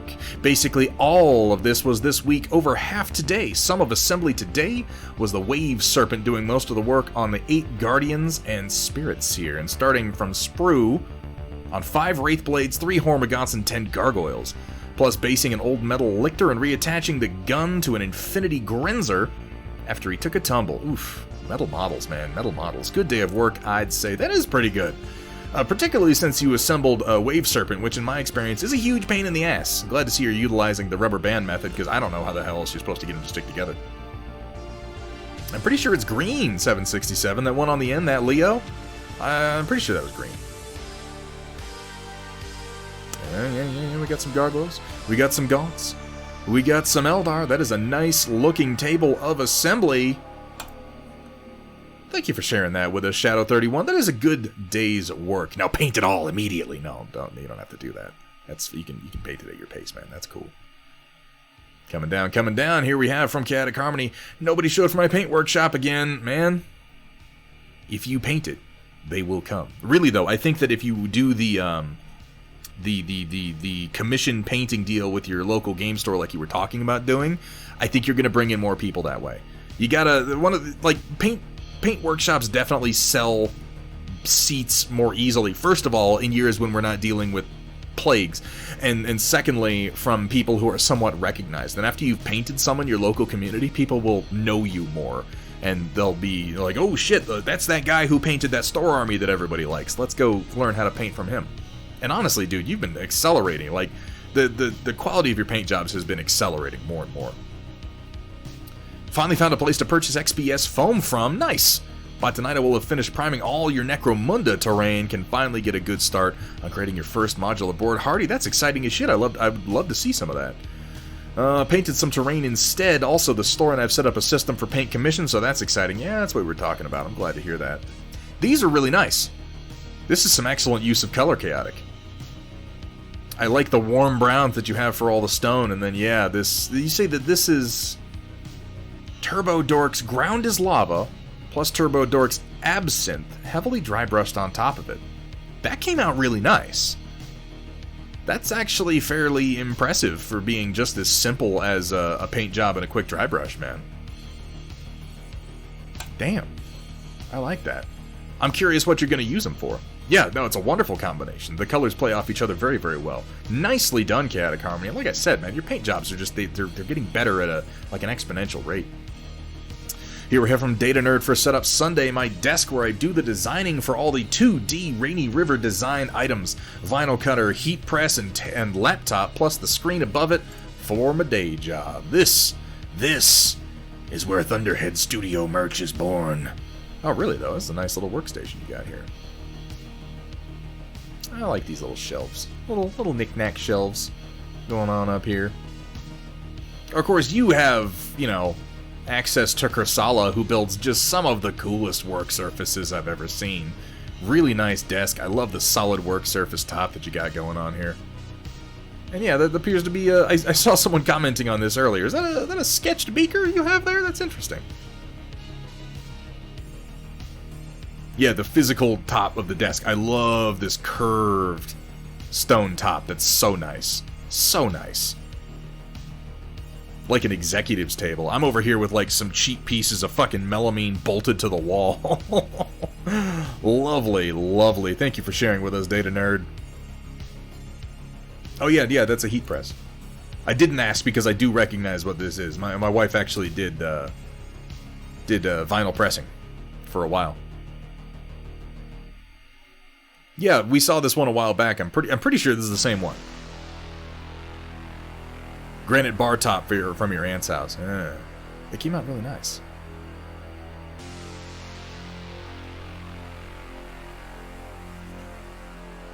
Plus the press access to Busty Media and Playboy magazine. Wait, what the fuck are you talking about? Cat, what?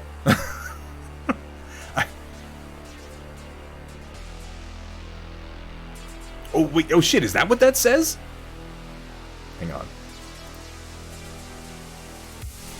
I'm gonna zoom way up. Yep, that's press access to Busty Media and Playboy magazine. Kursala and Data Nerd are even cooler than I thought they were. Nope, those are definitely there. It was from that's the line, is it? You guys got together and decided if anybody ever asks. It's from a murder mystery. Okay. Yeah, no, totally. Data Nerd. It's from a murder mystery. That's absolutely what that's about. I buy that. I absolutely buy that. That's not ridiculous at all. Pretty sus. Alright, moving down. Here we have from Silent Line, progress on Skitari Rangers. So far, 3 out of 10 done. These are fun models. These are very, very fun models. We didn't have Mechanicus models for so long, and when they came out with the Skitari figures, like, they weren't exactly what I imagined when I read about the Skitari in the books, but I like the kind of janky, old-fashioned flintlock look that they went with for so many of their pieces of equipment. I keep wanting to do some Skitari in the Lucius Forge World colors. These look wonderful. These look really, really nice, Silent Line. Quick, effective, good work. Love the deep red you got going on there. Like the details on the rifles. Good use of the blue to make some of the little parts like the eyes and everything pop out. Nicely done. Especially the vehicles. Yeah, the vehicles are really, really cool. They're, I can't remember what all of them are called, but like the Striders, where there's like a servitor that's wired into the front missing his limbs with like needles going into his brain, and then there's a Skitari riding on the back of that. They're macabre. They're one of the ones that have me rather tempted to buy a starter set, even if the sets are getting more expensive. There are a lot of options out there to 3D print as well, White Wolf. I have a shitload of Skitari unbuilt just lying around that I should get to at some point. And then I've got a number of the like pinup style Skitarii from Wargame exclusive that, again, I want to paint as non-topless. I just like having, you know, chick Skitarii. What can I say? Love to paint some up in royal blue and beige color with brass metallics. I feel like, Hardy, you should take a look at the Forge World Lucius colors. Wait, Lucius wasn't... No, orange is Ryza. I think that purple is Lucius, but they've got, like, cream-colored robes. I shouldn't comment. I can't remember offhand. I think I'm getting my colors mixed up. But I want to do the Lucius Forge World colors next time I do some Skitarii for sure. Here we have from Larabic some Burrows and Badgers minis to offset the horror of my workspace. Oh, look at them. Burrows and Badgers. That's silly. I love all the bright colors used in here. These almost like pastel purples, blues, greens. Love the coloration on the Badger up here.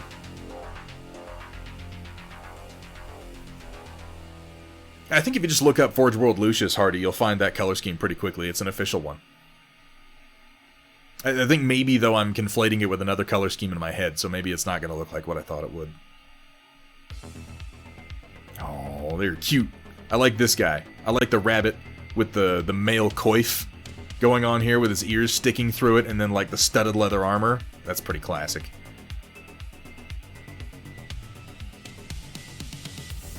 Here we have like a guard dog with a double-headed axe.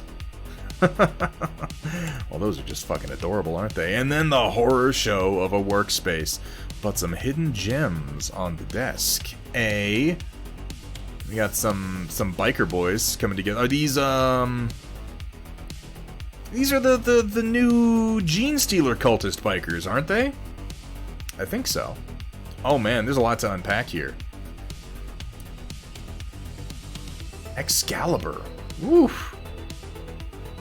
And framed. What issue? I don't know enough about it to pick up on which issue that is from just the cover, but clearly something worth putting up on the wall. Got some scale 75 colors. This isn't even that bad, honestly. Like some of the workspaces that I've had, some of the workspaces that I have right now are way worse than this, man. Yeah, no, this is. It's covered in, like, things that you're actually working on. Now, if it was like, oh, here's the minis I'm working on, and here's some other minis that I haven't touched in, like, 5 years, and then here's, you know, dinner from 3 nights ago with mold growing on it. Like, yeah, we'd have a problem at that point. Maybe my problem is that I browse neckbeard nests on Reddit too often. So my idea of a horror show is maybe just a little bit more stomach-turning. But this doesn't bother me at all.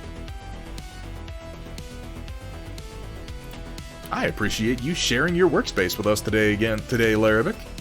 It looks like you've got a lot of different projects in the works, my friend. Woof. What are these guys over here? I'm curious what these ones are from.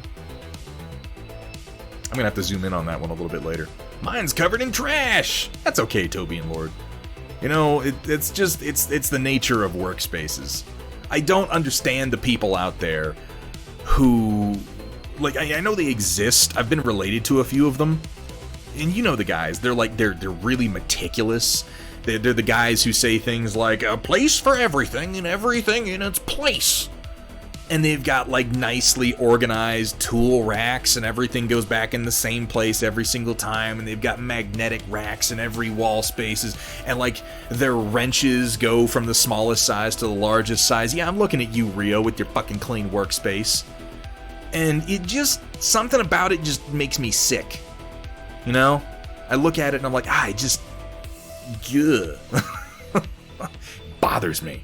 Or they have wives who come after me. Yeah, I mean, I guess that's that's a solid motivator too. Combo chained a hobby desk into 3-day-old mold flawlessly. I'll take it. I'll take it. Yeah, see, I'm right there with you, Justicar. On the one hand, I wish I was like that. On the other hand, it sounds like a lot of work. I don't know about that. I'm throwing shade at Rio, is what I'm doing, Okoro. And his very, very clean, very comfortable looking workspace as I look around at mine and I'm like bumping my elbows into mugs and shit. And yeah, you know, wasting my shelf space. One of the things that I resent the most about myself is how much wasted shelf space I have. Like, I don't use it efficiently at all. Like, I know that I don't use it efficiently. I know how to fix it. I'm just never going to do it. Oh, yeah, absolutely, Sumatha. Out of spite. Absolutely out of spite. I would do it because I would know that when the person noticed, there's a non-zero chance they're going to have an aneurysm, and that brings me a disgusting amount of pleasure. Ooh, I'm excited now, O'Coral. Oh, here we have from White Wolf. Since I found it by sheer accident while snagging something else out of a box. Oh, this is what you were talking about. Always curious about some of our initial minis. I am, it's true. This falls under such, as well as my first conversion, or at least the first, that had a bunch of effort put into it. The actual first was taking a heavy bolter from a flyer and slapping that onto one of my guys. Quotes used because it could also be considered more of a kit bash. The joys of how the kits used to have way too many extra parts. God, they did, didn't they? It was amazing. I still have bags of old tank parts I never used for, I mean, literally decades ago at this point. This one is from the 3rd edition Warhammer 40k boxed set. Set said I had a leader in the box, but they were just regular units, so I rolled my own, with its own conveniently impaled Space Marine hanging off its weapon. Ooh, I like this. I like these old classic Dark Eldar, though. And yes, they're Dark Eldar, not what's the word now? It's like Drukhari or something like that. Lunchbox, thank you so much for being here, man. You have a fantastic night. Is that it? Drukhari? How do you pronounce that? Is it Drukhari? Is it like Drukhari or something like that? Drew Carey. Yeah, you know what? Let's go with that. Sure, Vergata Rum. It's a nice conversion, though. Yeah, I like how the Marine is sort of impaled through the chest and out the neck hole on the bayonet there. His hand is still gripping his bolter through rigor mortis. This is Dark Eldar, O'Coral. I'm sorry, are you looking at this model covered in spikes, impaling a Space Marine, and thinking, oh, that looks like a Craftworld Eldar? Because it's not. We can copyright this, that's how it's pronounced. Yeah, no, that is absolutely the truth. I don't like all the new stupid names that Games Workshop has come up with. Not just because... Did I? I don't think I did. If I did, it was by accident, O'Coral. But, fair dues, thank you for letting me know. I don't think I did. I think O'Coral's gone a little crazy. It's okay, it's okay. Nobody, let's all just agree with him. Chat, everybody just agree with him and let's just move on. Maybe he won't notice. Roll with it. Anyway, so, sounds like a cheap cologne from JCPenney. Yeah, they really, like, in case anybody's wondering, I'm sure you're all aware of this, but most of the factions in 40k used to be called something different until very recently, when Games Workshop generated a bunch of fucking words. They took well-recognized names, they threw in some random fucking diphthongs, and they were like, oh, Eldar? No, those are Aldari. Oh, Dark Eldar? No, those are Drukhari. Oh, Space Marines? No, those are Primaris Intercessors. Like, they did the same thing to fantasy, too. And what it comes down to is they couldn't copyright phrases like Space Marine. They couldn't copyright Wood Elf, so now they are Sylvaneth. And it's just like... I get it, but it's also kind of fucking stupid, like, at the same time. Yeah. I think Eldar... Is Eldar owned by... Arg Jargon, is Eldar owned by Tolkien's estate? I thought that was... I didn't think that came from Tolkien. I thought that came from before him. Yeah, exactly, Ginger 8-Ball. Eldar is just... it's a much more broad mythological word. At least that was the impression I was under. Adeptus Astartes. Yeah. They made the Imperial Guard like, Astra Militarum. Like... Whatever, guys. They're the fucking Space Marines, they're the Imperial Guard, they're Eldar and Dark Eldar. Just live with it. They're not gonna, because money flows through their veins and makes their decisions for them. No, they didn't. I got the book right next to it. Yeah, I've got shelves of codices that disagree. And yeah, I say codices. Yeah, you can deal with it. Well, thank you so much for sharing that with us, White Wolf. That's a really fucking cool conversion, man, and I'm glad that you still have it. I really like that, because I didn't comment on it before, but I like the sort of... Is it meant to be like an OSL with orange light glowing on them from this direction? Because that's kind of the impression that I get off of it. It's very cool, kind of coming up from below. Like in fantasy, trolls are trogs and giants are gargants now, yeah. And Stormcast Eternals. Those Stormcast Eternals, they just pulled out of their ass for the sake of their reboot. And processes, cat ion, processes.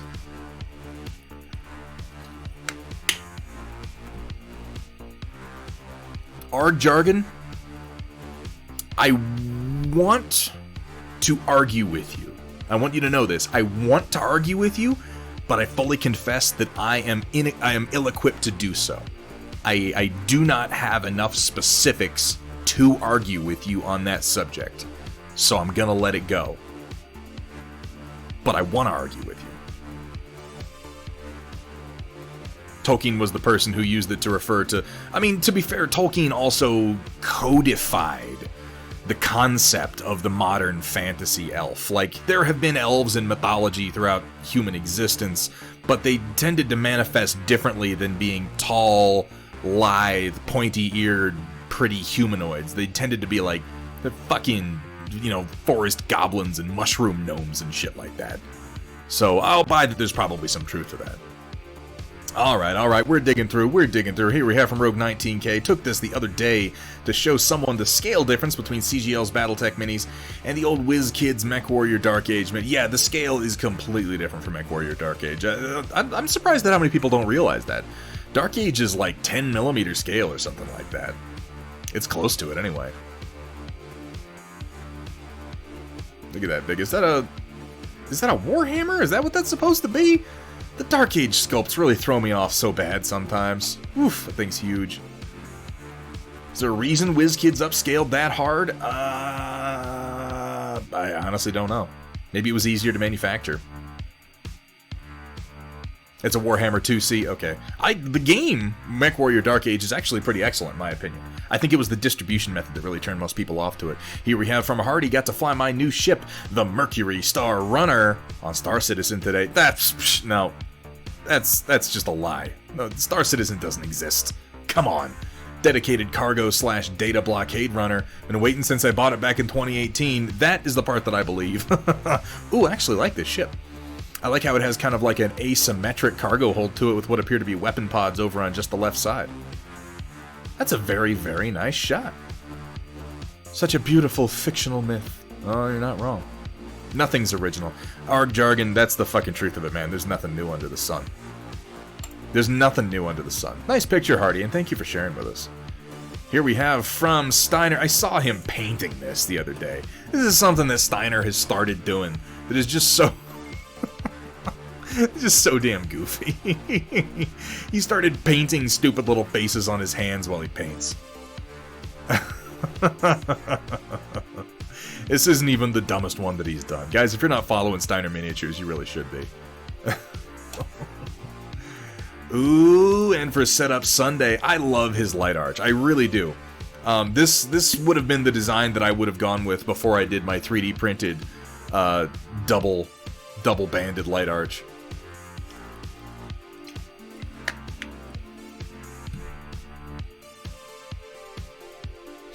Yeah, there is an irony to that, Arg jargon. They shamelessly try to protect intellectual property that they shamelessly ripped off from other people. Yeah, there's nothing. That's the thing, too. Like, Games Workshop... I'm not going to get off on a rant here. I'm going to keep this as tight as I can because of how much we have to get through here. Games... Like, there's... Not only is there nothing new under the sun, but Games Workshop is, like, painfully unoriginal. This isn't necessarily bad. I'm not saying that they're wrong to do what they've done. What I'm saying is that Warhammer 40k started off as a melting pot, as a big fucking joke. It was a big bunch of black humor sort of poking fun at a bunch of fantasy and sci-fi tropes, and as such, it borrowed chunks from every other piece of sci-fi, and in fact, Warhammer Fantasy borrowed pieces from every other bit of fantasy. And over time, it's just grown so large that you find people regarding it as if it's original. Like, oh, nobody ever thought of these concepts before games. Well, like, nothing in Games Workshop is original. The Space Marines aren't original. Power Armor isn't fucking original. The Necrons aren't even fucking original. The Tyranids certainly aren't original. Like, it's all just pieces of other sci-fi jammed together into one big umbrella, where it has admittedly flourished. But exactly, Arg Jargon. It was fine until they started trying to own the things that they had stolen. And for that matter, narratively, it was fine until they forgot that it was supposed to be funny and started taking it seriously. And now it's weird. It's one of the reasons I'm not really a big fan of Primaris, is because when I think of Space Marines, I think of brightly colored space monks in impractical power armor. And now it's like, oh no, they're super tactical and covered in combat gear, and they've got lightweight Phobos armor, and they've got cloaks, and I'm like, no, these dudes are like... There were some stealthy Space Marines back in the day, but most of them were like, I wear yellow. I wear yellow and I stand in the middle of the field. Come to me, my enemies. I broadcast myself to you. Not sneaking around in fucking camo cloaks. God damn. This is maybe the dumbest thing I could possibly complain about right now. But you know what? I've done it. It's over now. Most of the early Games Workshop was legit just fan fiction. Space Hulk was alien, yep. Catechins were Rambo, yeah, in fact, Sly Marbo. Who do you suppose that's based on? Sound like anybody? Maybe a little bit, maybe somebody's nickname? I don't know. It's possible. Original Eldar were making fun of hairbands, yep.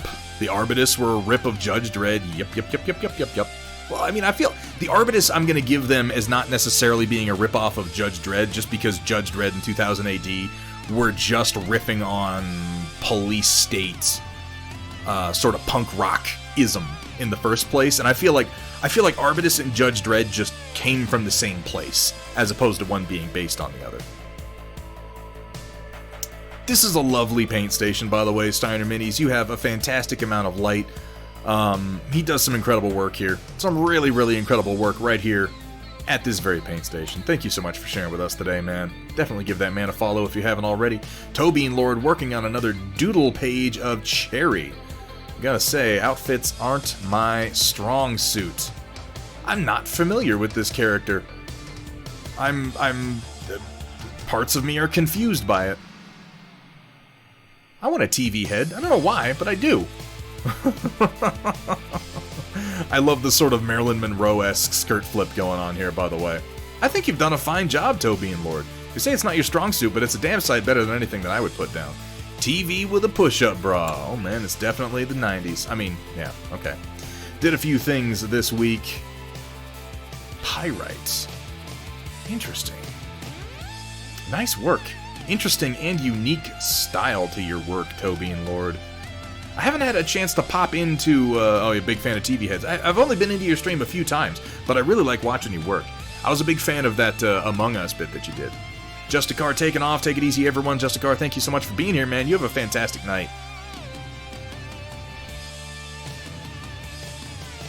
Excellent work, really. I'm not sure what these blotches are meant to represent, but the use of color is excellent. I like it against the orange, too. Very expressive. Nicely done, Tobean Lord, and thank you for sharing. Here we have from Ravencat. Okay, alright. Wait, what are these from? This isn't from Arena Rex, is it? No, this isn't from Arena Rex. Did Ravencat say what these are from? This one isn't from Dark Souls. Like, this one I recognize from Dark Souls. But I don't recognize where this mini is from. Either way, really nice work on it. Good use of the golds. It looks like the leather skirting here isn't all that well defined on the model, so this is mostly handwork, which is actually really very tight and used nicely to sort of define it. Nice flesh tones here, very ruddy. This is a guy who spends a lot of time in the sun. I love the crest. I love the crest work you've done here with the checkers too, and the shield work for that matter too. Sort of a nice bronzing you've got going on here. That ridiculous Spartan sword that he's rocking. I like the blue on the inside of the shield. That's pretty cool. And working up a second Stone Knight. And here we have, these are the Dark Souls minis that he's been working on. And this is such a subtle but effective technique that he's done here. I like the browns and the greens.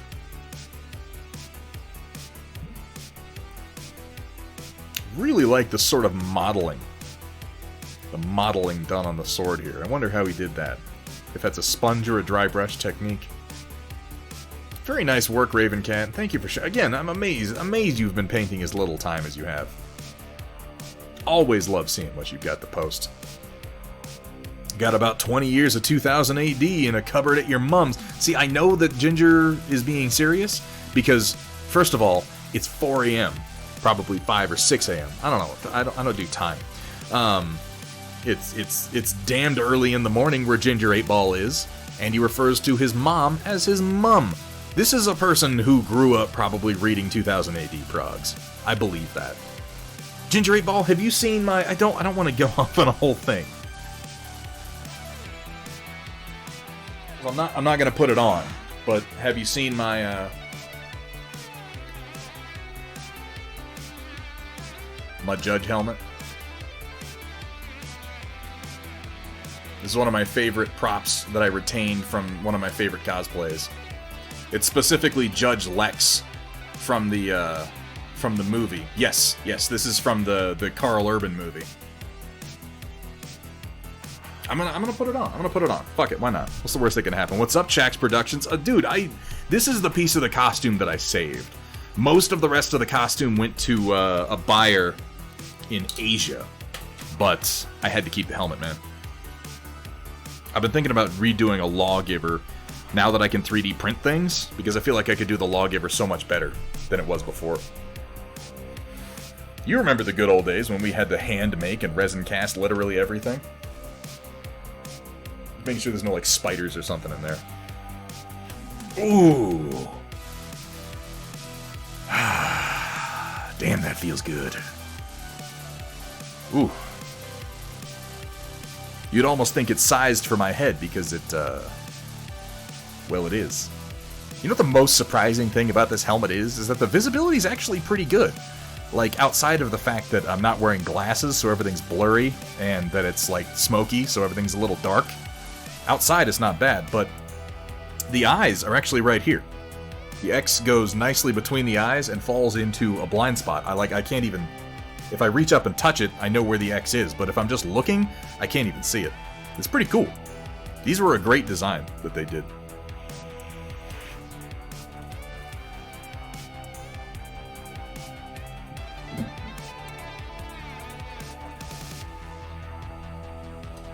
But yeah, I can't see shit without my glasses. Woo! Blurry and dark, just like a proper judicial system, right? Who needs to be able to see the specifics? Just judge them and move on. Only have the badge left. I do have my badge over on the fridge, too. God, oh, man. Those were some good cosplay days, man. They really were. If you put it on, you can never take it off again.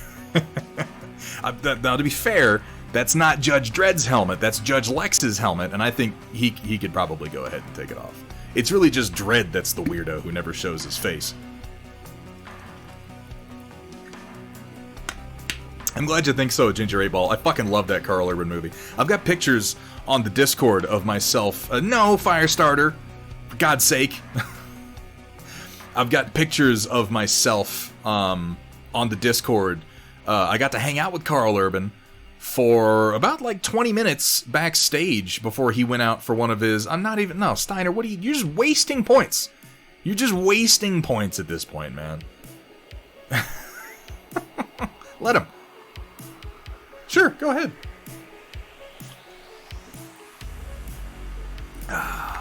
Judge Dredd has a Mandalorian kink. You know, the joke is on him, because I'm just not gonna do it. What are you gonna do? What are you gonna do, Steiner? Are you gonna make me? You gonna come to my house? Huh? Shove a tube down my throat? Pour water in my stomach? I don't think so. Probably not. I hope not. That'd be really uncomfortable. He's probably... I mean, it's Steiner. He's probably a little bit drunk, to be fair. Judge Dredd has a Mandalorian. Can I just say how happy I am that... You know what? No, I'm not going to say how happy I am, because that's a fucking spoiler. Guys, go watch the latest episode of The Mandalorian. It's pretty good. It's pretty good. I was not a fan of the second episode of the season. The third episode, though, is It's nice. We'll eventually just count up each of those points for a single drop of water. Yeah, those are sips. Here's one. Here's two. Alright. Let's keep moving. I got stalled talking about fucking Judge Dredd. White Wolf Thunderhead may have guessed correctly. May. Didn't quite get the desk as tidied up as I want, but screw it. You know what? Screw it. I want to get started on things, and with a bit of tweaking, it seems I'm able to make use of my current space and have 2 to 3 projects on the go at once. So, yup, that's a JGSDF LAV that is going to be stolen by Knowles for a joyride. Boxes in the pick as the sprues are dry, and the sprues are drying as this is written. Technical difficulty. I like how there's a storm cloud though. That's a nice touch. Woo, look at all this. I love the Typhoon paint mixer. I'm really, really happy that I was able to get one of these. They're an elbow saver, is what they are. This is a good use of space to get a lot of different projects done, though, man. You do have a whole lot laid out here curing. I need to get some of these oil brushers. I've heard really good things about them. They seem like they're kind of a much easier way to do some simple oil painting. I might pick up 1 or 2 just to give them a try. I've heard excellent things about them, though. Thank you for sharing that with us today, White Wolf. Here we have from Shock. Work in progress of the first mechs I have ever painted. No shit. The gray is actually part of the scheme, but I still want to do the cockpit and a wash. Suggestions for improvement are welcome. So definitely a wash. These things are begging for 2 things. Washing and dry brushing.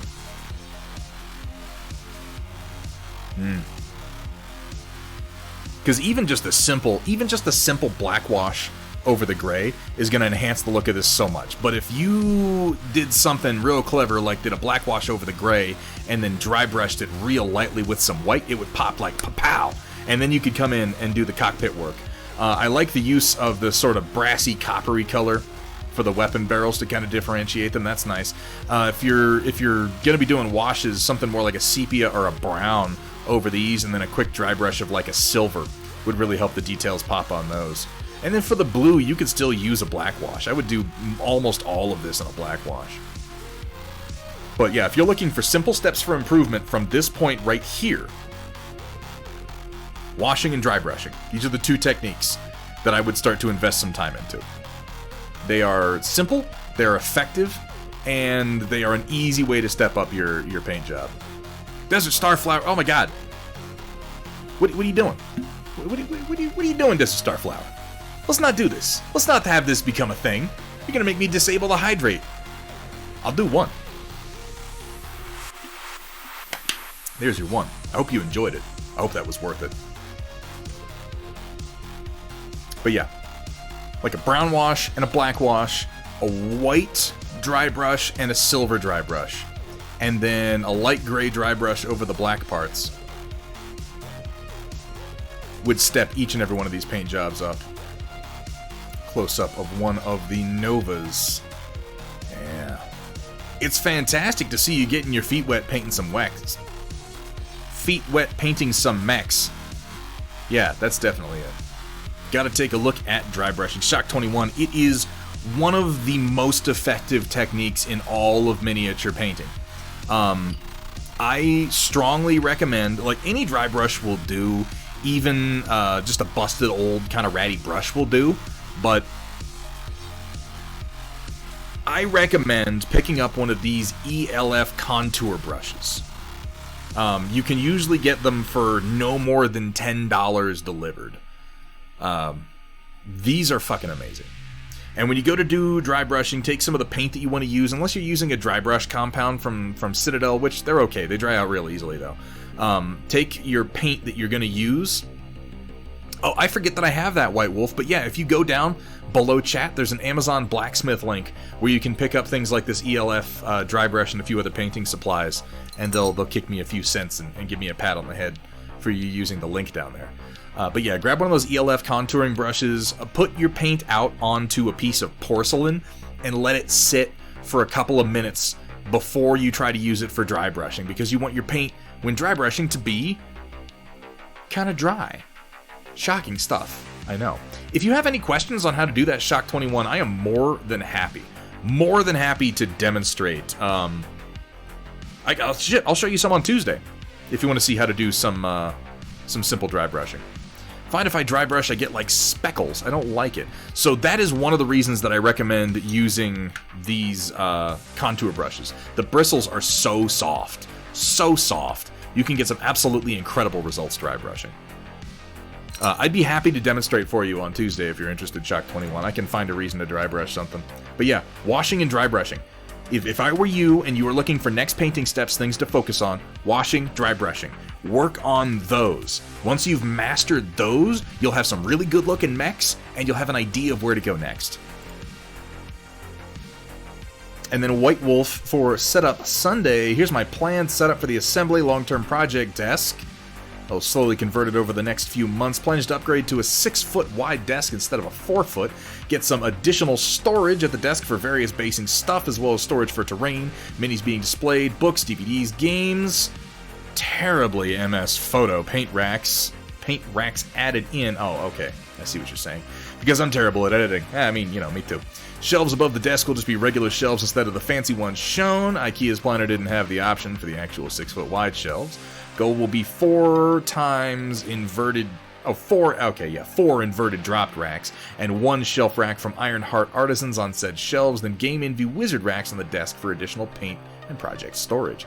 Oh right, the monitor will wind up being set over to one side or the other, as its current spot doesn't work.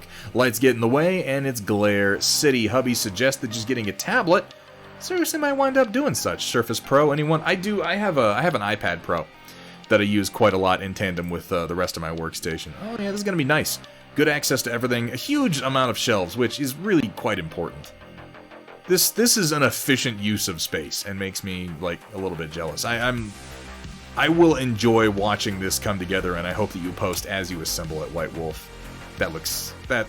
Yeah. I love a good workstation. This is good setup Sunday content for a while for you. Yeah, I want a space like that, right? Dry brush up some of those deployable bases, eh? You know I could. That's not a bad idea. They're designed to be very dry brush friendly for Gatorong, so I might as well. MCB has got a split. Enjoy the rest of the night. MCB TV, thank you for being here, man. It is absolutely always a pleasure to have you in the chat. Oh, Project Dark Fox also passing out. Dark Fox, you take it easy. Thank you so much for modding. I always appreciate the work that you do, my friend. Coming down. We have from Manro Fasal. Rats. Rats. I love the green work that you've done on the lightning and stuff in here, too, dude. The silver against the blue with the little bits of gold and brass. Some really cool weathering and washing you've done on the metals. Very curious to see how you're going to wind up basing these. I feel like you want something that contrasts with the colors that you've chosen so far. Maybe almost like a red would be kind of cool, huh? Oof. Really dig the greens. That's that warpstone glow, I'm pretty sure is what you were talking about using before, Manro Fasal. Nice work. Well, thank you so much for sharing with us. Coming down. God damn. Commences Jellomancy. I see. It bums me out there's no Skaven in 40k 2 Ghost for the win. That's one of the reasons that I play Mantic's Dead Zone, is that they have the Veermen, who are basically just space Skaven. Cool models, too. I mean, you could get the Veermen models from Mantic and run them as, like, Gene Stealer cultists pretty effectively. I look at this and I think it's probably key lime flavored, and as much as I don't know why they put green food coloring into key lime flavored stuff. Or I don't know why they put food coloring into... Did I lose track of that sentence? Oh, never mind. Mountain Dew cheese... Oh, no. Ooh. Mountain Dew cheese... Why are people putting Mountain Dew into all these cakes? And confectionery deliciousnesses that just... I'm just going to tell myself it's key lime. You know? I'm just going to tell myself that this is key lime flavored, and we're going to move on. That's what we're going to do. So, you know, thank you for putting that in my head, Roland. It's never going to go away, and I hate it. Here we have from The Ghost 113, The Herby coming together. Ooh, I like this. This is just a real simple use of some red and some dry brushed metals. Good work on the basing, though. I love the green for the cockpit. Lighting a little better on the back so you can see more of the colors. I think I dry brushed away a lot of the vibrancy. That can happen. Honestly, though, the dry brushing that you did kind of works. It is not a vibrant paint job. It looks more like beat up, rusty metal. But I think overall it's an effective paint job. Looks like you got little bits of yellow towards some of the bottom. The color variation combined with the metallic dry brushing really kind of sells it as maybe just kind of a beat up old... The only thing I would add to this is maybe a little bit of rust. But at the same time, that might just blend in with the reds that you already have, so that might be pointless. Pretty much the idea. I think it worked out nicely. No, that's some solid dry brushing. And yeah, the green up at the top for the cockpit glass really helps to kind of offset it as well. Very nicely done.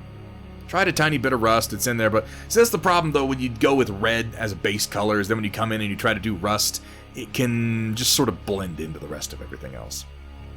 So honestly, I think this is pretty good. What would I do? What would I do if I wanted to add more weathering to this? You know what you might do is just take a sponge and a little bit of black paint and just do a couple dabs here and there of like some black scratch marks. I feel like that might be the only thing that I would add to this, particularly along some of the edges so that you have like worn metal and then some black gouges in it. And a sponge is really the best way to kind of do that. The basing looks fantastic. Overall, very nice paint job, Ghost, and thank you for sharing with us.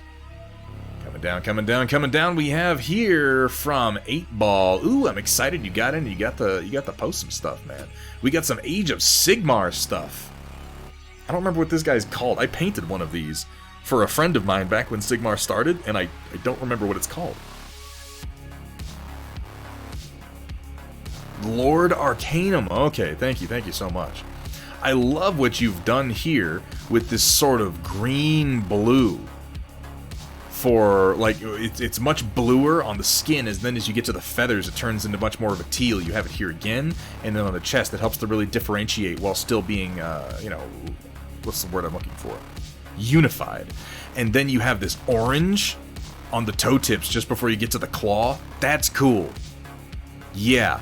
That's a nice touch. I like that a lot. If I was going to pick out any one thing on this model to say that was a good idea, this was a good idea. This helps you see the feet much more easily, where before they might kind of blend in, but with a lot of them being similar colors. Love the blue that you've chosen on here. You've differentiated the armor from the cloth very, very well. I like how there's some purple for the crest here, and then on the staff. And this is a nice sort of desaturated red you've got going on for the barding. All in all, really nice paint job, man. Yeah, decent layering. Really, really though, these feet, these are what stand out to me. As if I was gonna look at this and just say, what's the best decision somebody made while painting this? The orange toes. It makes the claws pop so nicely. Yeah, overall, that's a good way to put it, Art Jargon. It's solid color composition in general, because if it was just this blue overall, or if you had continued this blue down into the barding on the whatever it is, the griffin thing itself, it would have become very muddled. But instead we have these blues, we have this bit of orange over here that kind of echoes the gold that we've got on our rider, but then it's broken up in the middle by this big block of red and gold. It has, yeah, a very decent color composition to it. If I had to, and you can throw this out the window if you don't want it, but if I were looking at this very well-painted, very striking model, and someone said, pick out the weakest thing on this model, pick out the one thing that you would change, the basing. The basing is the only thing that I would change. I feel like the greens aren't doing the blue-greens any favors.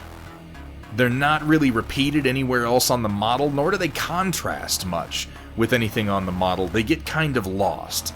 Now, there's nothing wrong with that, because it does blend in very well to most boards, which could be your goal. But if you were looking at this purely from a color composition standpoint, something a bit warmer or more vibrant down here would kind of set off the colors in your mount a lot more.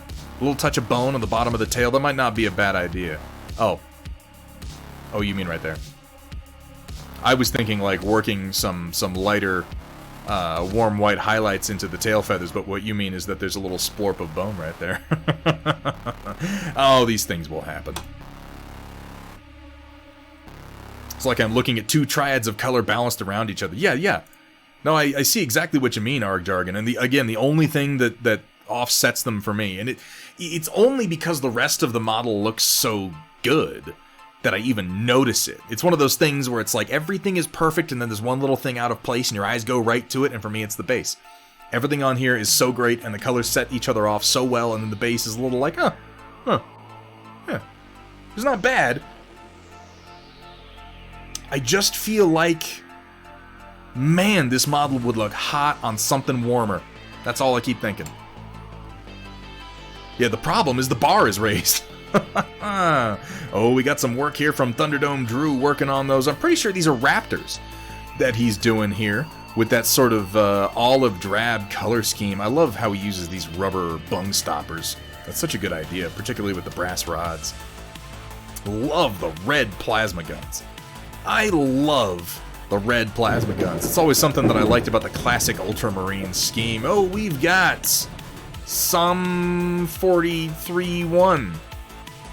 Some1. I'm trying to turn the numbers into letters and it's not working. I'm gonna go with someone. Can we do someone? Thank you so much for that follow, man. Welcome to the stream and welcome to the Stormchasers. Someone. That's what we're doing then. We're gonna call you someone. Because you're someone, man. Really though, thank you for the follow and welcome. Really digging the plasma effects we got going on here, kind of brightened up toward the corners. The red guns are what jump out at me. It's always my favorite thing about the classic Ultramarine scheme, so when you have the blue balanced out against those crazy bright reds. Look forward to seeing where those wind up going. Oh, they're Dark Angel. I'm sorry. I saw the kind of desaturated green and I assumed Raptors, but no, you're doing Dark Angels. Okay, I gotcha. Ooh, new liquid-cooled baddie to fuel the fire. Look at this. Look at this madness. Got that RGB life going on. Look at, we got like decals stacked up in here. This is a hobby fucking madman right here. That is a hot-looking rig you got there, Thunderdome Drew. Very, very nice. I'm putting off upgrading my rig for a while. I think I'm good for some time, but probably next year I'm gonna have to look at. I've never been able to get into liquid cooling. It's never been necessary for me. I've never run something that runs that hot, and I'm always a little nervous about it. And I probably shouldn't be. It's something people have been doing for a long time, but I'm just like, I'm going to pump some fluid into my system that really doesn't want conductive fluid pumped into it. I assume that liquid cooling uses a non-conductive fluid, right? I don't actually know. I can't imagine they use a conductive fluid. That would just be a terrible idea, wouldn't it? Very simple and easy.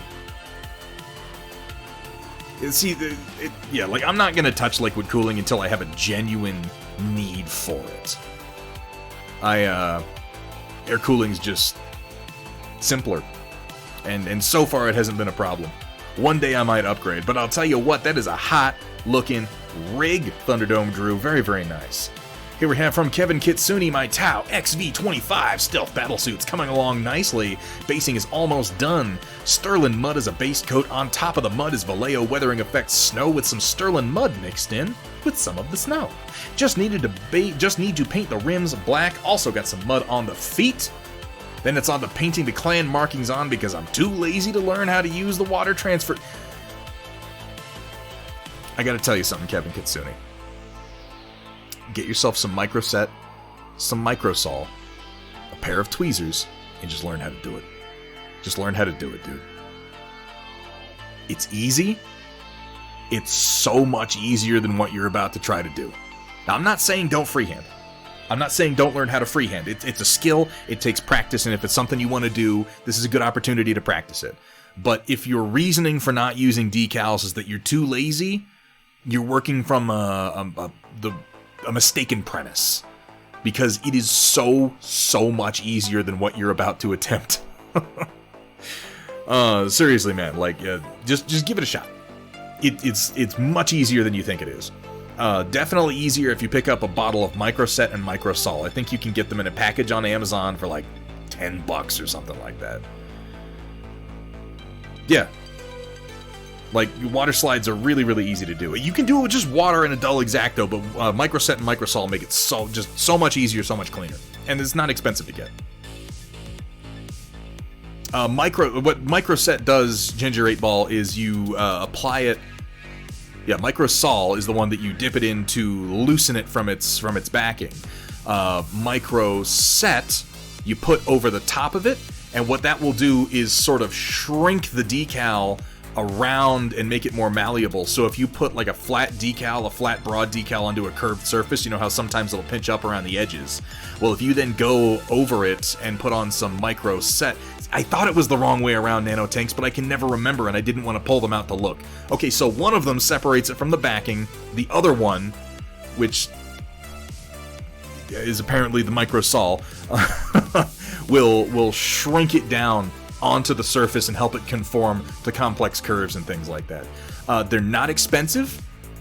They are... Well, you with your fucking words and your logic. Ooh, look at me. I know how to speak English. I'm embarrassed. You're right, solvent. But...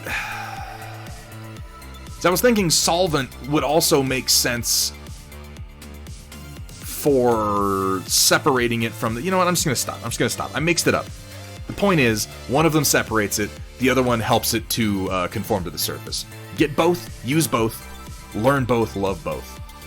Decal life. Yeah, this is important, Sumitha. When I apply the surface setting solution, when I apply the second one, what I'll do is I'll dip a Q-tip down into it, and then I will very gently roll that over the surface and just deposit the teeniest little amount onto the decal. You do not need much. You buy the 2 small bottles of Microset and Microsol, and they will last you for years unless you spill them all over your desk multiple times like I do. So, you know, don't do that part. No Imperial Fist. Wait, what? What? Ginger, are you serious? There are no Imperial Fist transfers in the Indomitus box? Imperial Fists? There have been Imperial Fist transfers in every goddamn Space Marine kit I've bought for the last 20 years. Seriously? That's shocking. I thought that was just one of the... It was like you'd always get Ultramarines, Imperial Fists, Black Templars, maybe if you're lucky, White Scars, and maybe some Raven Guard. That's nuts. I'm lucky me, I have stacks of old water slide decals from old Space Marine kits. I'm never running out of Imperial Fist decals. Never. I shouldn't say that. I'll drop them all in a bucket of water or something stupid like that. Vinyl decals? I've never tried to apply vinyl decals to miniatures. Dark Angels, Ultramarines, Blood Angels, and Space Wolves. Oh, really? Okay, well, whatever. I guess that's what they want to focus on. Yeah, like... They're not. No, White Wolf, that's O'Coral's just talking shit. The Imperial Fists are not heretics. That's nonsense.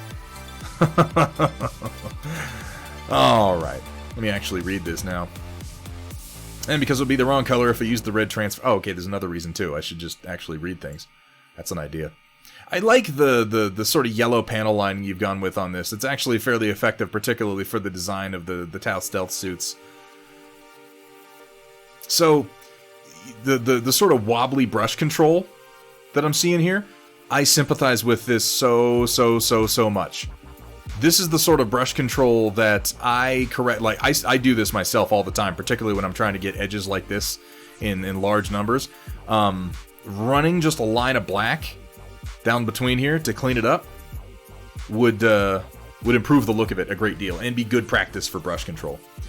So much of doing effective edge highlighting is having an edge that you can put the side of the brush on, and that's just almost impossible when you've got a series of little slats like this.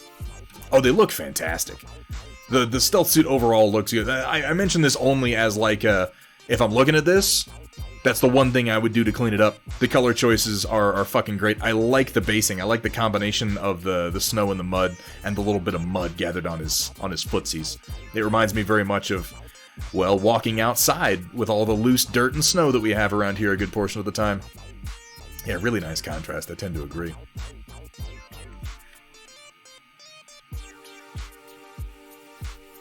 so much of my fine line work has been improved, but see, this is the secret, guys. Honestly, this is the secret to freehanding and fine line work. You want to know the secret?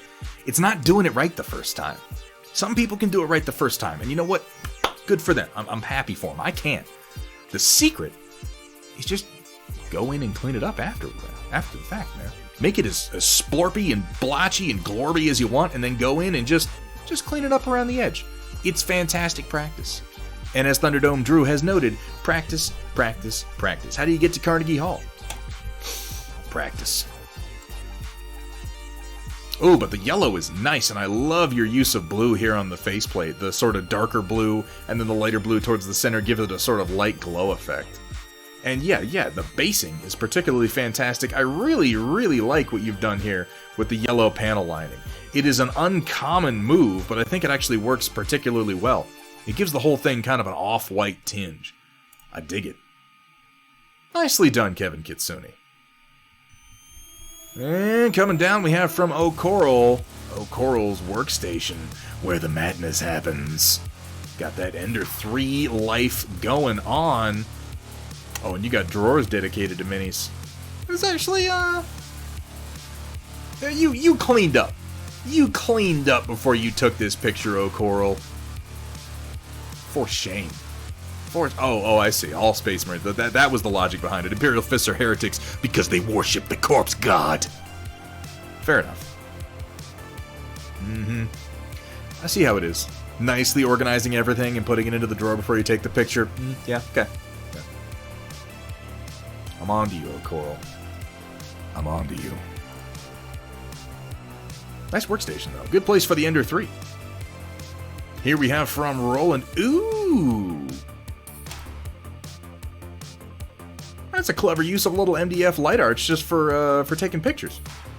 Yeah, since the trick to taking pictures is getting enough light and getting it to come from as many directions as possible. Well, Coral says he didn't clean up. Okay, yeah, sure, yeah. Totally. Burn-In Designs light arch. Oh, is that who did this? It's an MDF one, if I'm not mistaken, just looking at it. Mouse Buddies isn't a thing. That's not a thing. You can't just make up things. Very nice, Roland. Get some more pictures taken under that thing, man. I love seeing Roland's work. Sometimes the light's coming from behind them. This should fix that. Oh, here we have from Carbonic Acid. Thoughts on this terrible choice in paint scheme? Figured I'd ask before I work more on it.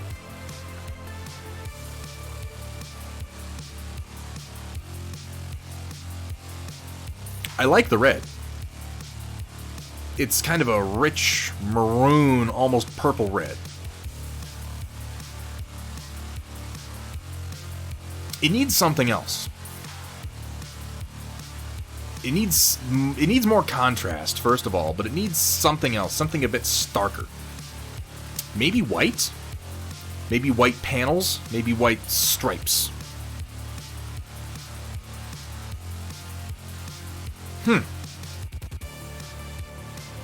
Yeah, I think O'Coral's right. If you were to treat this brown as just your deepest base tone and work the highlights more towards like an ivory or a bone, and then highlight the red, I think that would work. You'd be veering into First Free Worlds Guard territory at that point, to be fair. If you turn this brown into more of an ivory and you highlight this maroon, it would be very, very similar to First Free Worlds Guard, which, personally, I think would be pretty cool, but then I love that paint scheme. It's just, as it is, it's missing some contrast that my instinct is to say go white, and yeah, taking the tan into an off-white would definitely do that. Yeah, because the red winds up a little bit muddy in there without something to contrast against it. What you have are two warm colors next to one another, and they just kind of get a little, like I said, a little bit muddy. Merrick over my dead body. I mean, we can arrange that. That's perfectly fine. I fight for the great purple chicken. Yeah. If you want to stick with these colors and this arrangement of them, I agree. I think taking your tan towards off-white ivory bone. Also, decide on a color for your cockpit glass, because on Battlemechs in particular, this is a very important splash of color. I'm almost thinking, blue could work well, or a green, something cool. Definitely something cool. We're missing cool colors on here. Also, how you base it could make a big difference. If you did like an almost black-blue dirt, I think that would work. That would work reasonably. Dark Hearts Rising with the follow. Thank you so much for that, man. Welcome to the stream. Welcome to the Stormchasers. Cockpits are not meant to be Don't, no. Coral is crazy. Cockpits are meant to be vibrant splashes of color that help to define your paint job. So say we all. Thank you for sharing that with us. Carbonic acid, I hope that has been somewhat helpful. Oh, just finished some light organization on my painting table. Gonna be doing up some Hammerhead variants soon, so gotta get ready. Ooh, gonna get to see some more of that fan-fucking-tastic blue and gray paint scheme coming out of this, man. I'm always excited for that. Oh, there's a nice clean little setup. Got some good art pieces to go along with it. Your ridiculous Heavy Arms Turbo, or whatever the fuck it's called up here. That version with the, like, I have 9 chain guns. My missile doors unfold into more missile doors. Clean for now, but soon covered in paint and resin bits. Oh, I see some little bits over here getting ready to be assembled. I look forward to seeing some more join the Metalcore Collectibles lineup, man. Your studio paint job is so cool.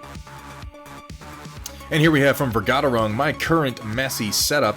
Now, way too many Pro Acryl bottles now. Eventually gonna replace the P3 bag to the left with a paint rack. Eventually, huh?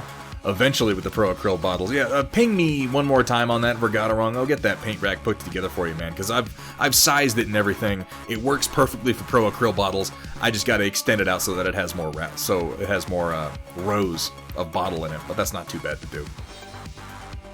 What's that thing armed with? Firepower. All of it. Guns. Lots of guns. That is a lot of Pro Acryl. I will say, though, I'm digging the Pro Acryl paint. Who's this streamer you're watching? He seems cool. Everyone should follow him. I love the double light arch. If I didn't have the light arch that I made here, that's the style that I would have gone with. Oh, Coral, I thought I saw you ask about this 3D printable light arch. Please ping me on Discord and I will send you the link to it. That was a pretty decent streaming setup you got here. Are these stream cameras worth it? I wonder, with the lights. I don't know. I never know. I feel like the light arch blasts me with so much light that I haven't ever needed to have a light ring around the camera itself. There's a workstation that no work can get done on. I mean, you'd think that, but this man paints prolifically at the same time, so I have no explanation for this. Yeah, the Razer Kiyo. Yes, he's doing work on it right now. Maybe you couldn't do work on it, O'Coral. Mr. I clean up my desk before I take pictures. Yeah, we're on to you. Thought I had a lot of paints on my desk, and then there's this. Yeah, we're going to try to get those paints off his desk with a 3D printed rack here in the near future. Ooh, and then we have from Cyber Knight again, speaking of hammerheads, these part bins are filling up. Whew. Just turning and burning, man. I stagger to think how much resin you go through. Of course, Cyber, like, I was making fun of organized people the other day. Cyber Knight is one of those just, like, disgustingly organized individuals. I look at his workspaces and I just feel profoundly inadequate as a man and as a human being, certainly as a crafter. Ooh, that's a lot of mechs. A lot of mechs. Here we have from White Wolf, so let's just get this out of the way. So many small parts. We're talking almost an entire sprue of tiny fiddly parts by this point. Yes, it isn't being painted as we go. I tend to not do that. Anyways, this started as a mixture of two thoughts. I want to paint some sort of armored vehicle, and wait, what if Knowles got their hands on it and went for a joyride? It's an interesting concept. Didn't want to do up anything that followed the real world too closely. Oh, gee whiz, you don't say. So yeah, I took the idea and rolled with it. Thankfully, the Pathfinder Deep Cuts Knowles are of a smaller scale. Will require some work to be the driver, but find a way of shoehorning him in there. Dashboard currently isn't glued in place, it's just there for the picture, and yes, Mr. Dual Knives Swords Pointy Things is going to be poking out of the gunner's turret as is appropriate. Drive me closer, I want to stab them with my sword. This makes for a few firsts for me. First time using plastic glue, wow, really? First time doing up a scale model, huh, and first time doing some actual serious conversion to miniatures to make them fit into a scene. Nice! It's always good to push the envelope. Yeah, they're going to wind up looking like they're shoehorned in there, that's for sure. Get some green stuff. Get some green stuff. You do a little gap filling, it'll look fine. Kit in question is the Tamiya 148 scale JGSDF light armored vehicle. Also make use of the nulls from three different WizKids packs, as well as a variety from Reaper Miniatures. There will also be a Tamiya 148 scale JGSDF Type 10 tank, but I'll work on this vehicle first. Yeah, do one at a time. Also, for reference, and those wondering, each square on my cutting mat is a half-inch. Yeah, they're just some little fellas. That's gonna be kind of fucking ridiculous when you actually get this together, White Wolf. I'm looking forward to the sword guy sticking out of the top gunner's hatch there. It looks like it. It's a very small kit. I kind of like the idea of them being sort of oversized for it. Loctite Super Control Gel Super Glue. That is all. So, yes. Absolutely Loctite. I also use some of the Gorilla Super Glue Gel. It has a really, really good grip. I use it for things where I don't need quite as much control, just because it is, at least when I got this, slightly cheaper than for by volume than the Loctite. But it's hard to argue with the Loctite when you really need to put just a tiny amount of glue in precisely the right place. Those are the two that I use. Last one, again, the Hammerhead, tweaking these MRM-20 pods. I like these sort of squat, brought-in, mostly vertical pods on the Hammerhead. It's such a cool-looking mech. I've got to get some of these. Hammerheads. He's got so many of them, I just got to toss a few dollars his way. Really, really fine design work, Cyber Knight. Here we have from Kursala, finished up the forearm and elbow tonight. Wanted a test print earlier, but we lost power twice today due to high winds. Oh, that's fucking crazy. So it's just a quick render. Wrist and elbow can be attached at almost any angle, and you could probably even magnetize it if you're one of those nuts. Don't say that. Don't say that out loud. You know what that does. There's only going to be one variant of this, so magnets aren't really going to be that helpful. Oh, whew. I mean, that won't stop him, but still, whew. I'd still like the option of a full table, of a table full of these to look different. That's usually why I do modularity in any of my designs. Nice! I like seeing the disassembled pieces. Yeah, I think that this is an improvement on the forearm laser overall. Very, very fine work. I love the use of this this sort of opposed trapezoidal shape here. Trapezoid? Rhombus? It's a rhombus. Wouldn't that be? Because a trapezoid is... Why am I forgetting which one is which? One is a trapezoid and one's a rhombus, and I can't remember which one is which now. It's late. I'm hungry. Give me a break. Very, very nice work. Excellent render, Kursala. Look forward to seeing... Yeah, it's a thing. Look forward to seeing that guy get finished. Here we have from Roland. Oh, this is a solid little workspace. These are delicious. Those pirouettes. Ooh, with the hazelnut cream in them. Ooh, that is the business. That is... They did... So trapezoid, rhombus. Trapezoid, rhombus. Okay. I am not completely ignorant, just mostly. Oh, and here's your little photo taking setup over here. Very, very nice. We got some Battletech literature. We got a nice little paint rack going on. This is a fairly solid little painting desk rolling. Well, that's because I'm picking on you, Coral. I thought that was obvious. I'm gonna do nothing but compliment how clean his painting station is.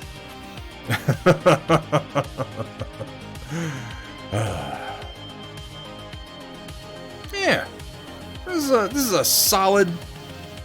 I like the use of these cutting mats. Really are just the best thing. It's only very recently that I've stopped using the self-healing cutting mats, and I'll be honest with you, it's only because I stream. It is only... This is better organized than my paint station, honestly. It's only because I stream. I like having the solid black background as opposed to all the little measurements on it. And if I'm being honest, at this particular paint station, I never used the measurements on my self-healing cutting mat. I now have it over on... Oh, my printer's done. Anyway, I now have it over on a workbench outside where I actually measure things periodically, as opposed to in here. It is a very nice workstation, and thank you for sharing that with us, Roland. That's... God damn, I've been doing the Storm Report for a long fucking time now, you guys. I don't want to know how long I've been going. I'm not even going to look at the time. I'm not even going to look at it. We're just going to go right over into the end of the stream. So, want to let you guys know I will not be... I had to check this. I nearly forgot. I just scheduled my streaming way out, and then I was like, oh shit, there's something going on the 19th. There is a family birthday going on November 19th. I will not be able to stream Dead Space 3 this Thursday. I'm going to look at maybe just shifting Thursday's stream to Friday, because I would still like to get it in, and I do have time. No guarantees on that, but I will let you guys know as we move forward through the week. Who's doing what? Are people painting stuff? Oh, yeah. Let's see. Shorty Paint Studios is going. Steiner Miniatures is going. Teal's going. That's a good time. That's not all of them, though, is it? Why does my raid menu not actually show everybody who's online? Because Chox Productions is going, Machine God is going, Miniocalypse is going. Yeah, let's go ahead and do that. We are going to go ahead and raid Bing Bang Boom on over into Machine God's stream. Guys, oh man. Locust and Gentlemex, thank you for coming out today. It is always a pleasure. You guys, you make it so fun to stream. It doesn't feel like I was gonna say it doesn't feel like work, and then I realized it shouldn't feel like work. If it feels like work, I'm doing something wrong. But you guys make it an absolute pleasure for me to get here on the painting desk and actually get some work done. Thank you each and every one of you for being here. Thank you so much, guys, today for the follows, for the subscriptions. Thank you for the raids. Guys, Crocodile and Hyperface Studios, thank you both so much for the raids today. It means so much. We are going to be back. Tuesday, November the 17th, we will be painting some Marvel Crisis Protocol. Thursday, November 19th, we will not be here again. I will notify you guys if we end up moving that stream to Friday. It's possible, no guarantees. Big thank you, big shout out to Cat Ion and to Project Dark Fox. Thank you, as always, guys. You are the best mods anyone could ever hope for. You make this so easy to do. I gotta go eat something. I'm gonna send you guys over to Machine God now. Be sure to say hi from me. I'll pop in a little bit after I've had a bite to eat. See you Tuesday, but until then, keep on painting.